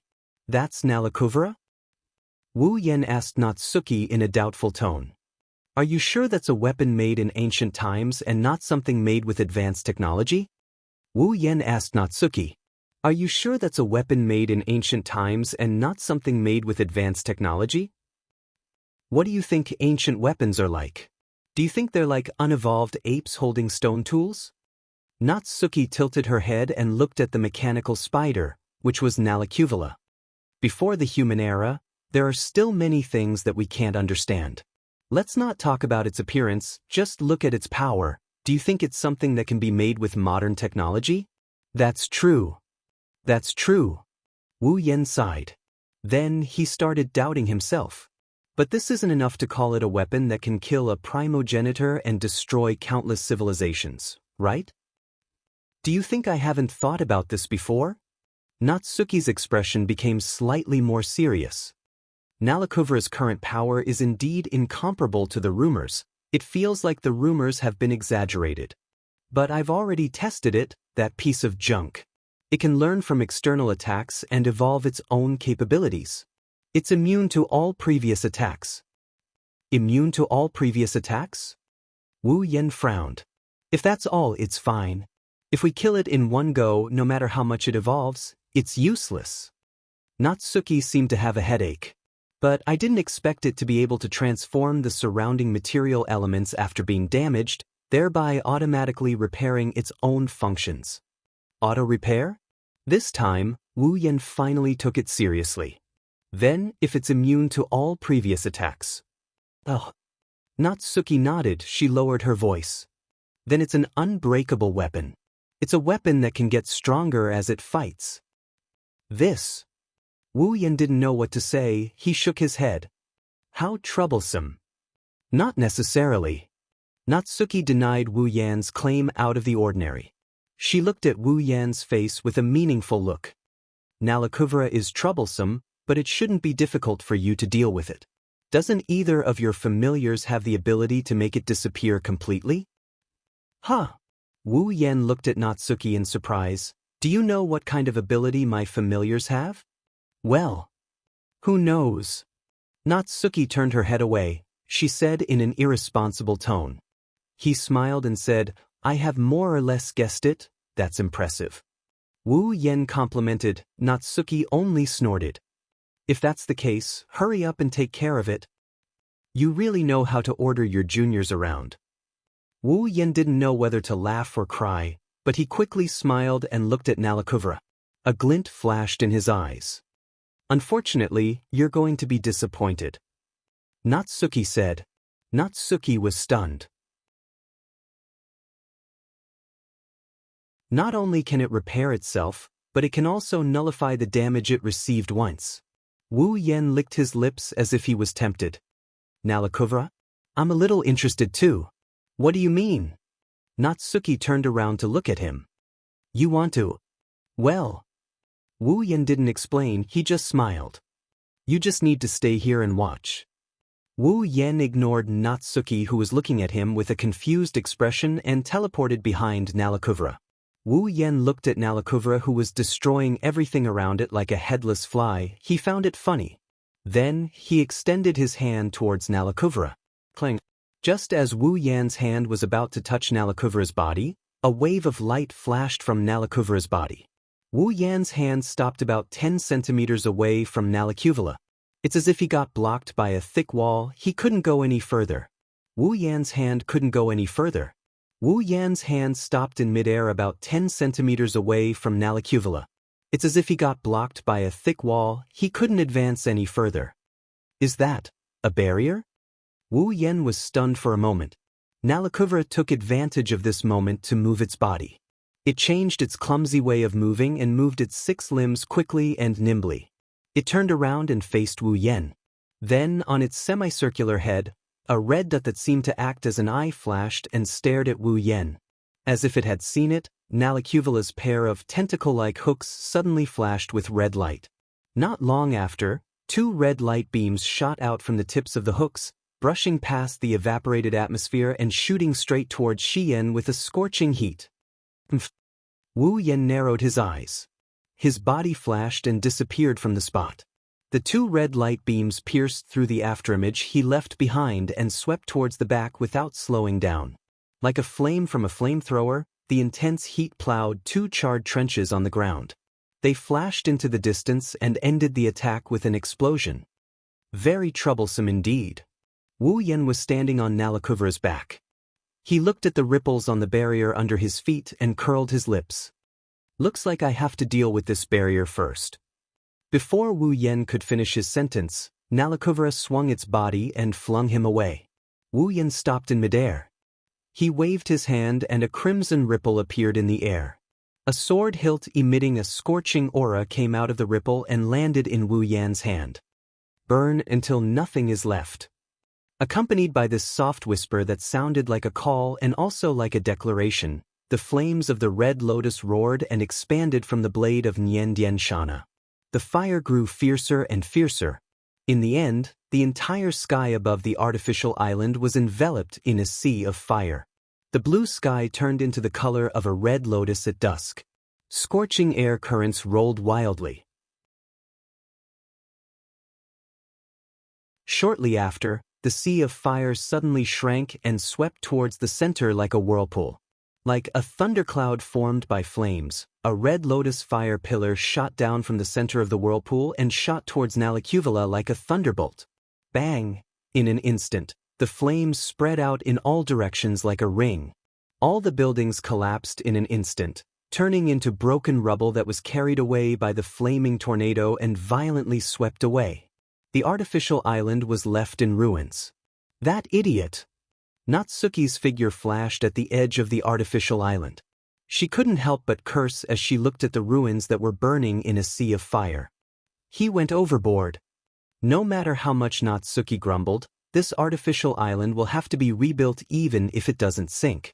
In a corner of the sea of fire, Nalacuvula was like a moth that had jumped into a fire. He swung his huge body and kept struggling. The more he struggled, the weaker his strength became.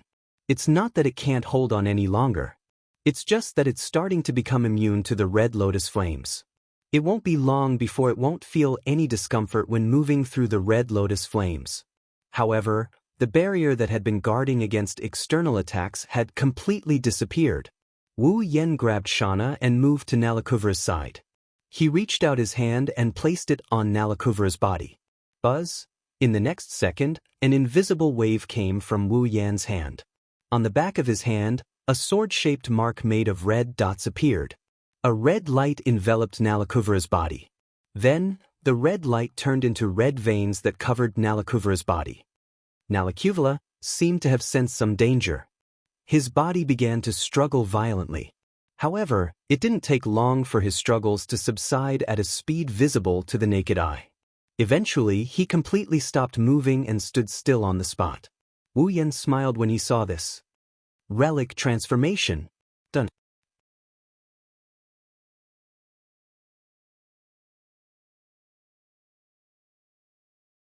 Chapter 924. The large luxurious yacht Oceanus Grave was currently pacing back and forth on the surface of the sea not far from the artificial island at an extremely slow speed, as if it was patrolling and observing something. The front of the bow of the yacht was facing the artificial island that was emitting flames, constantly rising and falling. In the deepest part of the ocean grave is the cargo hold. The space that should be enough to fill a few trucks is now filled to the brim with machines covered in thick armor. Other than the empty space in front of the ship, There's only a gap the size of a person between the machines. One can imagine how big they are. And their appearance was even more unforgettable. They have 6 mechanical legs that look like giant nails, 2 tentacles that look like spiders, and red glowing eyes on their heads. The machines here are all Nalacuverous. However, from the looks of it, these Nalacuverous are still in hibernation. They haven't been activated. Upon closer inspection, one could see that there were a total of 5 Nalacuverous here.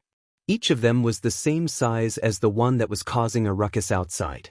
However, behind the 5 Nalacuverous in a row, deep in the depths of the forest, there was another Nalacuvera.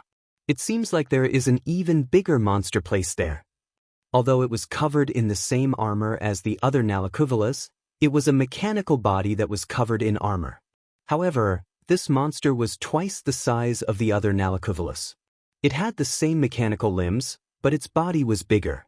Its head was not placed at the front of the body. Instead, it was placed at the top of the body like a 3-pronged crown. On top of it, there was a long and slender gun barrel that looked like a launcher. If someone who doesn't know the situation were to see this, they would be shocked.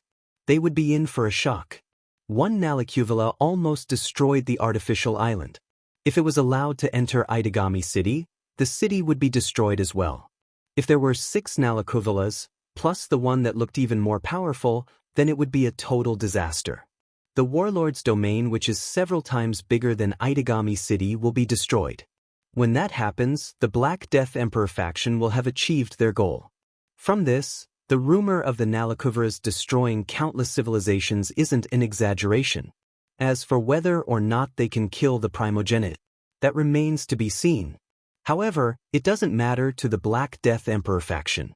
Compared to killing the first true ancestor, the true goal of the Black Death Emperor faction was to destroy the Treaty of the Sacred Domain.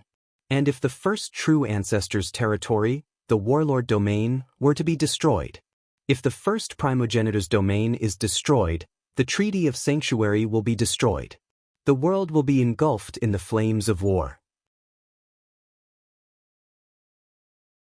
In other words, whether it was the Orc Doctrine or the Vampire Commander, these were only secondary issues. The Black Death Emperor faction only wanted to stir up a war. At least, that was the current Black Death Emperor faction. At the top of Nalacuvela's head, a man in military uniform stood there. His face was scarred, and his hair was almost white. He looked at the ancient weapon below with a burning gaze. Soon, our war will begin. His hands clenched into fists behind his back. He stared at the largest Nalacuvera. That's the center of all the Nalacuveras. It's the commander of the Nalacuveras. As long as he could sit inside and successfully control it, the rest of the Nalacuvelas would obey the orders of the commander. Through this, he could control an entire Nalacuvela team. Suppressing the excitement in his heart, the man in uniform picked up a communication device. How's the decoding of the command coming along? It won't be long before they're all done. A powerful voice came from the communication device. The man in military uniform couldn't help but smile evilly. What about the Nalacuveras outside? They were making a ruckus just now. The voice on the other side of the communicator seemed to be a little excited. It was obvious that he was also a militant. But now, the artificial island has been covered by a sea of fire. I can't see the situation inside. They should still be making a ruckus. Sea of fire? Contrary to the other party's excitement, the man's expression froze and he frowned. Why would a sea of fire appear? Well, we're a little far from there, so we can't see it clearly. Maybe some large flammable items were affected? Hearing the other party's words, the man in military uniform didn't seem relieved at all. Instead, his brows were tightly knitted together as a bad premonition surfaced in his heart. Something is not right. Following the ominous premonition in his heart, the man in the military uniform said to the communicator, "You guys go to the artificial island and check out the situation."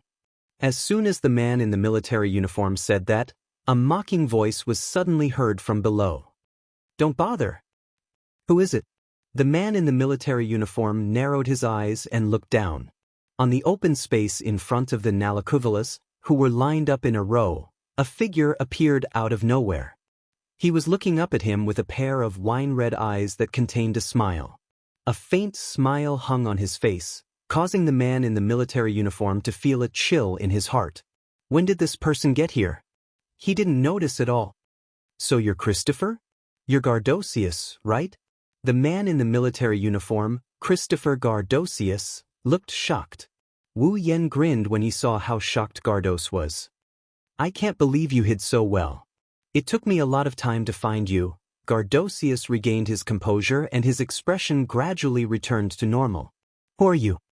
Attack officer. Wu Yan stopped smiling and shrugged. Although I'm only an apprentice, I see. Gardosius raised his eyebrows. You found this place? I didn't expect an attack officer from Itagami Island to violate the treaty and trespass on a legally protected ship. You can sue me, Wu Yan said. I don't mind. That won't do. Gardos sneered as he grabbed a military dagger from his back and roared loudly. Because we're terrorists. As he roared, Gardonio's body began to swell, as if something was drilling out of his body. In just a moment, his whole body was covered in fur, and his slightly aged head turned into a ferocious beast's head. With a loud shout, Gardos leaped up like a bullet and arrived in front of Wu Yan. He swung his military dagger towards Wu Yan's head with bulging veins on his arm. He's going for the kill. However, Wu Yan kept a smile on his face. He leaned to the side and Gardosius's dagger grazed his shoulder with a sonic boom. You're pretty strong, you're pretty fast too. You're pretty good with your dagger too, as expected of a soldier from the War King's domain. Wu Yan danced around like he was dancing. He placed his hand on Gardo's shoulder and Gardo's hair stood on end. Too bad you're only peak tier 7, not tier 8. You're still too early to be my opponent. What's peak tier 7? Before Gardosius could finish his question, a series of crackling electric sounds entered his ears. Then, a violent blue and white electric light filled his entire vision and flashed on his body. Along with the sound of electricity, Gardos howled in pain. When the electric light dimmed, his whole body was charred black. His eyes rolled back and he fell to the ground with a loud thud. Wu Yan clapped his hands and pursed his lips. I thought the beastman's body could hold on for a while longer. How fragile! He turned around and looked at the 5 Nalakuvilas and the commander. Wu Yan giggled. Well, but I'll accept your results without hesitation.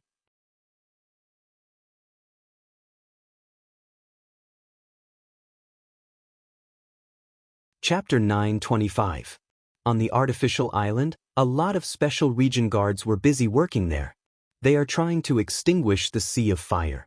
The fully armed guards have turned into firefighters. They are carrying heavy hoses and bottles of fire extinguishers. With the help of the surrounding fire trucks, they are approaching the center of the sea of fire. They are trying to put out the flames on the artificial island. The size of the artificial island may not be as big as Itagami Island, but it's not small either. It wouldn't be easy to extinguish all the fire here, of course. Compared to the previous life and death battle, although the work of extinguishing the fire was much heavier and more tiring, it was a lot easier for them. After all, there would not be any danger. It was believed that compared to a life and death battle, no one would dislike this tiring and heavy work. Bang! Wu Yan tossed Gardos to the ground. He turned to Natsuki and asked, "What should we do with this guy?" Gardos was a terrorist from Battle Monarch's domain and the current leader of Black Death Emperor faction. Black Death Emperor faction was quite famous in Battle Monarch's domain. Of course, the people of Battle Monarch's domain wouldn't let Itagami City deal with such a serious criminal. Natsuki sighed and said helplessly, "Lock him up for now. No matter what, he has caused us a lot of trouble." Wu Yan nodded nonchalantly. This old man has nothing to do with him. How he deals with him is none of his business. Who cares if he lives or dies? Natsuki raised her head when she saw Wu Yan's nonchalant expression. By the way, where is Nalakuvila? Who knows? Wu Yan waved his hand and pointed at the sea of fire. Maybe he turned into ashes. Oh! Natsuki narrowed her eyes. She looked at Wu Yen as if she could see through his thoughts.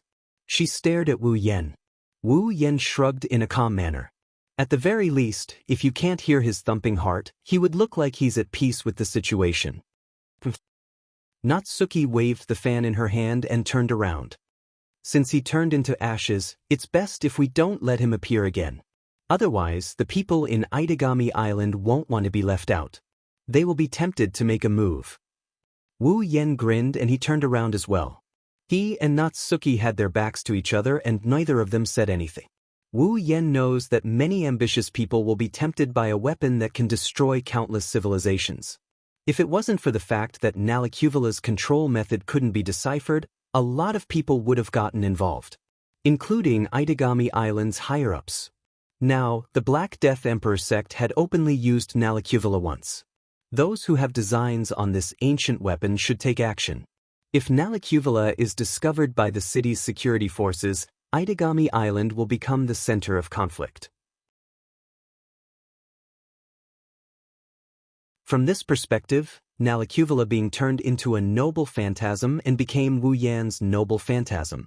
It's a good thing for both Wu Yan and the others. After all, any weapon he turned into a noble phantasm can't escape his control. Even if he doesn't know how to control Nalicuvula, they will still obey his orders. In other words, Wu Yan has basically turned himself into a commander. He just has to be careful not to use them carelessly. Otherwise, it'll be troublesome. Far away from the artificial island, there's a building with a wide view. On the rooftop, Vatler looked at the artificial island that was engulfed in flames and his yacht that was drifting on the surface of the sea like a headless fly. He couldn't help but reveal a happy smile. Looks like they had a lot of fun, if only I could join them. Vatler muttered to himself. He smiled and turned his head away. Well, I've enjoyed myself to my heart's content. There's nothing to regret. Vatler's voice got softer and softer. He pulled his gaze away from the horizon, because behind him, there was a young girl whose face was covered by a pair of glasses. Her expression was completely unclear and the light reflected off her glasses. She slowly walked over, and she was wearing a uniform, Saikai Academy's student uniform. Vatler didn't even turn his head, as if he already knew the girl's identity and said it without hesitation. Silence Destroyer, huh? Or is it better to call you the Lion King organization's third saint? Just as Vatler had said, this girl in the Rainbow Sea Academy uniform was one of the 3 highest decision-makers in the Lion King organization. She was one of the so-called 3 saints. In fact, the reason why Yukaina came to Itagami Island was because of this young girl. However, Yukaina probably didn't know that one of her superiors was hiding in her school. Hearing Vatler's words of admiration and mockery, the girl's face under her spectacles changed, but her tone didn't change at all. As long as you like it. She glanced at Vatler's tattered clothes and continued. But you seem to have done a lot of things that others don't know about. It's interesting. Vatler smiled foolishly. He finally looked at the girl. Is that so? The girl paused for a moment before handing a document to Vatler. This is a document from Warlord's domain. Vatler raised an eyebrow and took the document from the young lady's hand. Before he could open it, the silent young lady spoke again. I have a question. Vatler's hands paused for a moment before he nodded as if nothing had happened. He gestured for the girl to continue. The young girl asked after a moment of silence as usual. Is the Black Death faction's operation under the orders of that Great One? As the words that Lord came out from the young lady's mouth, the atmosphere of the scene changed. Even the young lady's emotionless tone seemed to have lowered a little.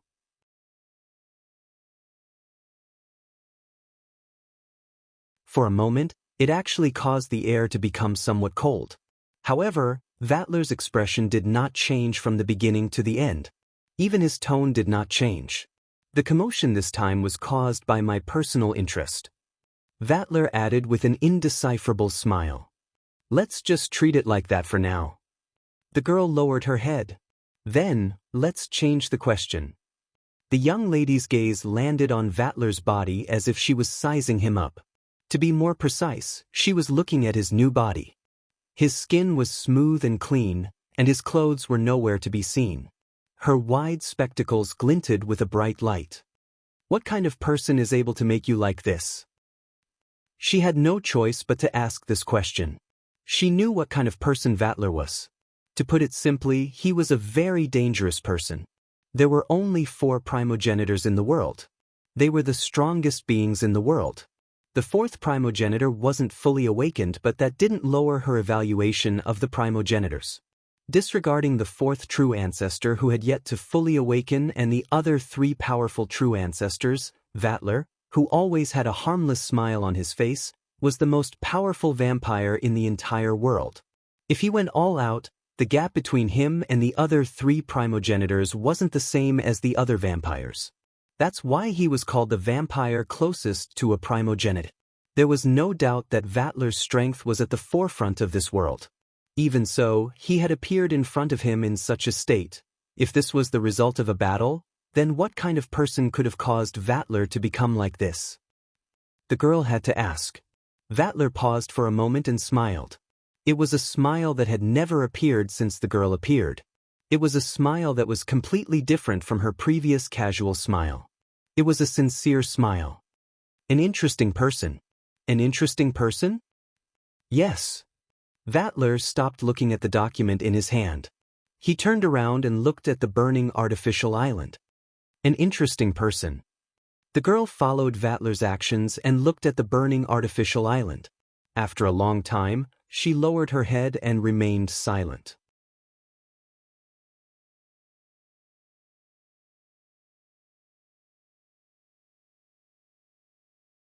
Chapter 926. Itagami Island, Southern Residential Area. Nighttime.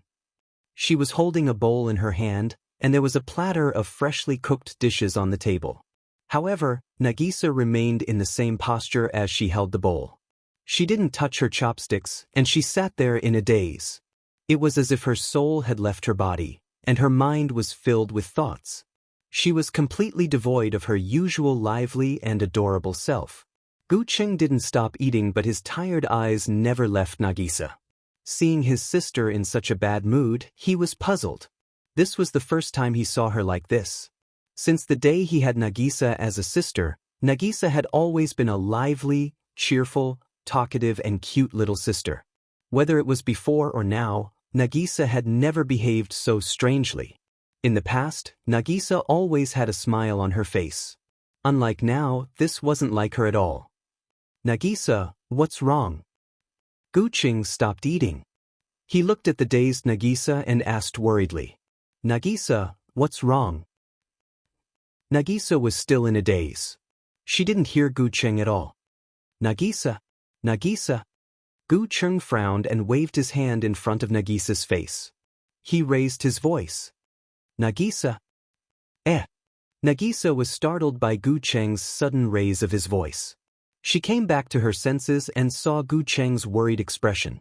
Nagisa quickly regained her smile. What's wrong, Guqing? I should be the one asking that question. Guqing grew more and more worried after seeing Nagisa's reaction.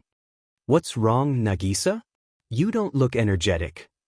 And no, of course not. Nagisa forced an unnatural smile under Guqing's aggressive gaze. She turned her gaze away.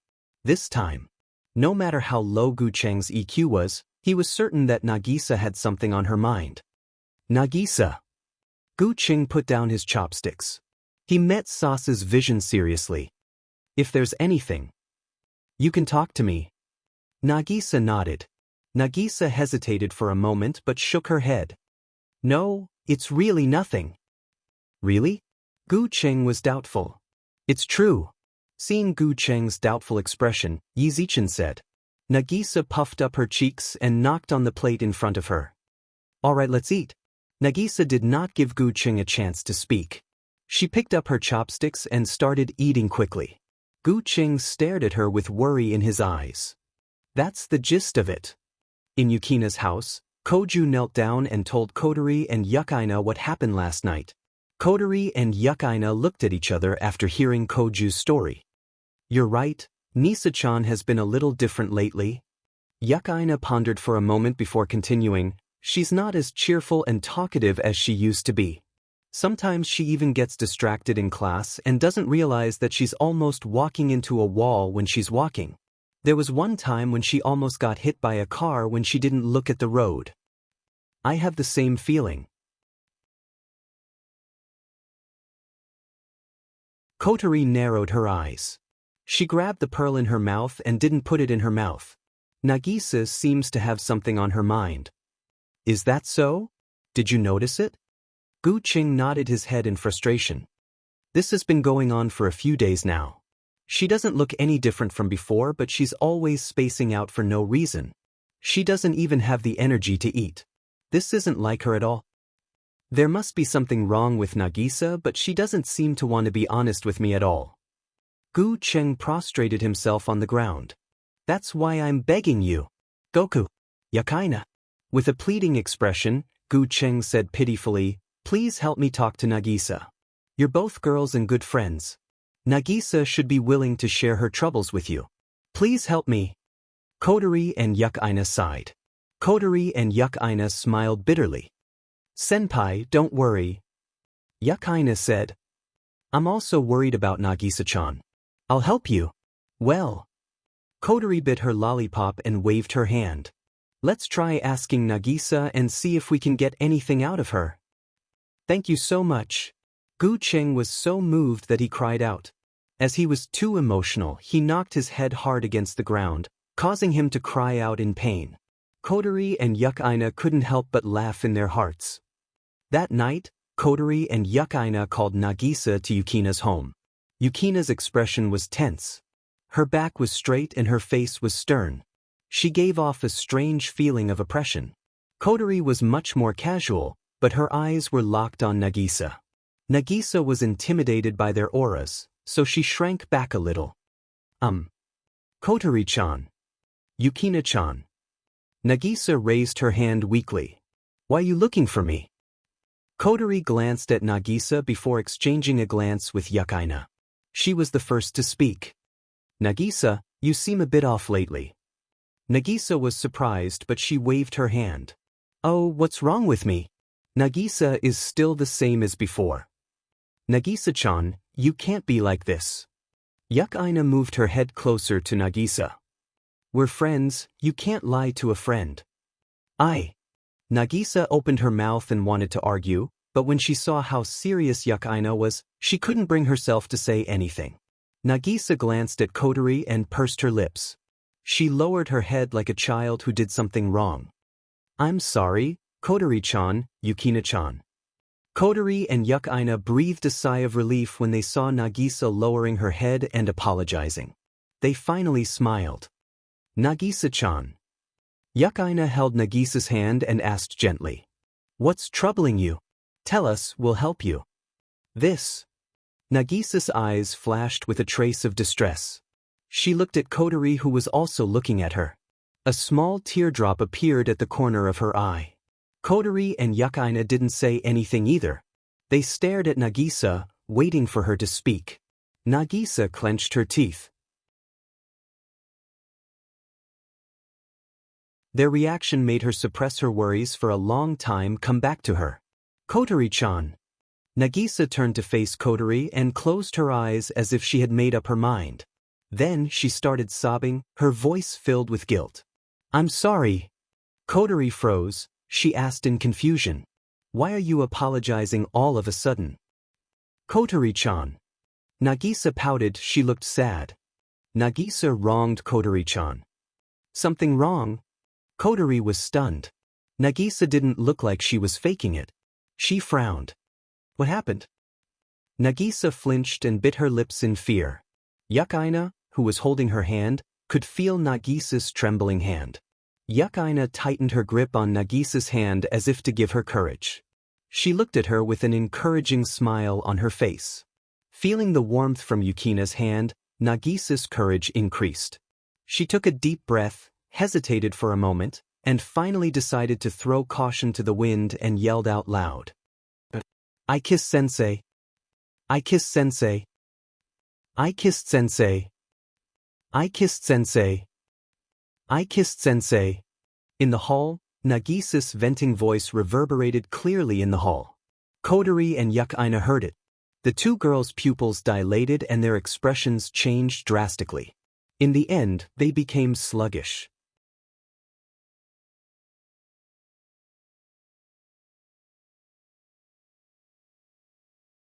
Chapter 9:27. The air froze. Kotori and Yukaina fell silent as they stared at Nagisa, who just finished her speech with her eyes closed. She didn't even dare to look them in the eye. Nagisa-chan. Yukaina carefully lifted her head and forced a smile. What you said just now, if I didn't hear wrongly, should be kissing the teacher, right? Nagisa didn't bother to hide her voice as if she had given up on herself. Tears rolled down her cheeks as she shouted. Her voice was loud enough to shake the entire hall. Didn't the school get attacked by beastmen a few days ago? Nagisa was scared and didn't escape with Yukina-chan in time. That's when we saw the two beastmen. Nagisa lowered her head and blushed as she recalled the events of the past. Nagisa, I was scared, very scared. To calm me down, sensei kissed me. Nagisa raised her head and clasped her hands together. Kotori-chan, I'm sorry, I'm really sorry. Nagisa didn't do it on purpose. I. Yukaina didn't know what to do. She looked at Kotori and Nagisa, but she didn't know what to say. She sat down in a corner and panicked. She kissed her sensei? This is a huge blow to the innocent Yukaina. Kotori, on the other hand. She looked at Nagisa blankly for a while before chuckling awkwardly. She whispered, So you're saying, Nagisa, you've been acting strangely these past few days because you kissed Oniai-chan? You feel sorry for me so? Emichim. Nagisa nodded anxiously. She sneaked a glance at Kotori, waiting for her to scold her. She was prepared to ruin her relationship with Kotori. However, Kotori's reaction stunned her. Kotori's face flushed red. Her shoulders trembled, and her petite body couldn't help but tremble.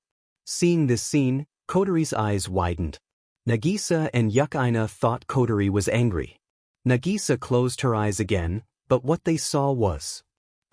Unable to hold back, Kotori finally raised her head. He burst out laughing. Kotori held her stomach and laughed so hard that tears came out of her eyes. That's the reason? Nagisa and Yukaina were dumbfounded. They looked at each other and their eyes became blank.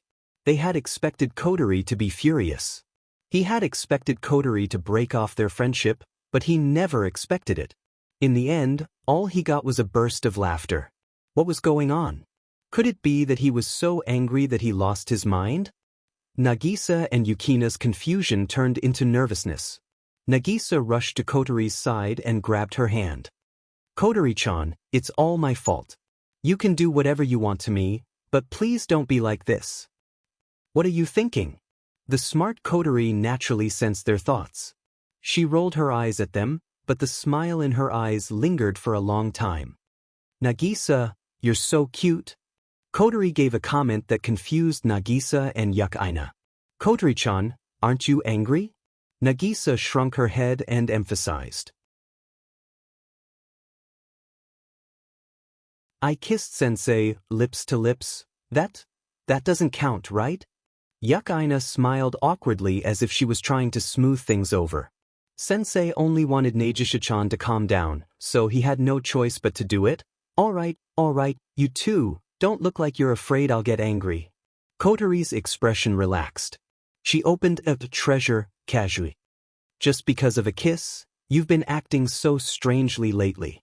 Nagisa, you're really cute, it's just a kiss? Nagisa blinked. She didn't know how she should react now. Oh, it's just a kiss. Logically speaking, it's normal to be angry when the person you like kissed another girl, right? Nagisa witnessed the relationship between Kotori and Wu Yen. They're not just normal siblings, they're lovers. Not only was Kotori not angry, she even said it was just a kiss. Nagisa had never been in a relationship before, so she wasn't sure what was going on with Kotori.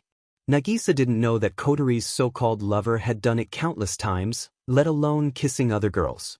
And it wasn't just one girl either. If Kotori would get angry just because he kissed another girl, she would have been pissed to death. Kotori's red eyes turned and she smiled devilishly. Then, Nagisa, do you like my brother? Nagisa was shocked. Yakaina was also shocked. The two looked at Kotori in disbelief.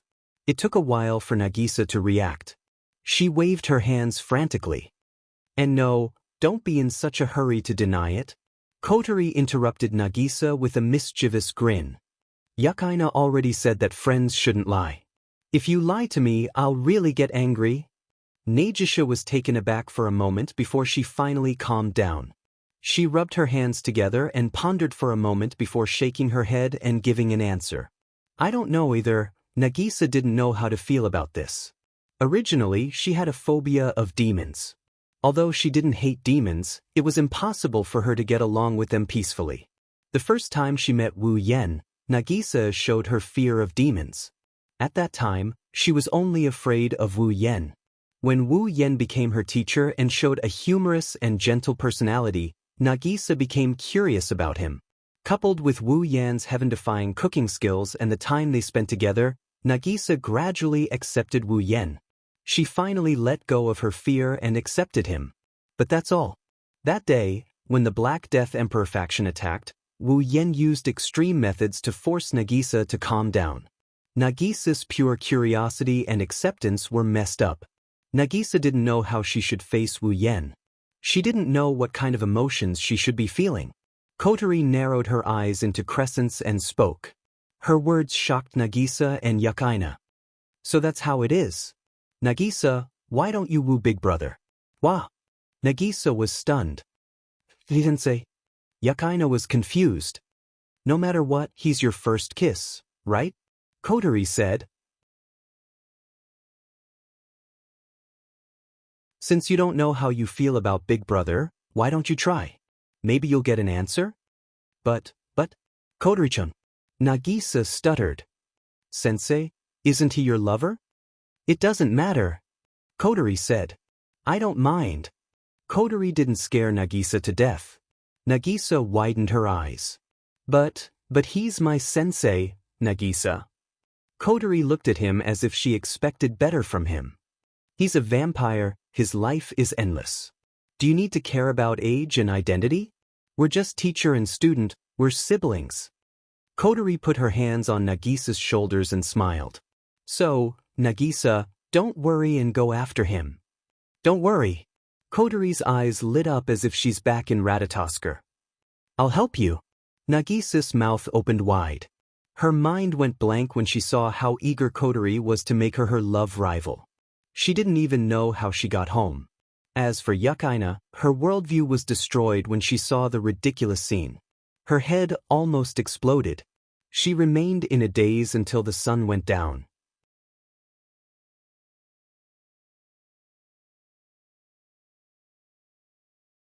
Chapter 928. Huh! Wu Yan exclaimed when he saw the document in his hand. Apprentice? Become an attack mage? Why are you so surprised? Natsuki raised her head as if blaming him for making a fuss over nothing. Don't you want to be an attack mage? No, that's not it. Wu Yan shook his head out of reflex. When he came back to his senses, he became confused. Then why would they want to make me an attack mage for no reason? It's not for no reason. Natsuki knocked on the table with her fan and said calmly, your performance in the Black Death Emperor faction incident has been reported to the higher-ups, including your success in stopping Nalacuvala's attack and arresting Kristoff. Galdonius, the higher-ups of Itagami Island have decided to make you an official member. Congratulations! From today onwards, you are officially an attack mage officer. As soon as Natsuki's voice fell, ding! Mission 1 completed. Obtained 5,000 equipment points, item points, ability points, and summoning points. Character, Wu Yan equipment points, 7, 170 item points, 1265000 ability points, 6000 summoning points, 7, 300 level, 80.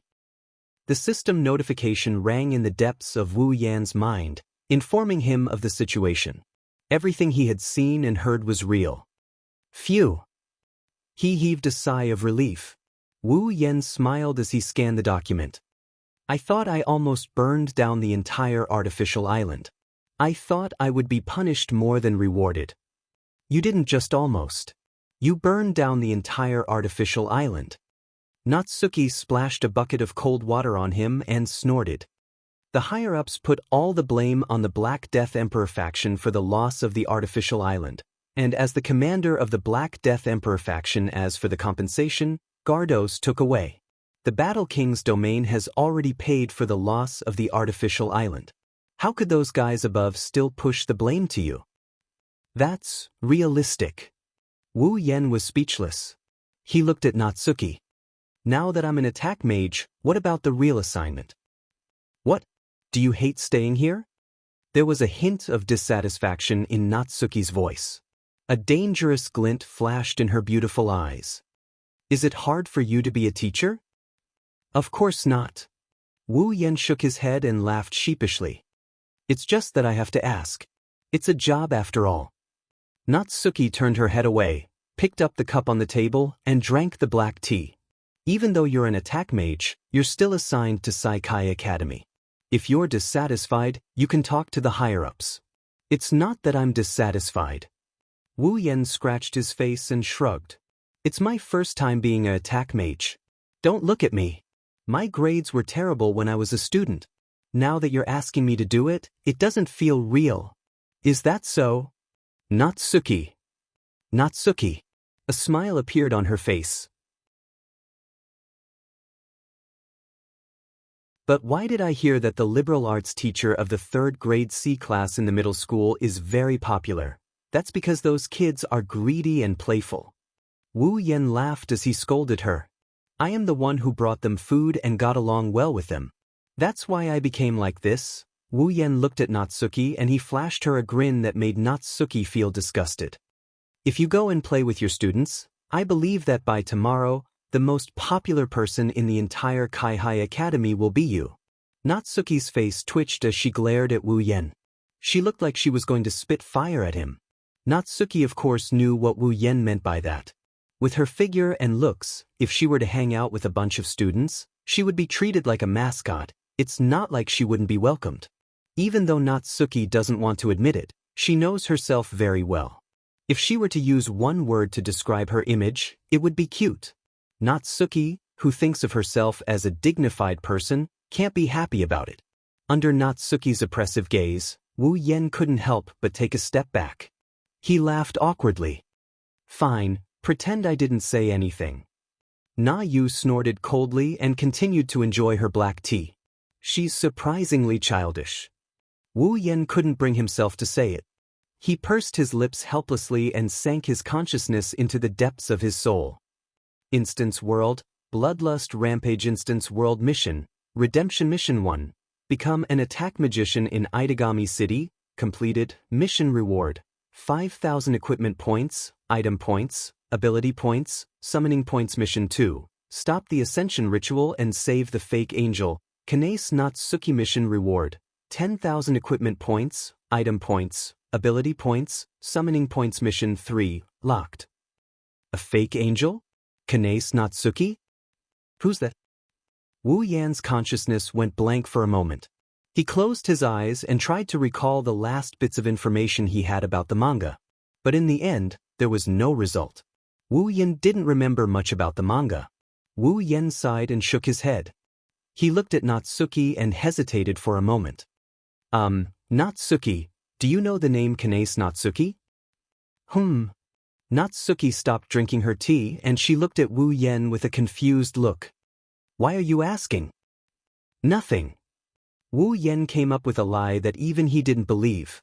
Seeing the look of disbelief on Natsuki's face, he had no choice but to explain. I just heard about it. But you don't know her? Natsuki didn't answer. She looked at Wu Yen with a pensive expression as if she's trying to figure something out. After a while, she said something. You have so many secrets that I can't help but want to find out more about you. Wu Yen blinked his eyes and he said the same thing. You mean you want to know more about me? Who wants to know more about you? Natsuki's thoughtful expression instantly collapsed.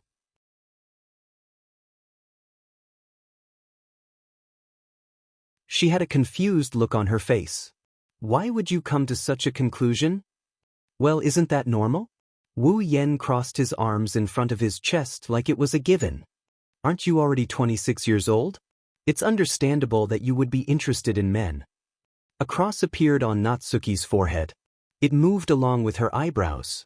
Wu Yan didn't see it. He was still talking to himself. Most girls at 26 years old have at least 1 or 2 boyfriends, right? But Natsuki, I don't think it's possible for you to have a boyfriend. Slap, slap, slap. More and more crosses appeared on Natsuki's face. Natsuki's delicate face twisted slightly. No matter what, even if you look like a child, you still have to have a boyfriend. Otherwise, people will treat you like a child. Pa pa pa, sounds rang out and Na Yu's forehead was filled with crosses. But with your current appearance, many people will treat you like a child. Is it because of this that you can't have a boyfriend? Hey, don't tell me you really can't get a boyfriend? Na Yu lowered her head and her bangs covered her face. Then, a gloomy voice escaped from her lips. Are you done? Ugh. Wu Yan finally looked at Natsuki. He sensed danger when he saw her blindfolded face. His tone turned cautious. Natsuki.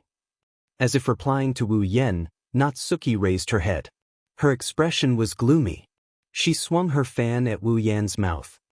Is this the mouth that keeps saying you have a boyfriend? What? Wu Yan shrieked as he dodged the incoming fan. Before he could take a breather though, a cup of black tea with a temperature of over 90 degrees came crashing down on his head. Wu Yan flinched and he used space shift to disappear from where he stood. Natsuki bitterly curled her lips and turned around. After a long time, a sad sentence echoed throughout the office. Boyfriend?